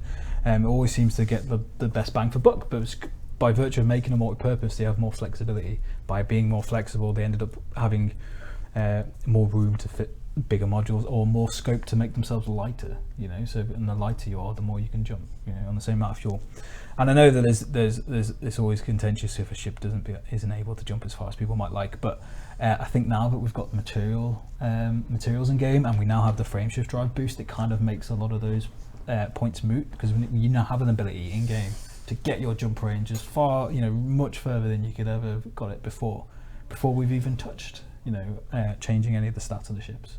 Not only that, but then we've got loot coming. Well, which apparently we might talk about. Not with you. Not with me, no. Somebody else. Someone else on the stream. Someone else. And there's a whole avenue there for having the variety that we're lacking in modules, and that at the moment we have these different ratings of modules and different sizes, classes of modules. But there's only one rating, one class per thing. So there's 5 frameshift drives for a particular size, and they have different ratings. Luke comes along, and hopefully we can leverage that to create the kind of variety needed. And some of those variety would mean you could work to get a special frameshift drive, something that could get you further than normal. And all of a sudden, a lot of the little niggly points about, my ship is almost like how I want, but it hasn't quite got this, or it hasn't quite got that. Hopefully Luke can fill that gap and drive some gameplay towards. There's a couple of things happening right now as well with the stuff that you're saying, but everything that people are saying here in the chat and like the amount of comments that are coming through, it's a twofold thing here. I think one is that people went, oh, it's supposed to be at full, I wonder what's going on, and they find out there's a link, hey, we're still streaming, and they go, oh, okay, we'll watch these guys. But also people really care, and this is the important one that I think it is, and the reason why we're getting so many questions about jump ranges and stuff. This is because people really care about it, and how awesome is that you work on that stuff. This is like happy birthday. Literally his birthday, everybody. Happy birthday again. It is. I'm 29 today. 29, nearly 30. I'll put you past a day past 21. Day past 18. If I had a shave this morning, I would have a bit of a baby face. I think I've got a baby face. So yeah, lots of questions. Yeah, of course they're passionate about these ships because the ships is their character. You know, I mean, happy birthday's coming back through again. They are coming through again. Just joined us. Thank you very much. But yeah, so in an MMO you have your avatar and then you put the equipment on them and then they're your personification of the ships are the same thing in Elite. They were your character. You know, you didn't even have an avatar at the beginning. I remember, and we've slowly. You mean the person in the seat? Yeah, we didn't, and now we didn't. You couldn't see them through the windows and all this stuff. So yeah, but the ship is essentially your character in Elite, and that's you do everything in your ship. At least you used to. Now you can go down to a planet and go around in an SRV. You know, you leave your ship behind, and then hopefully you're gonna have ship launch fighters, and that's another reason to leave your ship. But you know, there's. Yeah, the ship is your character. That's true. The ship is your character, and you've done that design. Oh yeah. Not just me. No, and there's mostly lots of them, and it's been really quite tough and challenging to be able to have this whole massive list of ships and all these different things, and trying to find a role for each one, and making sure that ships aren't just made obsolete. You know, with the next update, and we're trying to leverage the power of the customization options we have. There's always room to grow there. We can always create new modules that go into these ships. So, and if we ever do need to, we can still change the ships. For example, recently for the Horizons, we added an extra slot to the Sidewinder and the Eagle. Just an additional slot that you'd never used to have. That's something we can always do. We always have that ability. It's it's not a decision we'd take lightly because it kind of can have big ramifications. But it's there's plenty. I think of room some people don't realise how big those ramifications can be sometimes. Yeah. People are saying lots more questions. Do have a look. Mike Evans equals top guest. There you go. Top guest. Tune in to the charity stream where I'll be on for 2 hours then. Yeah. Prime time, 9 p.m. to 11. Honestly, you've been going for quite a while at this point. Yeah, the time flies at all. It's like last time. An hour flew by and I could have done it for ages. Right. So loads of questions. People are really interested in. I know there was a question about it's kind of somewhat related, but will there be different SRVs or can we outfit the SRVs? The outfit in SRVs was something we designed, we've planned for. It's just not something that was scheduled for day one. Okay, that's something we do. Different types of SRV, of course. We want to investigate nothing that. To announce. Nothing to announce specifically, that, but it's like a no-brainer. Of course, we're gonna look into that. Different laser colours. Well, that's a loot question. You'll have to save that one, I think. Really? I think so. Yeah, I think that's one of the things we can do, or we'll be able to do. Hopefully, is have different visuals. New size 4 hub. Oh, size 4 are the huge. Maybe, I'm not sure. I know that we're definitely doing some large that we're missing, like having a large multi-cannon, things like that.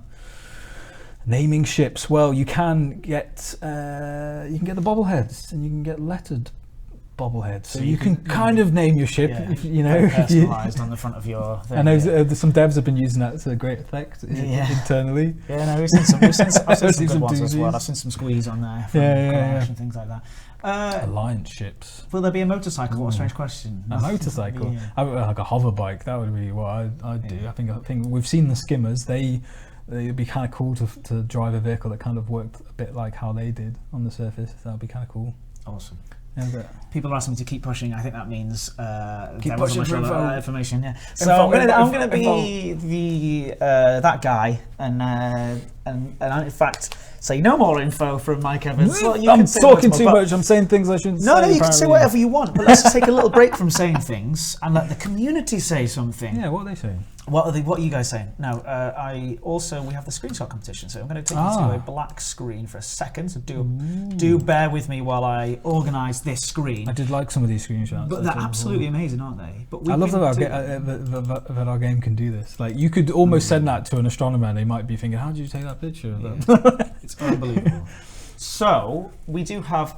I said it was the last one, but actually we've got some more screens from the screenshot competition. If you go to our if you go to 1 second, I'm going to turn that off. Ignore these. Pretend that they don't exist. This is the elevator music. I do apologise. So first of all, we have this one here, which is by Fruit Bat. So Fruit Bat sent in this lovely screenshot. Basically, if you head over to our forums, Frontier forums, and search for Beta Horizons screenshot competition, you will see a lot of screenshots, and I mean hundreds and hundreds and Our hundreds. game is a screenshot generator. And so we brought a few through to basically so people can vote on them, and these people, whoever wins in this section, will win something. will win Win something. it? Yes. So let's have Do a you know look. what they're going to win? They're going to win a paint job or paint job pack of their choice. Ooh. Yeah. So this is number one, and there's going to be. I will be putting a straw poll in the chat, or somebody will put. Oh, is this where we get hundreds of numbers? Just come up on the screen. So Elite Dangerous. I hope you're watching. This is where we need to get the straw poll ready. So this is number one. Straw this poll. is by Fruit Bat. There's a nice diagonal composition of the lights. Yeah. Yeah. You into that? Yeah, I love the front of the SRV. The spotlights look great, especially with the lens flares. Yeah. All right. And the second one we have is a really interesting one by Freaker. It's quite nice, isn't it? Yeah, it's got a nice piece of a nice bit of flat land at the bottom of a canyon there. It looks like some of the best places to find, I think, is when you're flying over really interesting rugged terrain like that, and you find this one nice smooth spot where your ship will just, and you leave your lights on. I do that all the time. Deploy my lights and then deploy the SRV, and I look back and I go, "That's so cool." Awesome. Number three, we have this sort of really cool. Bit hazy, bit at the bottom of the crater maybe. I love the colour of that star. It's like this greeny emerald blue. Yeah, it's really nice, isn't it? Really lovely. That's Ludo Madrid. And then we have this one sitting on the edge of the very precariously perched Viper. That's one of those, I think it's Viper Mark 4. Yes, the 4, isn't it? Yeah, it's got the brilliant little spoiler that I quite like. Yeah. But yeah, that'll be one of those when you deploy and you almost accidentally fall down the cliff because you've just landed not quite right. Like if you'd have turned slightly more. Well, this person here, again, it's probably Janessa Lorraine has done a decent job. Some deep part of the planet because of the haze. I do like that you, even though they're kind of not like they don't have big strong atmospheres, when you get low into craters and you get that fog. I've been into some incredibly deep craters where it just got almost, you can barely see in front of you. Very, very eerie. It reminded me of Alien, in fact, some of the scenes where they're coming down. Yeah, of course. And finally, we do have one more thing I just want to play, and you might want to turn your speakers down really quickly. Yeah. Watch your ears, people. They should be all right. I've adjusted slightly. So we have a video here. Oh, look at that. From I don't have the name. How do you not have the name? Oh gosh, I've got to mute that sound. I do apologise. I'm not allowed to play that. It's music? licensed, yeah. By Mini W, MINIW. They entered into this as part of the screenshot all video competition. I think it captures some really nice shots there of the nice plants. moods of the whole thing. I do find it amazing what people manage to do with the debug camera. Yeah. It's not easy to use. Oh, look at the textures on there. It's absolutely stunning. So these are really good. It's kind of unfair putting a video up against some screenshots. But I love these reels that people do. So it just shows that there's a massive passion for this game. There's a big community. They love it. And then for some people, this is all they could ever want, really. Yeah. Being able to wow, look at that time lapse. Yes. Is that time lapse or is that just really fast planets? So you can vote for this one. I feel kind of unfair on this. Kind of should have its own category. Yes. Motion screenshot. Motion screenshot. Motion screenshots, maybe. It's called a video. Well, Right. All right. So it doesn't have to be sound for it to look amazing. If somebody can put that straw poll up now, that would be really cool. So we have number one is the screenshot by Fruit Bat. Number two will be there's no by time lapse. Freaker. It's just one of those incredibly fast orbits. And number 3 is by Ludo Madrid. Number 4 was Janessa Lorraine, and number 5 is, of course, this beautiful video, stunning long video by Mini W. But hey, be fair, here's it's up. The straw poll is up. Go, go, go. We're going to do a vote of our own here. I'm going to go. Oh, a video. I like comment. Okay, so let's have a look. In real time, we are seeing the votes come in. This seems a bit predictable. I don't really like this. I'm going to give a prize to the person who made the video because it's lovely. It is lovely. And then to second place as well. That's a good idea. Yeah. That's only fair, I think. Yeah, I think so. Yeah. Lights on, but no one's home. Oh, this is a cool real-time straw poll. It is cool. This is good. Do you like it? See Make the sure you votes vote in coming that in. straw poll. Elite Dangerous is putting the link in on there. So while we do that, wouldn't it be an absolute delight if you were to sign this poster? The poster. Let me move my So let me- sheets of stats. Let me see here. This is what we've got. We've got this poster here. It's been signed by every guest that's come on so far today. I have like the worst signature ever. And Mike is going to add his terrible signature. Which is just going to So, lower the I know volume. you said that we can sign anywhere we want on this, and I Right. know there's been a general trend, but every time I've signed one of these pictures, I've always had to sign it on top of the laser beam. So All that's, right. Very cool. That's what I'm doing. Yep. He's going off the rails again. He's done it. He's written Right. his name. You can show it. Just to There you go. So at the end of the stream, when we announce the final launch time, you've got to stick around a little bit longer because we are going to be giving this lovely bit of artwork away in the same way that we've been giving a lot of the other presents away. And on that note, prizes. We have another one to give away, and it's on my list. We have a digital soundtrack the soundtrack is brilliant. to Elite Dangerous. It's Yeah. fantastic, isn't it? So I love the way it's like the way it's broken up into these individual little scores, scores. Yeah, it's very suites, classical. suites. Yeah, Yeah. you can pick the mood you want. Exploration. Oh, it's brilliant.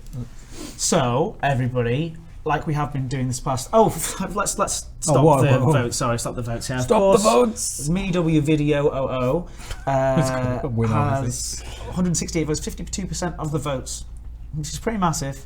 It's close between the other Congratulations. Yeah, so we're going to do that mini on my official sheet. Quick, there's still votes coming in. That could change at any moment. And yeah, the second place, 17% of the votes is number one, Misty Magics. That's the first one we showed, which I thought was very lovely. So that is number one.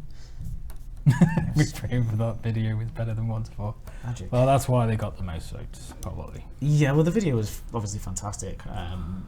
We're just grabbing any of them off the side. At the moment. Someone says they pass on the competition for the official soundtrack because they've already bought it, but you could always give it away. Yeah, of course. As a Yeah, Christmas present. we'll be in touch with you, and you can tell us what account we add it to. So yeah, for the official soundtrack, it's the digital soundtrack. What is the phrase that we want people in the chat to say that we're going to pick? I want you guys to say Nothing that's going to get you in trouble. boost juice. Boost juice. Boost juice. Boost juice, everybody. Say that in the chat. And see the chat filling with boost juice. So then we can pick a winner. And yeah. So thanks again for you for joining us. It's been a real pleasure. You filled this hour in an I've been here for an hour. I think so. I was sure I was only meant to be here for half an hour. Well, we That's kept you for beautiful. longer. It's your birthday, isn't it? It is Boost my juice. birthday. Boost juice. Yes. I'm happy now. Does it matter who wins? I just wanted to see everyone say boost juice. Boost juice, by the way, if you don't know, was our internal way of describing the boost in the ships. Was that right? Yeah, I think even the binding used to be called used boost juice at one point. I don't know. Someone might remember. I can't remember if that went live or not. But lovely little bit tidbit. tidbit. So this is for all the devs watching the stream that might know what I'm talking about. Everybody, stop with your boost juice. Stop boost juicing. Stop juice boosting. Juice boosting. And I'm going to pick somebody completely at random. So if you do it after this point, then there's no point. Okay, gonna do my usual thing. Make sure it's random as possible. And then we're gonna go. I don't know. Pick a number between 228. 157.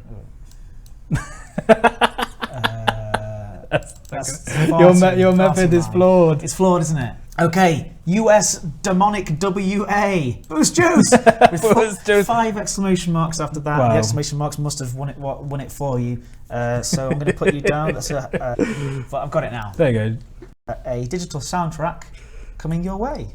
So we will be in touch with you via your YouTube account. So make sure that you check your YouTube messages over the next 24 hours. Someone's asking if I'm ready to lose against the elite racers. Yeah, someone said that before. Are you playing? I had no idea you were doing that with them.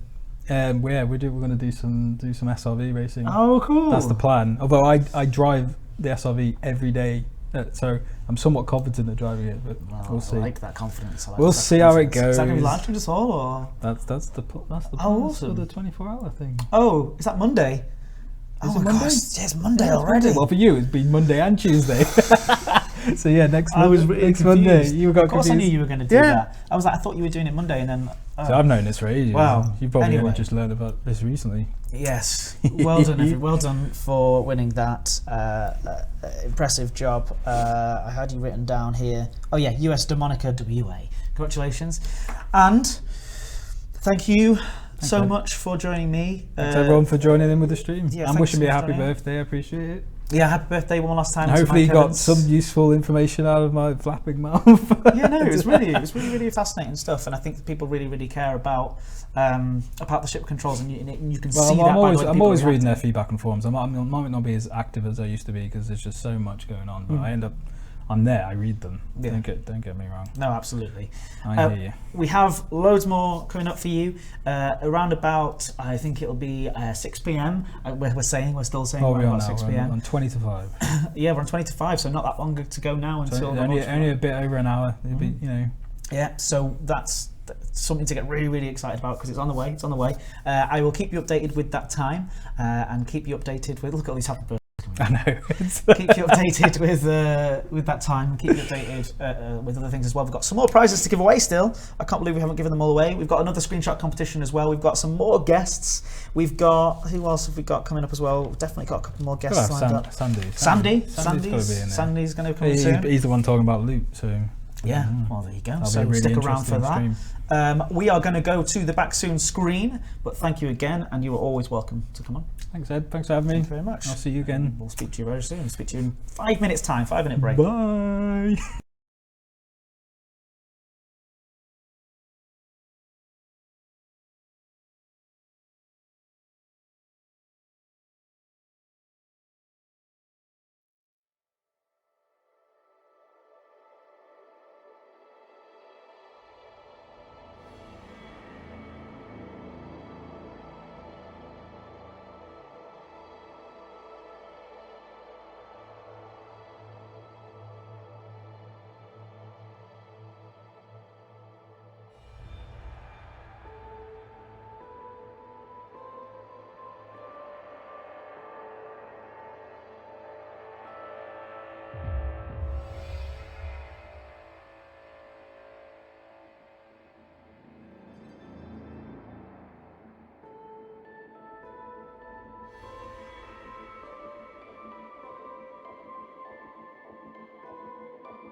We choose to go to the moon in this decade and do the other things, not because they are easy, but because they are hard.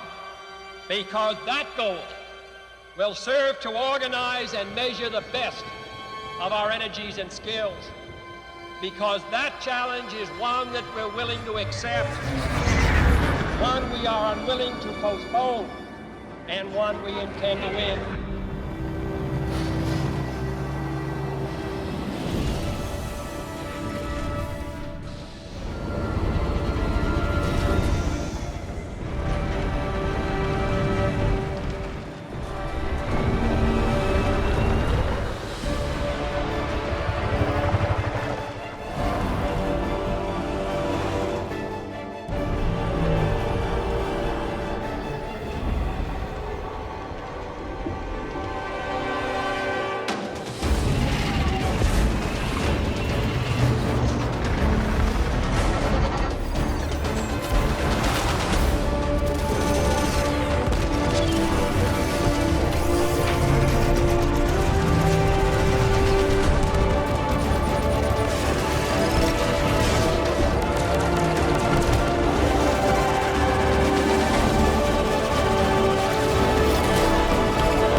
Welcome back, everybody, to the Elite Dangerous official launch live stream. I am joined by two, not one guest, not just one, but two guests this time. No, Sandy hasn't turned into two different people.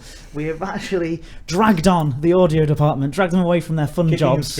Kicking and screaming. We have with us the head of audio, Jim Croft. Hello. It's a pleasure to be here. This is my reporting mode now. I'm in reporter's mode, so we've changed the microphone slightly. And of course we have with us, sorry if I'm too loud, I will adjust down slightly there because this is a new microphone setup. Or I'll just soften the voice a little to introduce lead audio designer on Elite Dangerous, Joe Hogan. Thank you. It's good to be here. You're Very right. good. Very good. Yeah. Very, very good. So obviously today, if you are just joining us, is all about the launch of Elite Dangerous Horizons. It's a very, very exciting day. Thank you all so much for joining us. It really, really, really is cool. Everybody give some love to the audio designers in chat because you know that these guys have done such an incredible job. Joe, you've actually never featured on one of these sorts of streams before. So how are you feeling right now? Moderately nervous, but good. I'm excited. Make Joe feel very much at home because he does deserve to feel comfortable here. So I have lots of questions, obviously, and we have a lot of. We've actually got a very quick announcement before we start asking you questions. I hope you don't mind. But we have a new website which is live now. If you go to elitedangerous.com, it's a brand new design. So do check it out. Look at these people. Look at all this love coming through. Guys. Should we just sit here for a while and just watch? Yeah, we love it. So, check out the new website as well because it has got a really lovely design on there done by our new website designer, which is very, very, very, very splendid. So your team, as you can see right now, have a lot of love and support from the community and within the industry as well. So what is your secret? You can feel free to grab and talk to people. I think I had the freedom to take on a lot of really great people, and I managed to find them. I was lucky. It's people like Joe. Got a great team, and I gave them a lot of freedom. I think we owe a lot to David and Johnny and Dave Walsh for allowing us the space to create and the space to make a few mistakes as well, which I think is really important. That's interesting. We'll elaborate on that point, if you don't mind. Well, you don't get it right first time, and we went through a lot of iterations. Our first iteration of Elite Audio was a no sound in space kind of idea. We kind of went down the submarines in space kind of approach, and it really didn't work. And we kind of scrapped that whole thing and started again. And we had the time and the space and the freedom to do so. Good. Well, I'll snatch this back off you. So, what about yourself? Like, obviously, it's been a year. It's been a long time since all that you were just talking about. How different has it been doing the design for Horizons? And I don't just mean literally. Oh, well, it's a car instead of a plane. In terms of the environment that you're in at work. the community, the feedback that you get from those guys? How different has it been doing that sort of design, Joe? Well, in some ways it's exactly the same thing. We're just making fun noises, but, but it is different in the sense that the game is out there. It's done and it's out there, and we're building on something that already exists rather than trying to build something up from nearly nothing to start with. So it is different. But how do you go about doing something as vast as the entire galaxy and going, okay, this is what the entire galaxy is going to sound like? Bit by It's bit. easy. It's absolutely just a cinch. And thanks very much for joining us, Jim. It was good. But Yeah, lots of hard work, lots of time. I know that you split up things. You literally split up, like for example, the word is escaping me right now. It's been a long stream this last 4.5 hours. The factions. The factions, but also the manufacturers of all the different ships and stuff. You split those between that's you. So right, yeah. Which ones were you part of doing? Oh, I was the Lacons, and I was the Falcon de Laces, and also did the Condor, which is the Fed fighter as well. Yeah, nice job. And you've done, I'm sure people were saying that you've done a good job on those. So everybody, let us know what your favourite ship sounds are, because I'm sure these guys actually really want to hear about them. So what are your favourite ship sounds? I'm sure you have love for both of those manufacturers. An equal amount of love. It's not a competition, all right, guys. So who sets the Elite Dangerous audio apart from other places? For those what was this question? I think it's written down for me for Zach, because you guys came in last minute. Zach, thanks for your good questions. They're perfect. The Elite Dangerous audio apart from other places, for those who might not know. yes, I'm not entirely sure what that What I'll do question's is I'll read that question to myself while you listen to how good everyone loves the sound. Look at that. And I will say, Okay. I'll stop insulting Zach, and I will say, but look at all this love for all this stuff that you guys do. Yes, It's nice to be invited in every now and again. Asp tends to divide people somewhat. You either love it or you hate it, and that's absolutely fine by me. It's almost got It's like the a purr. Marmite of ships. Yeah. So I think the question was something to do with what sets your audio team aside from the on an industry level. Well, I mean, there's a lot of great audio teams out there. So who am I to judge other audio teams? We just make sure we have a lot of fun. I don't put a lot of pressure on my staff. I try and allow them the space to create, allow them the space to have fun and try stuff out, and not be. I don't come down on people, like a ton of bricks if they don't produce something straight away, and we do a lot of peer reviewing. We judge each other's other stuff and discuss it, and often we try and work together on things, and that's really cool when we kind of jam. We feel trusted. I feel trusted by Jim and by all the bigwigs here. I feel trusted, feel empowered to do my job.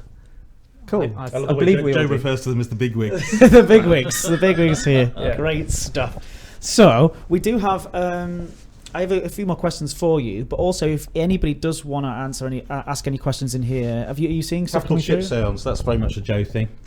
Joe's responsible for some really, really signature sounds in this game, aren't you? Yeah, Well, well, we'll interview Joe about some things that you find interesting. No, seriously, I'm being serious. Ask him some questions. Joe, what would you think is the most remarkable sound that you've made for this game? remarkable sound that I've made. Unknown artifacts. But we can't talk about it. Ooh, we can't really talk about the that. sounds that the Unknown Artifacts makes, but we just don't reveal any more information about what that means. So, in other words, we can't, can we? We can't really talk about it. Try. So, what else? other than the unknown artifacts, All the FSD stuff. I think all the frameshift jumping, the hyperspace stuff. and Because it went in so early as well, and it was kind of a big statement when it went in. It's Yeah. kind of like, no, let's try and do something really big with this. yeah, it was a very brave, Yeah. a very brave kind of sound to introduce to the game, because it was so bold. There's also a massive technical challenge. Mm. All the transitions from the different parts of the game, the fact that it's loading stuff at those points, and it's kind of this technical stuff to do with how the kind of hierarchy and structure of the elements that make up the ship, and how they're being unloaded and then reloaded in different form, and that caused us so many problems, and we had to kind of just paste over it with audio and sellotape together. You're not supposed to be saying this. Oh no, I'm you know. not supposed to be saying It's that. a perfect But it was a big technical Yeah, challenge, and yeah. we kind of Smoke and mirrors. Yeah, exactly. Yeah. But it seems like an interesting way of getting over those problems. Not problems, but finding interesting solutions to interesting problems, I suppose. Yes, exactly. It's a very unique problem to have, to create a sound where you're travelling through space. Well, yeah, it's a big challenge. Folding space and time. Yeah, well, working with light years was a big challenge. Yeah. When you work in Ys, it tends to be in meters per second, not in light years or light seconds. So that was a big technical challenge for us, wasn't it? Well, for Joe mainly. But what a fun challenge that is to have. Absolutely, it's been hugely interesting, all the challenges we've had for this game, and we've got lots more. And I'm sure you have lots of interesting. You mentioned in an AMA that you did a while back when we were doing the Golden Joystick Awards. You did an AMA thing around that time. Yep. And you mentioned in there about interesting different ways that creative ways that you have made sounds. And I was wondering, apparently, Joe, you have some good anecdotes. Yeah. Well, Joe likes to there's- get his mic out, don't you? Nice. There's the famous sneeze. I was trying to record some Really? some grit noises for the SRVs. I was actually in my wife's aunt's garden, and there's this bank of just grit, and it's just really great grit, and I was trying to record that, and just a big Great grit. cloud of it went in my face, and I just sneezed. That was in the recording. I forgot about it. Gave the recording over to Jim and amazing. James. And they ended up using it in the suspension sound of it. It's immortalised in the suspension. Joe Joe sneezed in the sneezing. suspension? Yeah. That's amazing. Yeah. It So is. you went, actually, that sounds really good. Yeah. It added a little element That's that absolutely we liked. We also liked the idea of it. So somebody in here says the audio crew needs a raise. There you go, you line the stream there. Friendship Drive Plus, love it. Yeah, the Frameshift Drive. Everyone's saying awesome stuff. is that Americans? Is that an American thing? The Friendship Drive thing? Because we don't hear it. You don't hear Friendship. No, we hear Frameshift. I hear Frameshift, but I think it's more of a they're hearing it because they want to hear it, Yeah. rather than. It's all good. Oh you know. yeah, well that's an American thing. Yeah. It's all good. Oh, it's all good. Yeah. Under a tank is what I hear. Under attack. Yeah, for under attack. Oh. Interesting. and now everybody Can we? here Can we? will never Can I hear have a T-shirt, anything please? other than under attack. Alright, okay, cool. Yeah, don't change it. They love it. Friendship Drive. Look how happy everybody is about Friendship Drive. Alright, so if I can just borrow this for a second. Yep. So more questions come through from the community. Please do bring these Will we start in. hearing new music? Well, there is some new music in Horizons. Oh, So- it's really, really beautiful. Yep, it's only step one. We haven't had time, unfortunately, to put any more in, but there's a little bit of exploration music in there. We're planning to do more in the next iteration. Yeah. Excalibur says, Going on throughout the year. Excalibur says, Ed, you need a mic, bud. Yeah, I've got one. We just unexpectedly had 3 guests on just really quickly, so usually I would have a mic of my own, so I do apologise for that. If you are just joining us, I do have to say we are here to entertain you until the Elite Dangerous Horizons servers go live. We are currently saying around about 6 p.m. But you know that is subject to change, so do stick with us and we will let you know when that is going to happen. Is this the first you've heard of this? You're looking at me, Joe. Oh, 6 p.m. Is that right? Sounds good. Sounds good.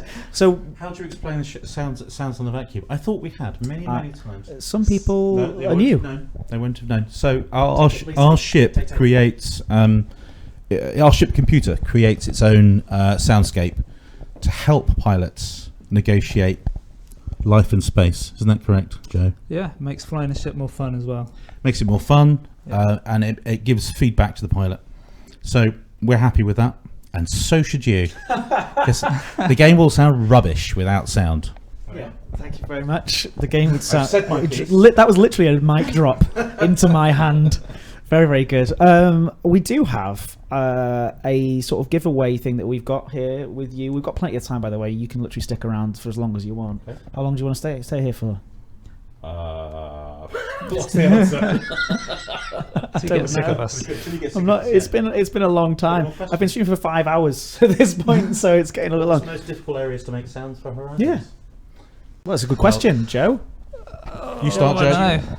Difficult. Well, the FSD the stuff bu- already well, mentioned. The buggy was Yeah, that was tricky. that was quite tricky. It took a lot of iterations and Dealing trial and with error, the multi- friction for once after Yeah, having to worry not worry about any friction really, apart from when you knock into things in your ship.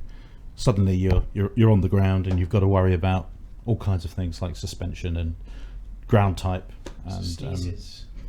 lots of sneezes and there was loads of elements of kind of interacting with the surface that we wanted to get right, which took a lot of balancing. Yeah, so and trying to make it feel like a car, but not feel like it sounds like a car, but not actually sound like a car was also, but not sound like a spaceship as well. So Giving it's it its kind own of- it was identity a bit of a- was a challenge. So you wanted it to sound completely different to the spaceships and every other Oh sound yeah, that of you've heard course. so far. Yeah, absolutely. I think you But did a really fantastic job. Well, also not making it fatiguing. And that's one thing we really try to do is whatever sound we're introducing into the game, it's got to pass the fatigue test and not be an annoying grating sound that wears you down after a while. So yeah, it's all a lot of iteration and a lot of balancing. And a lot of different surface types to worry about as well. So, in every way that you interact with surface, you need a set of sounds for that surface. Okay, so and I almost hate to ask this question because I've actually not had much time with the beta myself, but the ice planets and things like that, do they sound different to? Yep.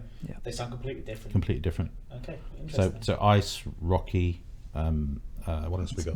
Metallic.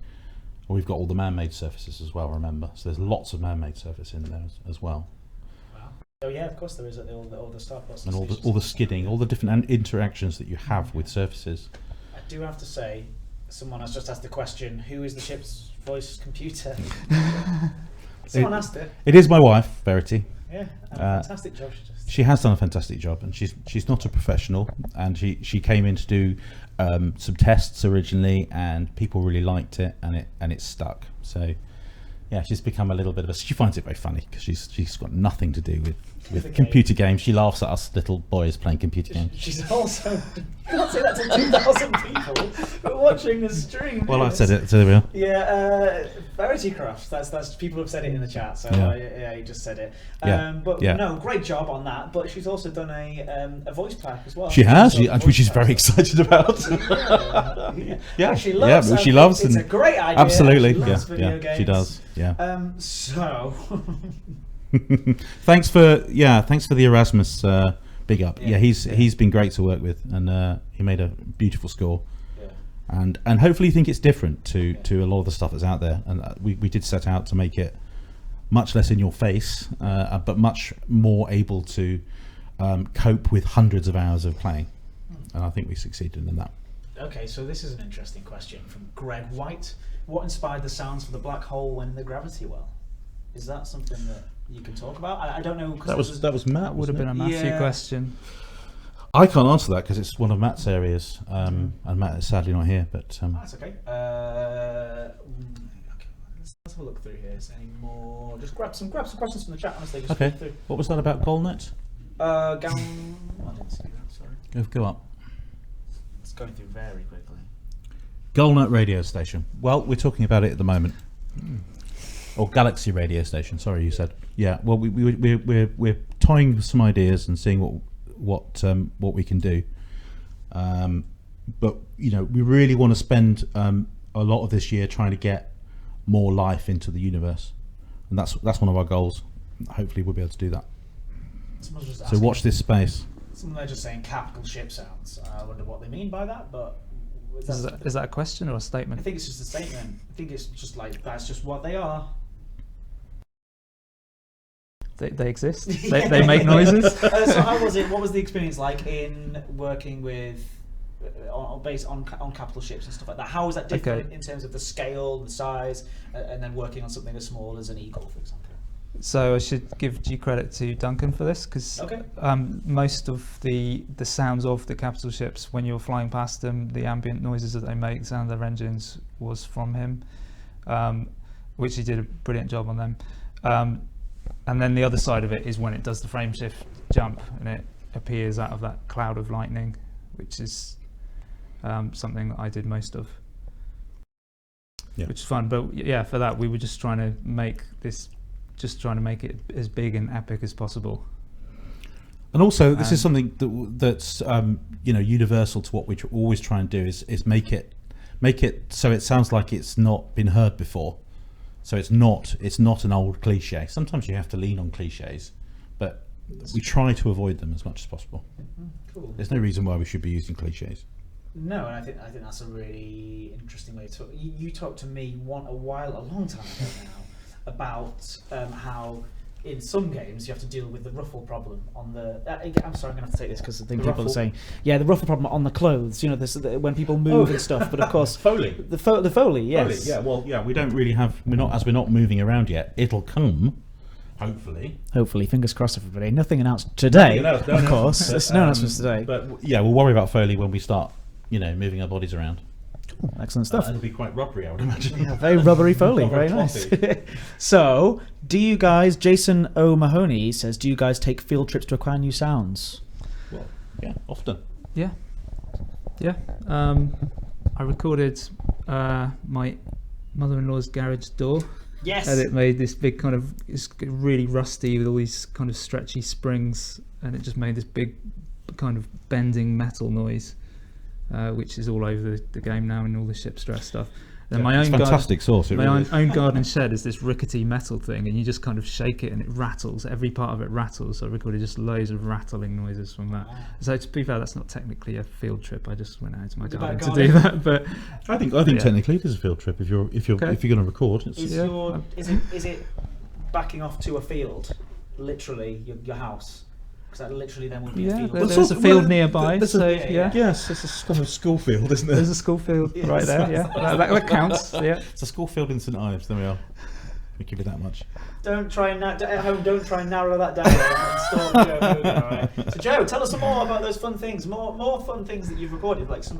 These are the fun little tidbits. I've recorded my gas hob on the oven. I've got quite a big gas hob on my oven, and just igniting that just made this real big. Kind of noise. It's just one of those things. I just thought, that's nice. Record that. That was in the Python, wasn't it not? It was in the Python, yes. What in the Python? I can't remember. Was it part of the boost? It might well be part of the boost. I just remember it was a bunch of stuff that I ended up mangling for the Python. Oh, and you also did the vocal sound. Like that's the growl. That's a bit of the engine. Do it again for me, one time. There's a bit of that in the Python, believe it or not. Yeah, guys. I just wanted a kind of more organic, kind of bit more of a vocal quality, and just made a purry text around it. Yeah, once it's been mangled up. Yeah. So what about the ASP then? The Marmite ASP. Yeah. Quite a lot of seaplane in there. Oh really? Yeah. So none of my own sounds. I used entirely library based sounds. Okay. Mainly because I couldn't finance a trip to go and record a seaplane. or Joe's garden. Or Joe's garden, which obviously has a seaplane as well. That is a seaplane. Yeah. Oh, fantastic. Question. I like this. Someone's written question. Who came up with the different sound frequencies for the different astral bodies? That was brilliant and helpful. Oh yes. Well, it's the genius that is Matthew Florians, who is just an absolute wizard at ambience. Yes. It's his area of expertise, and he's just such a gentle, subtle touch. And we miss him actually. He's moved on. He's leading Planet Coaster now. Yeah. So we do miss him, but we have a very capable team who've. So is your team growing? Is your team growing? It's always growing. Yeah. Yeah. We seem to be. The company generally is growing, but the audio team is still growing. And you will grow and to continue to do an even better job than what that's our aim. That's our aim. We love what we do, so we're very grateful that that it's enjoyed out in the wild. So Keitherson, I don't think that's his real name. Keitherson says, "What's the weirdest thing that you sampled?" I know that you're saying about your hob and things like that. Have you got any others that you've sampled in the past? Is it that noise? Just the whole mix. Just so many sounds, so many different bits and pieces we've used in the past. I can't think of anything specific off the top of my head. But I'll think of it as soon as I put the mic down. I do have a sound recorder everywhere I go. It's like in my bag. Bring it to work every day. If I go on holiday, I have it with me. I've got this little battery-powered thing with these little mics on top. It doesn't. I don't use it all the time, obviously, but I take it with me because quite often hearing stuff and thinking, "Oh, I've got to get that," and I It also depends on the application. You know, if it's not always applicable to use real world recordings, although it's often preferable. But sometimes you'll want to use synths. You know, and we've got a lot of those, and we use a lot of interesting virtual instruments. And sometimes when walking past your rooms, it does sound like an 80s synth. Like 80s pop video is happening in this area of the building. Or the BBC Radiophonic Workshop, Yes, which is where most of us would have loved to have worked. What do you mean? You're working here? Well, yeah, this is as good as, isn't it? Good as, absolutely. Yeah. So if Anyway, I can take that back from you for 1 second. I just want to do, reminder everybody that we are looking for about 45 minutes time. I might have an update for you very, very soon on that. But I'm still waiting for updates from certain people. So we're still saying 6, but it can be flexible. Remember that. Thank you so much for spending some time with us here, though, today. You have been a really, really lovely audience. We are going to keep going until the servers are live. Keep inviting new people back on. We all look so polite, apparently. Well, we're a very polite British bunch of people. Remember, we're at work. We're just the best behaviour. Yeah. Give us a couple pints, and then we'll be, I don't know, Outrageous. starting bar fights and things. So, what we've got a question there. Do you think it's possible to release reverb maps for the cockpits? Was that the one you pointed at? I just thought it was an interesting question. Go read it. Go ahead. Do you think it's possible to release reverb maps for the cockpit so we can run our music through VST while we play? No offense to your music, it's great. Smiley face, smiley face, smiley face, smiley face, smiley face. He's talking about impulses. Yes. Okay. I don't know. Maybe. Never even cared. Well, it's an interesting question. Yeah. Yeah, we can look into it. So apparently Tim Peake is about to dock with the ISS as well. That's He's amazing. the first British man in space. Oh, He's about to get there, yeah. brilliant. So which is really, really cool.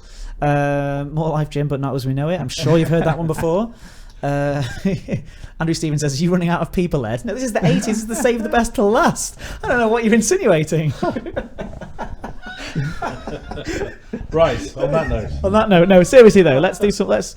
We've What got. about that one? He's, Answer that one, Joe's John? not done. He's not done answering questions. Oh, if we're done. No, good. So go, yeah, go. Viper engine popping. Viper engine. Yeah. So I just noticed that question come up a couple of times. So it's out of the sound library.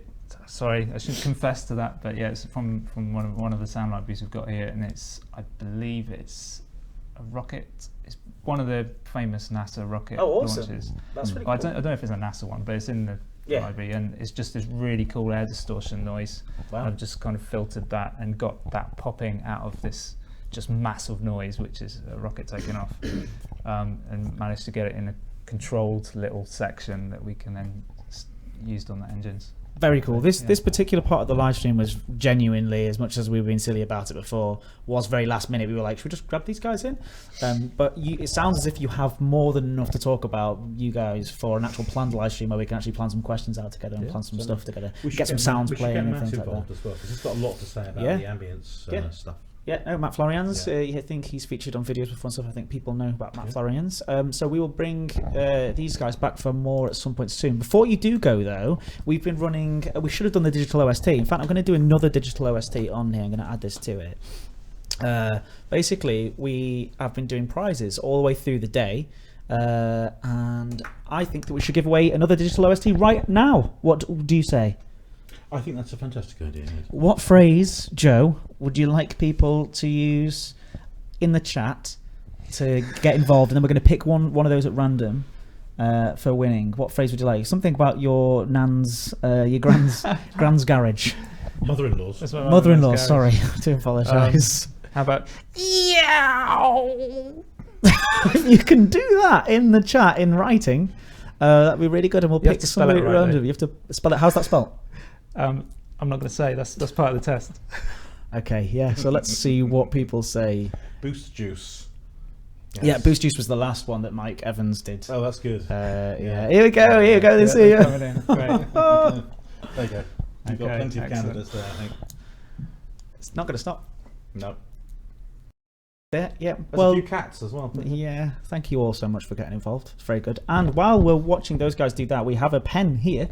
If you wouldn't mind grabbing the pen, Joe, and signing the lovely piece of artwork. So we've had every dev that's come on, we've signed the piece of artwork, and then we're going to give it away at the end of the stream when the There's just people saying, what was that sound? Like door? Was that a door? Anyway, stop saying that in the chat. They're still going.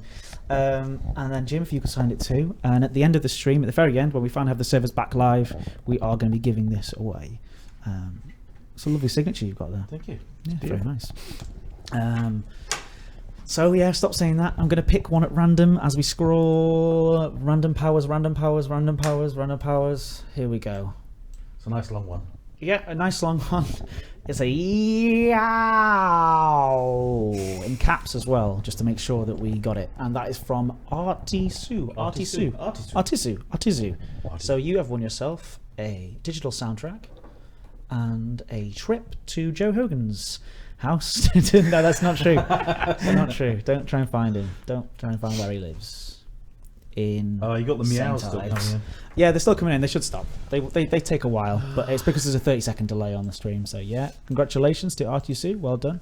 Seriously, this is really bad. If people just joined the chat now, like they're just coming, I'm going to check out the Elite Dangerous live stream. What's going on? And they're just seeing people screaming. So thanks for that, Joe. One last thing we will do. In fact, no, I think that should be all for us. But like I said, you're more than welcome to come back on any other live stream in the future if you can stand it. We'll actually have 3 mics that time as well, so it'll be much easier to deliver on things. Like a panel. A proper panel. Yeah. We've got a whole new backdrop coming and everything. In fact, Jim, you're going to be on our 24-hour Christmas live stream, aren't you? I didn't think you knew about that. No, I do now. Oh, you do now? Yeah, looking forward to it. Yeah, we're going to do some musical shenanigans. We're going to be playing the guitar together, I think. Not one guitar Uke, together. maybe. I think You're bringing the uke. If you can. Are you around next week? We could do a full-on. No, he's not around. He's not around next week. He can make yow sounds from afar. We'll sample him. Yeah. Okay. Trigger his meow. Yeah, very good. Yeah, so thank you so much, Jim. Honestly, a pleasure. And congratulations on the fantastic sound design. I think I can speak on behalf of the people at home. It is really, really incredible. Thank you, Joe. So glad you're enjoying it. Yeah. You're more than welcome to come back. You've been a wonderful guest. And yes, we will be back. I think we're going to take a sort of 5 to 10 minute break, but we do have Sandro Samarco on the way at some point and an update on the time as well. So thank you so much. Thanks, guys. And we will speak to you very soon. Goodbye. See ya. Thanks a lot.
We choose to go to the moon in this decade and do the other things, not because they are easy, but because they are hard.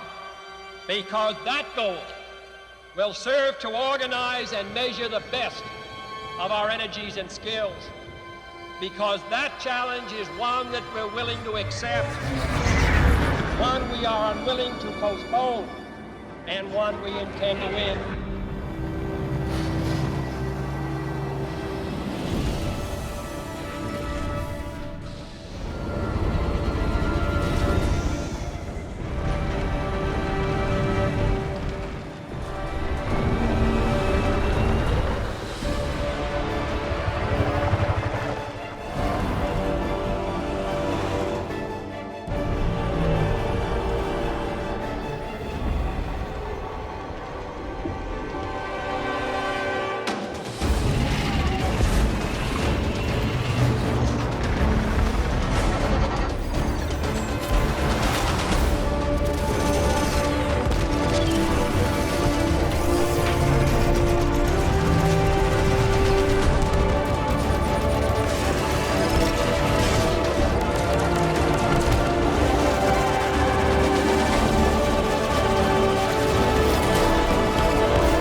Welcome back, everybody. We're here again. Is the Elite Dangerous live stream. It's all about the Elite Dangerous Horizons launch, which is today, which is very, very, very soon, and it's all very, very exciting. So thank you so much for sticking around. Thank you so much for being with me all day through all the devs guests. We've had such a good time here today. I've had so many guests on, and so many interesting, weird tidbits of information have come out. And one final, wonderful, amazing, colourful guest that we have with us, Loachy, a Loachy guest. Space Loach. Space Loach is Sandro Samarco, lead designer Sandro Samarco. Sandy, Yes. how are you today? I'm fine. I'm a little bit nervous, but it's all good. Yeah, it's exciting. It's about these people. These people nervous. love you. Look at all these people saying hello. Obviously, big, huge welcome to Sandro Samarco as well. So everybody in the chat, we can't hear you doing like a round of applause, but imagine 2,800 people just go, no, 2,300 people or however many people there are just going, Sandy, Sandy, Sandy. It'd be fantastic. So, Sandy, if these people have just joined us, they may not know what this is all about. We are launching Elite Dangerous Horizons today. It's happening. So it's happening. It's happening very It's soon. happening. And we are here to sort of entertain you while you wait, introduce you to some of the developers. It's all going to be on archived, a massive 6-hour-long video. So you might want to skip through that later on if you've while you're downloading Elite Dangerous Horizons as that's downloading. But of course, Sandy, it's been a big year. It has. It's been such a huge year. We've done a couple of these together. We've had a good time with them. What has been a sort of highlight for you this year? I think, in all honesty, getting here and it's still going strong. Yeah. And that's awesome. That's a really nice That thing to really, say. yeah, absolutely. And it's a large part down to our amazing community. Lovely community, absolutely lovely fans. Yeah, thanks for sticking with us. Yeah. Thank you very much. Okay, yeah. Yeah, it's been awesome, and we're still here, and this is the first update in the second season. It's who'd have thought, man? We're pulling through. It's all golden. Yeah. So we said 6 o'clock before, and we are still on for a 6 o'clock launch, apparently. So you're here, you can stick around. I reckon. We've got a couple of giveaways to do, I think. We've got a paint job competition as well for the. We had a competition with the design, not design. It's been 6 hours, Sandy. Don't worry, I'll forgive you, Ed. It's starting to happen. It's starting to the lack of food is starting to kick in, but yeah, it's the competition that we had, screenshot competition, a beta screenshot competition that we did. So we have one of those left, which I think will be really, really nice to show off some of the cooler screenshots that we've had throughout the stream. I think that people do need to stop talking about the Loach and just embrace the fact that the Loach is there. Yeah, just accept it. Space Loach, accept it. Specialist, yeah. That's what he feel the love. It makes you feel good. Also, fantastic. Thank you for wearing the Hawaiian shirt. I kind of have to now. Yeah, it's a lovely looking shirt. So, everybody, today is all about landing down on the planet's surfaces, of course. That is sort of the big headline feature, isn't it? That is feature number 1 for Horizons, yes. But of course, there are lots of other things in there. There's settlement gameplay. Yep. There's There's taking on the different bases from the air and from the ground at the same time. There's the well, why don't you refresh us? Well, there's also synthesis. Yeah.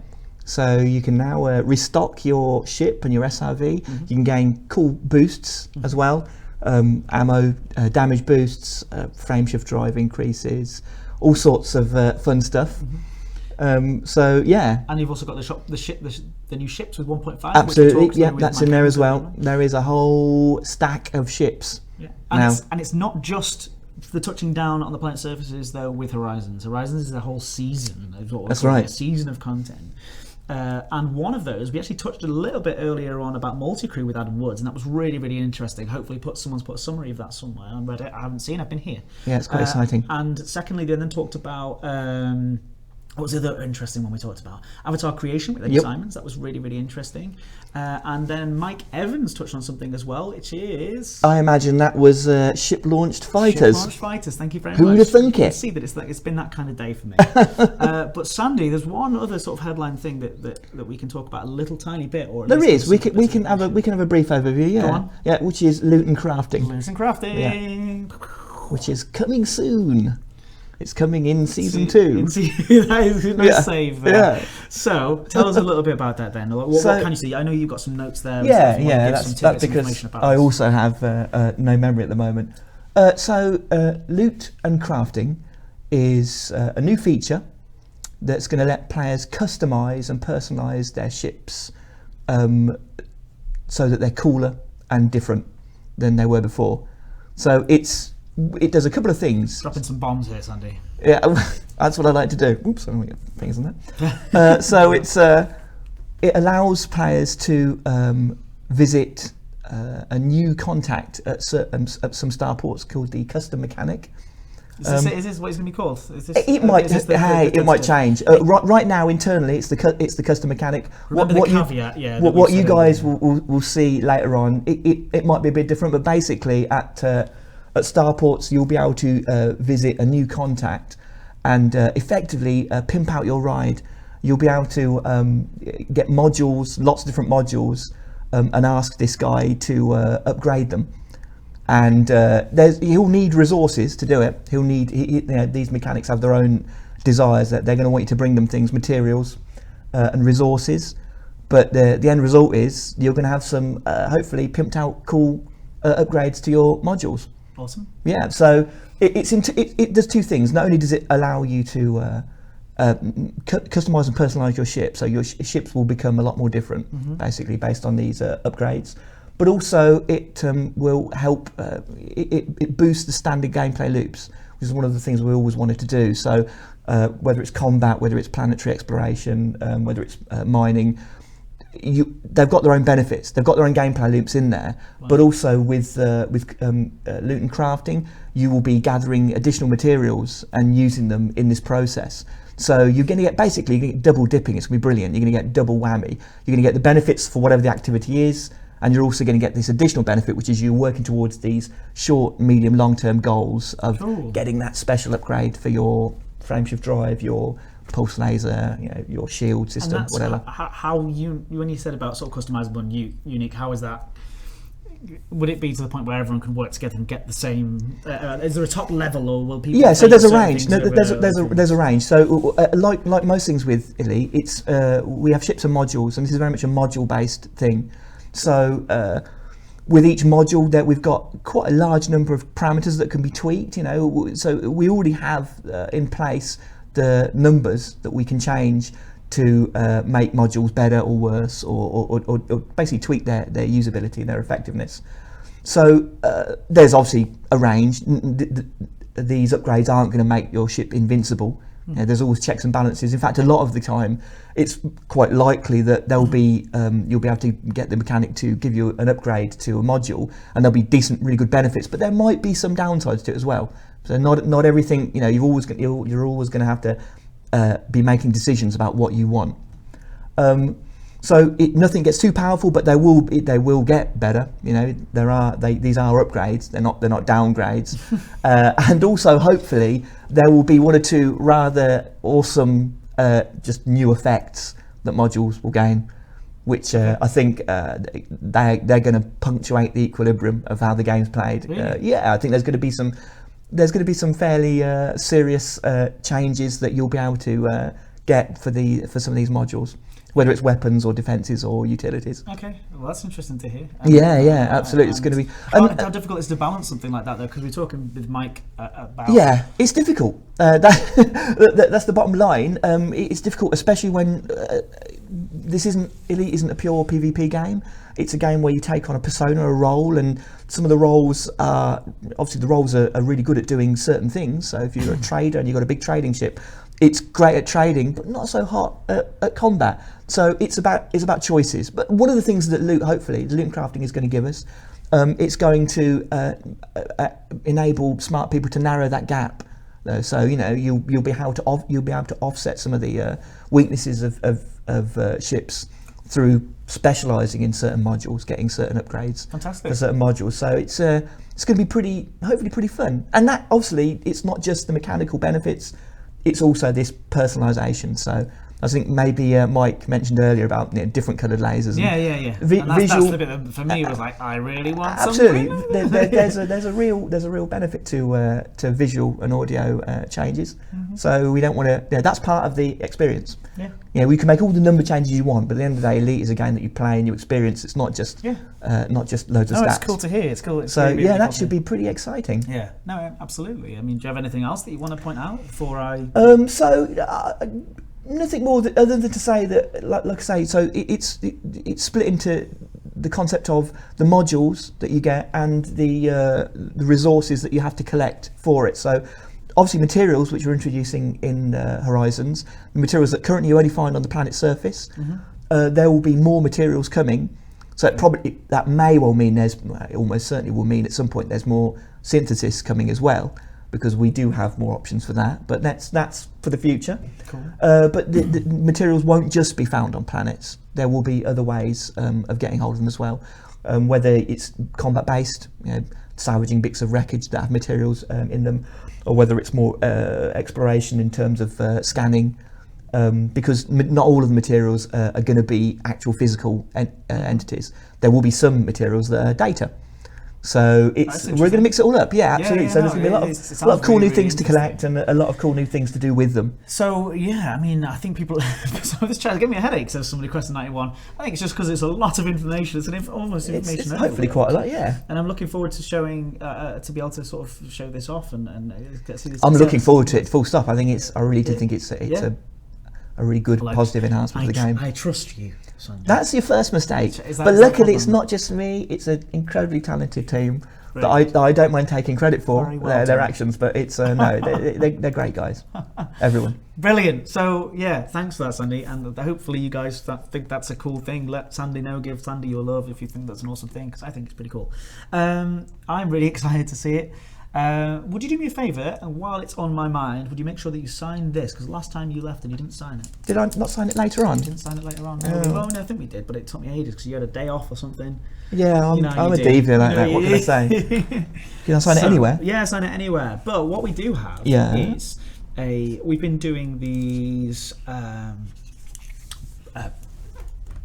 competitions that I was saying earlier on. Okay, so I'm aware. While I am flicking through some of these, which is a screenshot competition for the beta. And if you do want to see all the screenshots that everybody's put in, do head over to our forums and search for beta screenshot competition. And they're all in there, and they're all absolutely brilliant to look at. So do go and have a look at that. I'm going to have a look here, because I do have some new ones in here that we haven't yet seen. Some of them are pretty stunning. Some of them look really, really good. So we're going to do one last vote on one last screenshot competition. You can talk through some of the screens if you want and see which one, what you like about them, what you don't like about them. But I'm going to bring 5 of these across now. So I don't know that I didn't take them. You didn't take them. Are you any good at screenshots? No. Okay, well, so forgive the black screen for a second, but the first one we have is here, and this is by somebody called Strecky, which I think is a peculiar looking shot, but that's what's so absolutely awesome about this game, about Elite Dangerous. I think that's a bit of a visual delight. Yeah, that's fantastic. That's number 1 by Strecky. Well, congratulations, Strecky. Hopefully people like that in the chat. And then forgive me while I do the black screen of Doom again. That's very cinematic, that one is. Yeah. I approve. Over Tin Man's. Tin Man has featured a few times in this stream today, with lots of different screens. Look at that. This is very. I think this is very it's a reflective shot. You know, this deep thought is going on here. This is contemplative. So somebody said, oh yeah, look at all of that I may explore one day. One day, son, all of this will be yours. It's pondering. That's pondering the mysteries of the universe. No mistake. Black screen I'm doing for a second. That's actually gotta make sure. Yeah, that's number 2. We've got this one here, which is quite a nice, interesting looking shot. I'm sorry if you can hear my mouse clicks, but one thing I love about this one is just the sheer size. That's just in your face. That is Planet in Your Face. I think that's the official title of this one, actually. Yeah, it's called Planet in Your Face by Minjura. So Minjura, yes, thank you well done for that one. And I like this one. This next one coming up. We've got 2 more in this category. Remember, everyone else has to decide on which one they want, so do pay attention. That was number 3. This is number 4 by Von Dutch. And as we can see, Go Von here, Dutch. Look at that. Look, that's what I really what like. a warm feeling I'll get from looking at that one. Yeah, it's nice, isn't it? You've got it's companionship in an alien place. It's really good. That's the more I look at that one, the more I really. I don't want to make anyone biased, but the more I look at that one, I really. That's a warm, like fuzzy feeling. But look at the sort of. I don't want to say eclipse because I know that's the wrong word. The sunrise, it looks like, or star rise around another planet over the top of it. Yeah, ridiculous. So that's number 4 from Von Dutch, and we have one more in this selection. They're all very good, obviously. All very, very good. They're all top quality and well done to all involved. Yeah, I'm going to grab this one across. So let's get rid of Von Dutch. It looked interesting from the thumbnail. Yeah, it's a low-res one, so I do apologise to whoever's sent this one in, but we don't have the high-res image for it. But I do think it's got some lovely, nice rolling hills. Absolutely, with the binary stars. It's got it all. Very It's cool. got what you need. By Davrond. But yeah, awesome. So everybody at home, if somebody can set up a straw poll for us, I think Elite Dangerous will have done that by putting if you put that straw poll into the chat and get voting on this. So we'll run through them again. We've got Strecky is number 1. I think that's my favourite, actually. Lovely one, yeah. Not to bias any bias, but that one's cinematic. This one's number 2 is This makes me think. He says the deep thought. Deep thoughts. Yeah. We have over here. In your face. Mindora, I'm intimidated. You're intimidated by that one. Yeah. You don't like. You're not. No, I love it, but it Okay. scares me. It's a thrill ride. Okay, so hopefully Elite Dangerous or somebody is putting the straw poll in the chat for us. Hopefully they're paying attention. Look at that.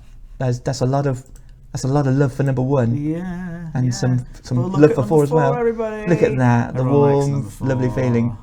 Yeah, lovely stuff. So there's the straw poll. Fantastic. Elite Dangerous just put it in the chat. So make sure you click on that one. Oh God, there you go. Yeah, so we can vote on this now. And then finally, number 5, Davrond's lovely little rolling hills thing. Sorry about the low quality. But yeah, I'm going to leave number 4 up, not on purpose. I like the description for it. Number 4 is companionship. Number 5. I'm voting for Oh, companionship. look at that, companionship. Yeah. I've already voted on this poll. What? Oh, here we go. So yeah, we can see the votes. Ooh, look at that. That's a close race. Yeah, it is. A visual delight for number 1. That's my favourite. But they're all great. They're in my heart. They're all winners. Number 5, 2 suns shining in Ed Lewis's hair. That's very good. Thank you very much for that. Whoever set up the straw poll. But yeah, get voting. We want loads of votes in there. Wow, lots of votes coming through. The top 2, number 4 for companionship and number 1 for a visual delight, both doing very, very well. Both lovely. Look at that, dynamic and interactive. Yeah, it's nice, isn't it? You can watch it. It is good. I'm impressed. I'm going to wait because we've got a few more things coming through. So Sandy, it's been a very big year, like I said earlier. How does it feel different from now, designing things that are coming now than it did a year ago when the community was much smaller? Yeah. We wouldn't have had, we've had thousands of people, but maybe not quite as many as we've had coming by today. In fairness, it's not that much different. I think there's actually a bit more pressure now. There's a bit more pressure. It's definitely more difficult. Mm-hmm. It's more difficult because once we launched, in various ways, we were locked in. And there's a really interesting process in design, especially for development, that I certainly haven't experienced before, which is when you've got a game that goes live, but you're still developing for it. You've got to be really careful with those updates because people's minds change. On the team, and we think different things sometimes later on after the fact. But what we have to be very careful about is that people, they're living with this game. So we don't make changes lightly. So when we do make a change, it's we've thought hard about it. It's because we're aware, painfully aware, that any change is an impact on a live player base, which is, like I say, it's new. It's a new experience, and it's very challenging but very exciting. Yeah, absolutely. Because we've got this dynamic feedback loop now with the users, where it's unbelievable. That's new as well. Yeah.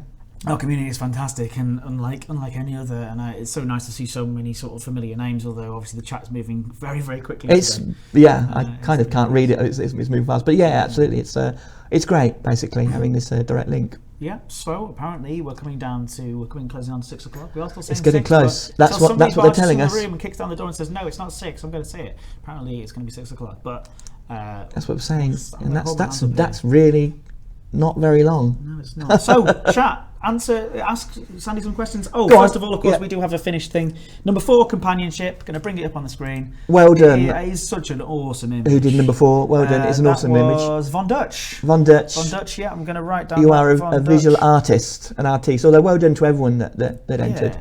There's hundreds. They're all brilliant. So for people who wanted a screenshot of those, go to the Elite Dangerous forums and then look in the beta screenshot competition.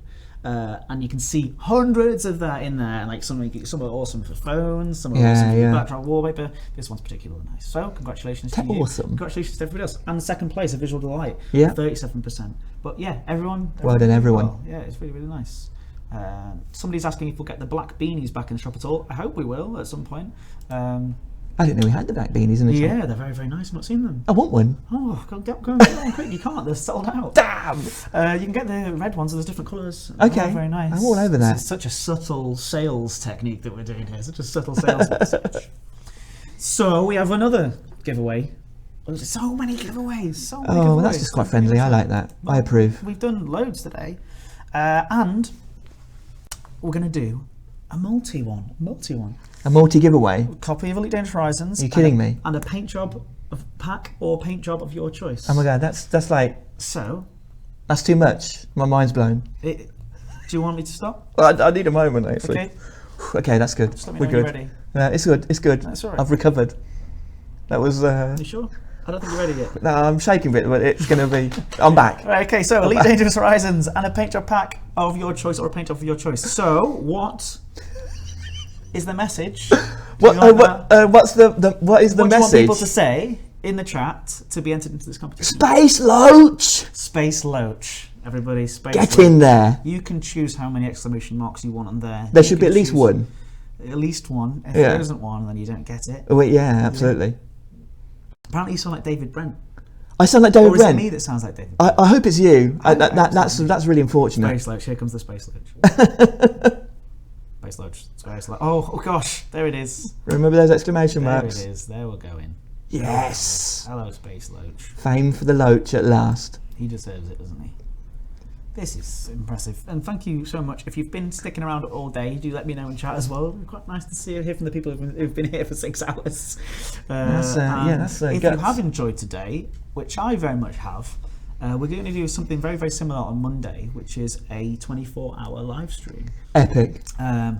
Have you done much training for it? Well, this is it. This is my 6-hour warm-up. You've left a bit late. I know, a little bit, yeah. But it's going to be a lot of fun, 24 hours. We've got lots more of different events happening rather than just interviews with developers, although we do have a couple of those.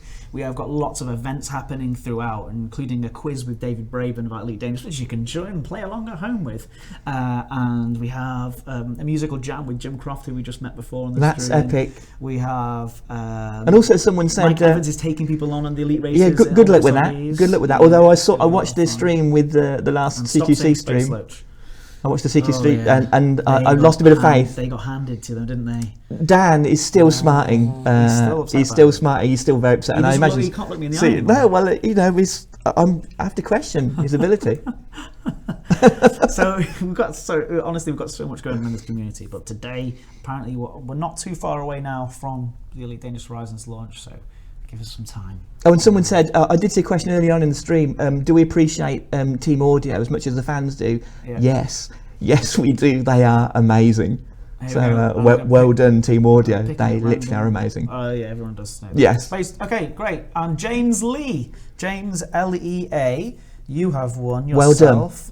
Round of applause for James Lee, so everyone can stop saying Space Loach. Yeah, now, no or more Space carry on if Loach. you want. No, don't. So you've won a paint job pack or paint job of your choice and a copy of Horizons. If you already did have Horizons, fantastic. Make sure you give it to send it to a nice home of a nice person. Maybe a Christmas gift. Wrap a little digital bow around your digital code. That's Absolutely, that sounds like a plan. So we'll be in touch with you via your YouTube account. Any of the winners from today, it'll be through your YouTube account, because that's the easiest way for us to do it, because I've literally written down your name in the chat, so we will be contacting you and messaging you on there. So, Sandy, Yeah, only a few minutes to go now, so let's it's getting close. Why people surely have some questions for Sandy in the chat now. Yeah, ask anything, and I promise that words will come out of my mouth. I'm not going to promise they're going to be appropriate, but I will definitely answer. Yeah. There's still space loads coming through. Yeah. Question for Sandra: if I wanted to apply for a yet to be announced job of PowerPlay Czar, where do I send my applications? Oh right. King of the spreadsheets. It says Mark. Announced job. Funnily enough, there's a job. PowerPlay Czar. Yeah. I don't know actually about that, but it sounds awesome. Yeah. There is a bunch of there will be a bunch of stuff coming with PowerPlay. We're not. Well, we're not done with that. Yeah, It's all great. it's a matter of timing. It's timing and resources. So I'm not going to promise anything, but I think a little while back, a few months ago, we did some investigation on the forums with people's opinions on some ideas that we were going through. We're still looking at those. That's not gone away. It just comes down to timing. Okay. So stick with us. Stick with it. Fantastic. We'll get better. So, one thing we are going to be doing quickly, which I didn't forget about, but I was going to do it in the next section, but I'll do it right now instead. One thing that we're going to give away is this wonderful artwork, because loads of people are here right now, and I think most people even watching through the stream are here right now. But look at this, signed by everybody who's here. You've got Sandy's signature on there, nice and clear. You've got Mike Evans, who's on the laser. He did it up at the top. Wow, look at that. You've got David Braben down there. Everyone who came on as a guest today has signed it, and we're going to give that away right now. And I think very sort of appropriately, I think it's going to, because everyone's getting ready for landing. Oof. I want everybody in the chat to say landing gear deployed. Oh my God, let's Landing do it. gear deployed. Landing everybody. gear deployed. And then we're going to be giving away the wonderful artwork. I'm going to write down in my here.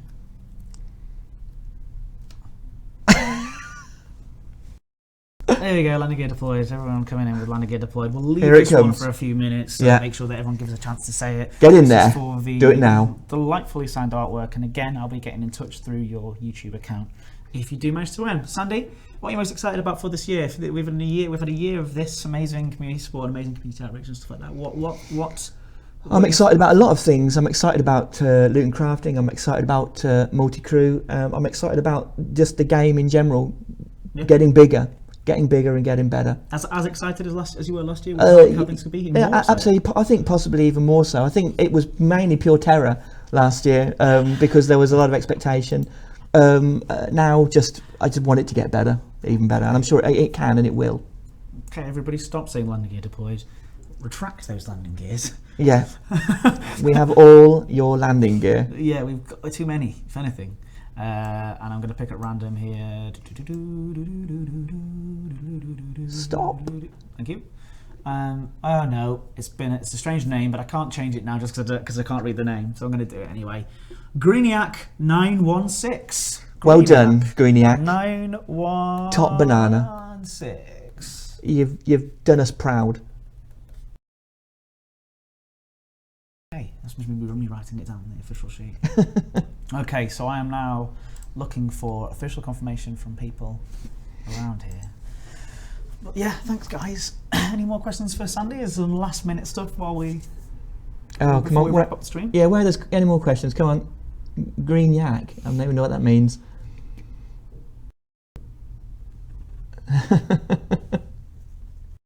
Okay, one sec. Apparently, you're a lousy picker of winners. I'm not sure. Me? Yeah, maybe that's from someone who didn't win. I'm not I think sure. it's so, yeah. Are you okay with too small? Oh, I missed that one. Sorry, there was one there. It's so long. It's so fast. Everything's moving so fast. Wait. What was that for? Someone's just joined us. Like, I don't know what just happened. I've done it a few times throughout this stream. We've had like ridiculous, crazy things happening, like people shouting crazy things in the stream. I thought if someone just turned up now. Yeah, I don't know what they just think. said That would be amazing. Power play missions by I'm not a number 43. Eventually, yes. Great. Not saying when, but definitely. Okay, I think in the stream launcher update automatically, it says crazy PA dude. You have to go and check in the YouTube description, just underneath this video, down here somewhere. It depends if you've got it. Depends if you've got the video minimized or full screen. There should be a link in there to download the latest launcher, so make sure you've done that. Everybody at home, make sure you've got the latest launcher ready to download, and it should automatically, have the download link appear. Ooh. Well, it's very exciting. Isn't it? It's all very exciting. What are you most excited for in terms of content that's going to come from the community? I don't know. I'm waiting to be surprised. I just want to see what they make of it all. Yeah. Yeah, totally. I'm surprised by how many people I always thought the really dedicated ones are going to be already playing. There's one, station-based storage. Is it something we can talk about? Well, probably haven't got enough time to talk about it now. We are considering it. Okay, but not enough time now, or not enough time to talk about it, and it's not going to happen. It's not going to happen anytime soon. Okay. But limited storage for modules. It is something that we are looking at. We are thinking about. We have our thinking caps on. So I'm not going to promise anything, because I'd be told off. I might get told off for telling you that anyway, that we're thinking about it, but hey, I'll take a punt on that. What other questions are there? Increased fines for player pirates? Well, at some point we do want to streamline the process of handing in bounties and paying fines. We will also look at, when we do those things, we will also look at fine costs and fine values. Fantastic. There it is. Are you okay with two smaller ships, such as Vulture, being able to defeat a bigger ship, such as an Anaconda or Cutter, with ease? That takes skill as well. Yeah, I think that's a really thorny question, because there's the skill of the pilots, there's the outfitting that's gone on all of the ships. So it shouldn't be outside the realms of possibility. If it's happening with ease, then the trouble is there are a number of different reasons that could be occurring. I think it would be fair to say, or I should defend our decisions and say, even with these, an Anaconda should really most of the time be able to escape. Okay. If it's getting pasted, if you've outfitted it moderately well, you should be able to get away. Cool. Because that's one of the things the Anaconda is really good at. It's good at surviving. While you've been talking, there, people have noticed that it has flipped over to 1800 hours. So yeah, we do. People are apparently clicking upgrade on there, but upgrade. Not upgrade. Are you making fun of my northern accent? No, not at all. Yeah, not dating. But I don't know what. I'm waiting for an update on that myself, guys. Yes. So do be. When we know, you'll know. Even if you know before we know. Apparently, some people are saying that it's downloading now. Well, you know what? It might be. It might be. I don't know. Whisper. We're in here. Should we whisper it? We're in here. We're in here, so I don't see the internets from in here. I only see the stream.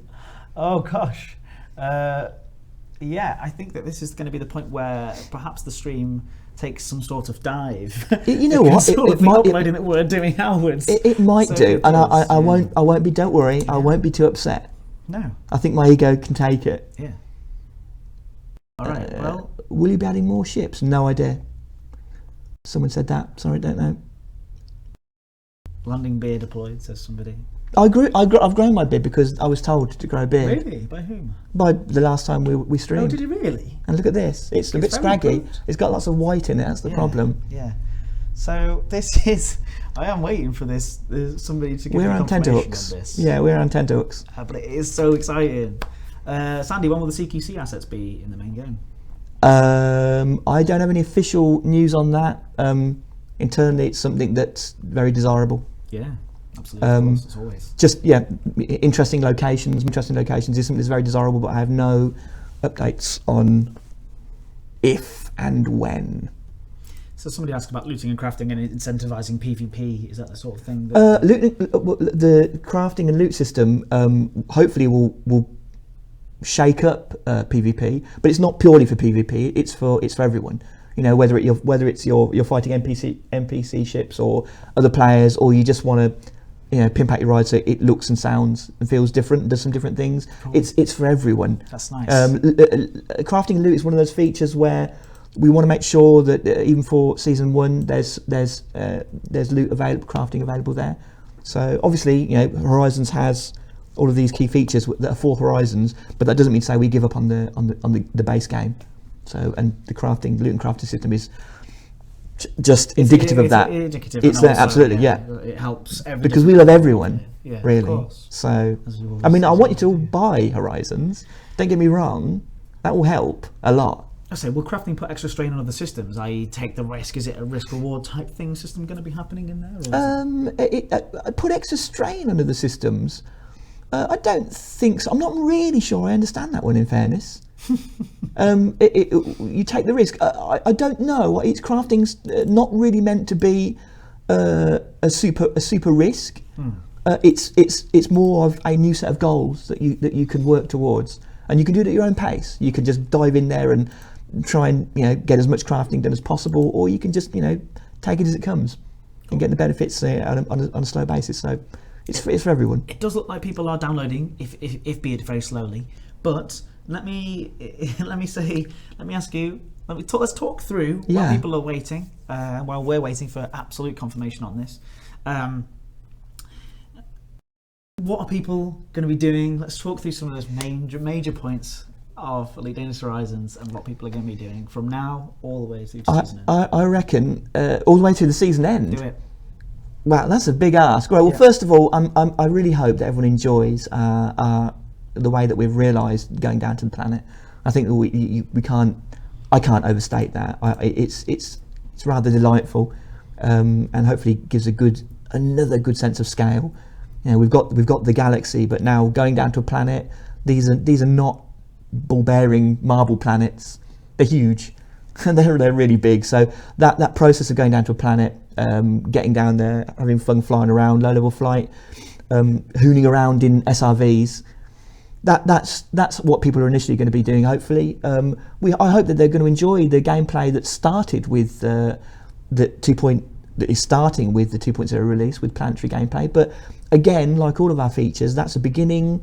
It's not the end. As the season progresses, planetary landings will always be on our minds. So there will be further updates to that. So it's not just adding the new loot and crafting, and then multiplayer or multi-crew and the rest of it. It's also continuing to support the features that we're going in and the base game. So I hope what people will enjoy is this kind of this overall experience. It's not hived off. They're not separate games. It's all in the same place, basically. So and it's going to be epic. And I don't know how it's going to turn out myself. It's going to be epic. It's an unbelievable massive package at this point, isn't it? In terms of it's going to get bigger, basically. Yeah. Yeah, I think what we might do here is and there isn't a bobblehead of me. Apologies, but it's probably for the best. What do you mean? So one thing we're going to do really, really quickly is actually just bring up the trailer, the gameplay trailer, just to Why not? Because people seem to be able to download. So yeah, that's not the right one. So I do apologise. Although that is gameplay. That is some bit of gameplay there, yeah. Rec sites, there are Simon Everett saying rec sites. There are some rec sites out there which I think people probably haven't discovered. So I've not seen anyone discover one yet. Okay, one sec.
All right, okay, hello, welcome back everybody. Yes, okay, yeah, so everybody is obviously available to download. That's obviously fantastic. We have just received confirmation of that.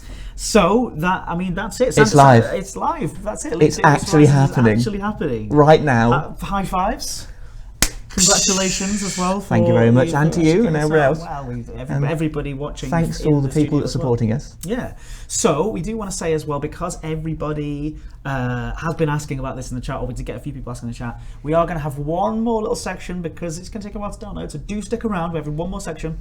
We've got a couple more giveaways as well, and in that final section we are going to be bringing back David Braben, of course, to say thank you and to announce officially that Elite Dangerous Horizons is around. So Sandy, thank you so much for being here. It's always a pleasure. Like I say, it's amazing, and thank you to the community for being so lovely, Sandy. Everybody, give some love to Sandy in about 30 seconds time because we see the delayed chat. But do give some love to Sandy. And thank you again for being here. You've been an excellent guest as always.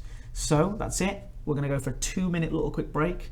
So thank you again. Bye bye. And we'll speak to you very, very soon. Thank you, Sandy. Bye.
Welcome back, everybody, to the Elite Dangerous launch live stream for Elite Dangerous Horizons. We are very, very, very excited and very lucky to welcome back Thank David you. Braben. So, David, you take it away. Talk to Good. what's happening. Glad to be here. So, firstly, I have a prop other than Rudolph. This was kindly sent by the Order of Mobius, It's a very lovely pen badge. and which is great, which I tweeted earlier, which I know some people have seen and retweeted. But yes, it's really, really exciting. The guys have been working really hard. We, as always, had, there's always things that challenges, should we say, this morning, but which pushed us back a little bit. But it's great. We're actually live now. It took you a while to say that. Well, live now. I'll just explain. I'll just Yeah, explain go to for that. it. Yeah, go for it. That with all of these, the softer, as some people are already finding, the softer the leading edge on the servers, the quicker they spin up, which is good. But loads of people, by popular demand and like downloading now, it's working well, but it's a challenge. So some people, apologies those who are seeing lower bandwidths. I think what tends to happen when there are thousands of people on at the same time, well, might even be tens of thousands. I haven't looked. Can't see the figures, but the people with the slower connections actually suffer disproportionately. So apologies for that, but it's getting faster. It's all right, yeah. It's going to pick up, and I think people understand these sorts of things. Yeah, So absolutely. I think it's really, really cool, and I think that people are just saying fantastic that you're here and saying it's really, really great. So yeah, it's now available, and also is also available that you can download it on Steam as well now, right? Am I right by saying that? I'm not sure. No, it's not live. It's is it not on Steam yet. No. Okay, right, sure. Right. I've been in here. Sorry, I've been locked in here. No. Time. So the if you can get the 64-bit version, get the 64-bit version. You'll get it. If it's not there, that's either because you don't have a machine capable of it, but just double check that. Okay. So if you have, for example, DirectX 10, you won't get the benefit of it. That's actually below the min spec of Horizons. But enjoy it. We've been playing it already, and all those people in the beta have been playing it. So it's very, very exciting. I look forward to seeing people very soon out in the galaxy. Fantastic. Do you have any time to answer a couple of questions? I do. Yes. So bring through some chats, some questions on here for David, because I'm sure we can do five or 10 more minutes. Yeah.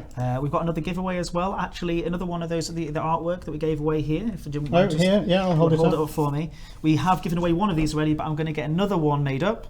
With all the same signatures on there, maybe even some more from the other dev members of the team. Yes, we can do that. So hopefully you guys will be able to do that. But yeah, Look at Mike Evans spoiling the picture. well, he See, we were all good, just so that you can see. We were all really good and signed at the bottom. But Mike actually signed right up there. There you go. Here's a good question from Dominic Giorocci. What's your favourite part of the current Horizons release?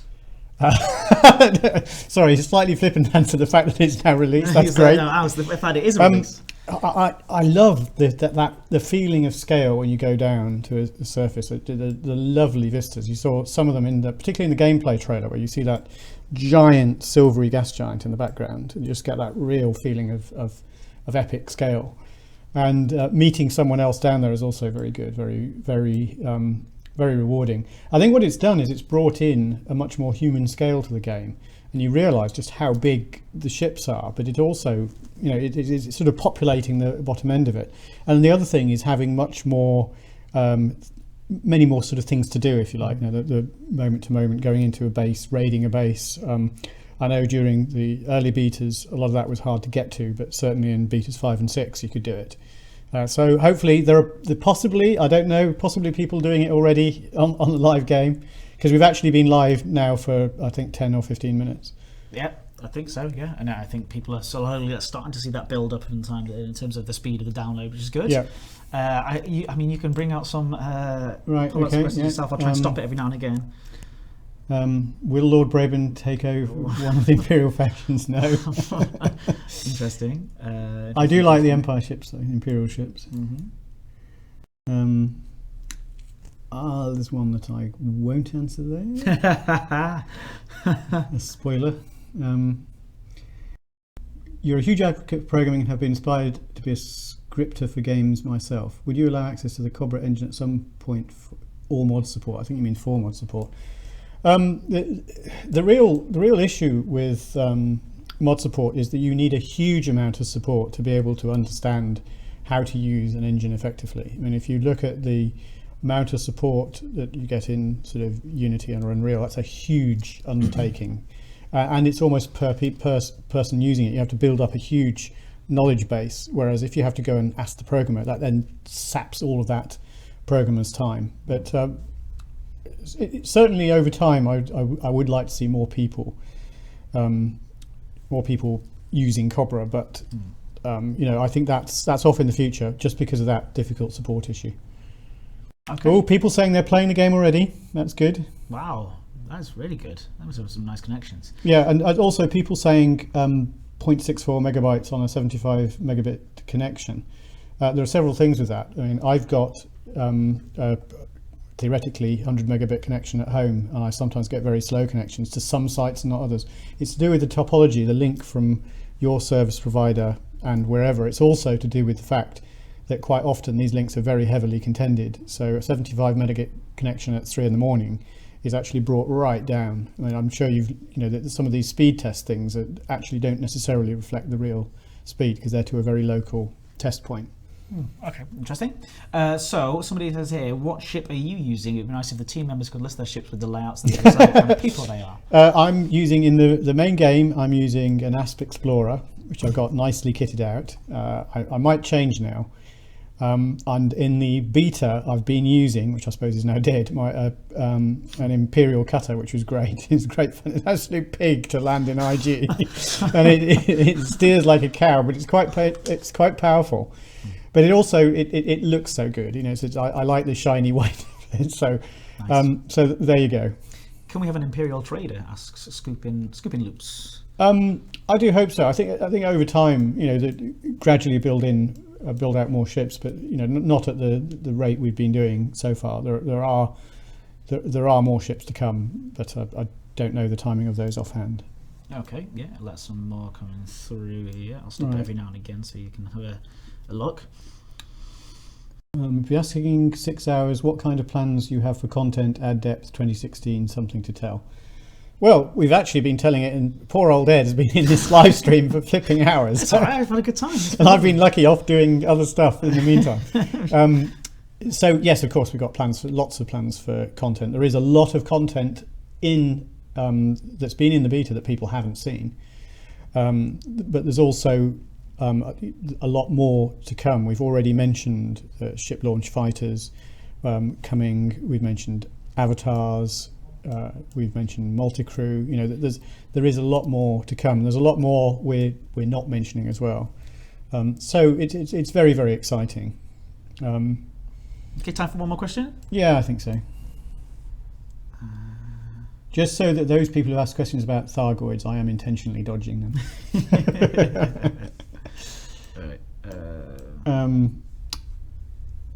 Any plans on improving mining? It's quite boring.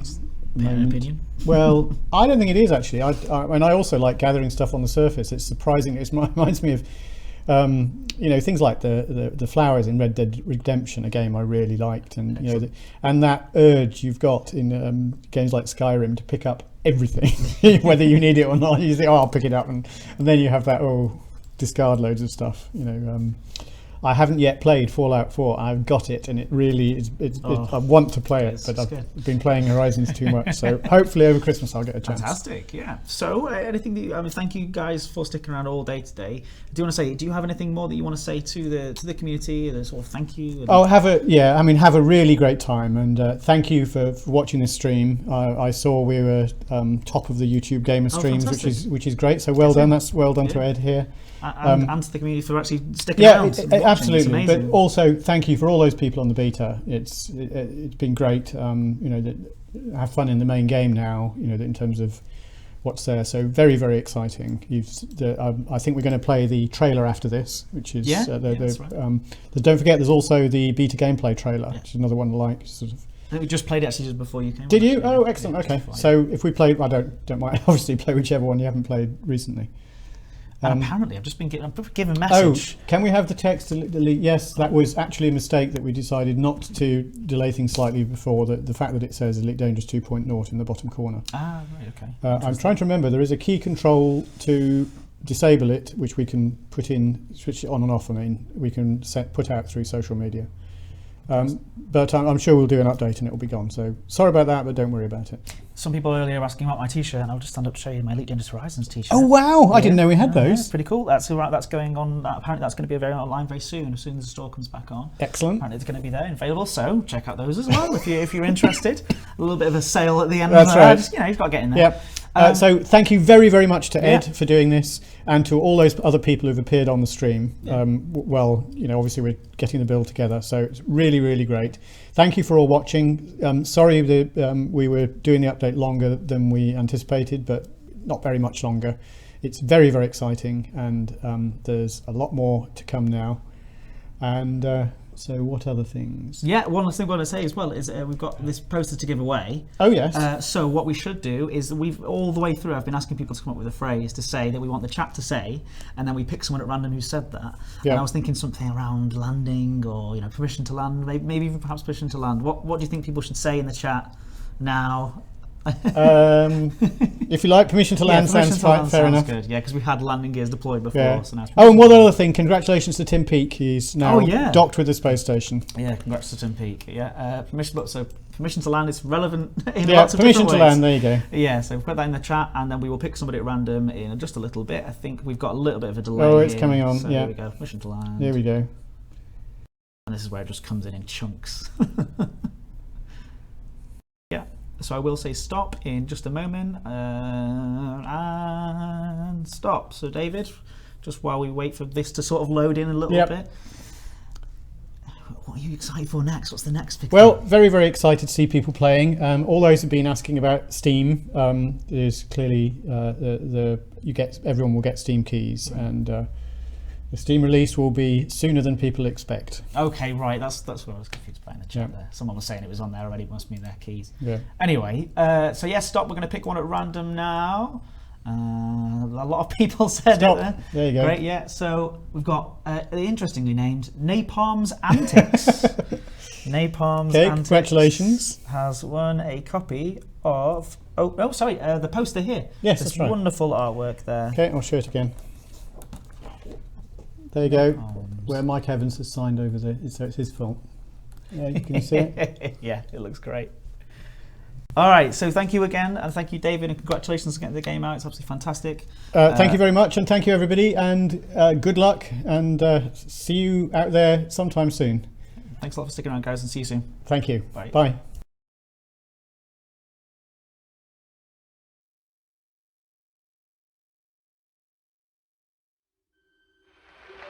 We choose to go to the moon in this decade and do the other things, not because they are easy, but because they are hard.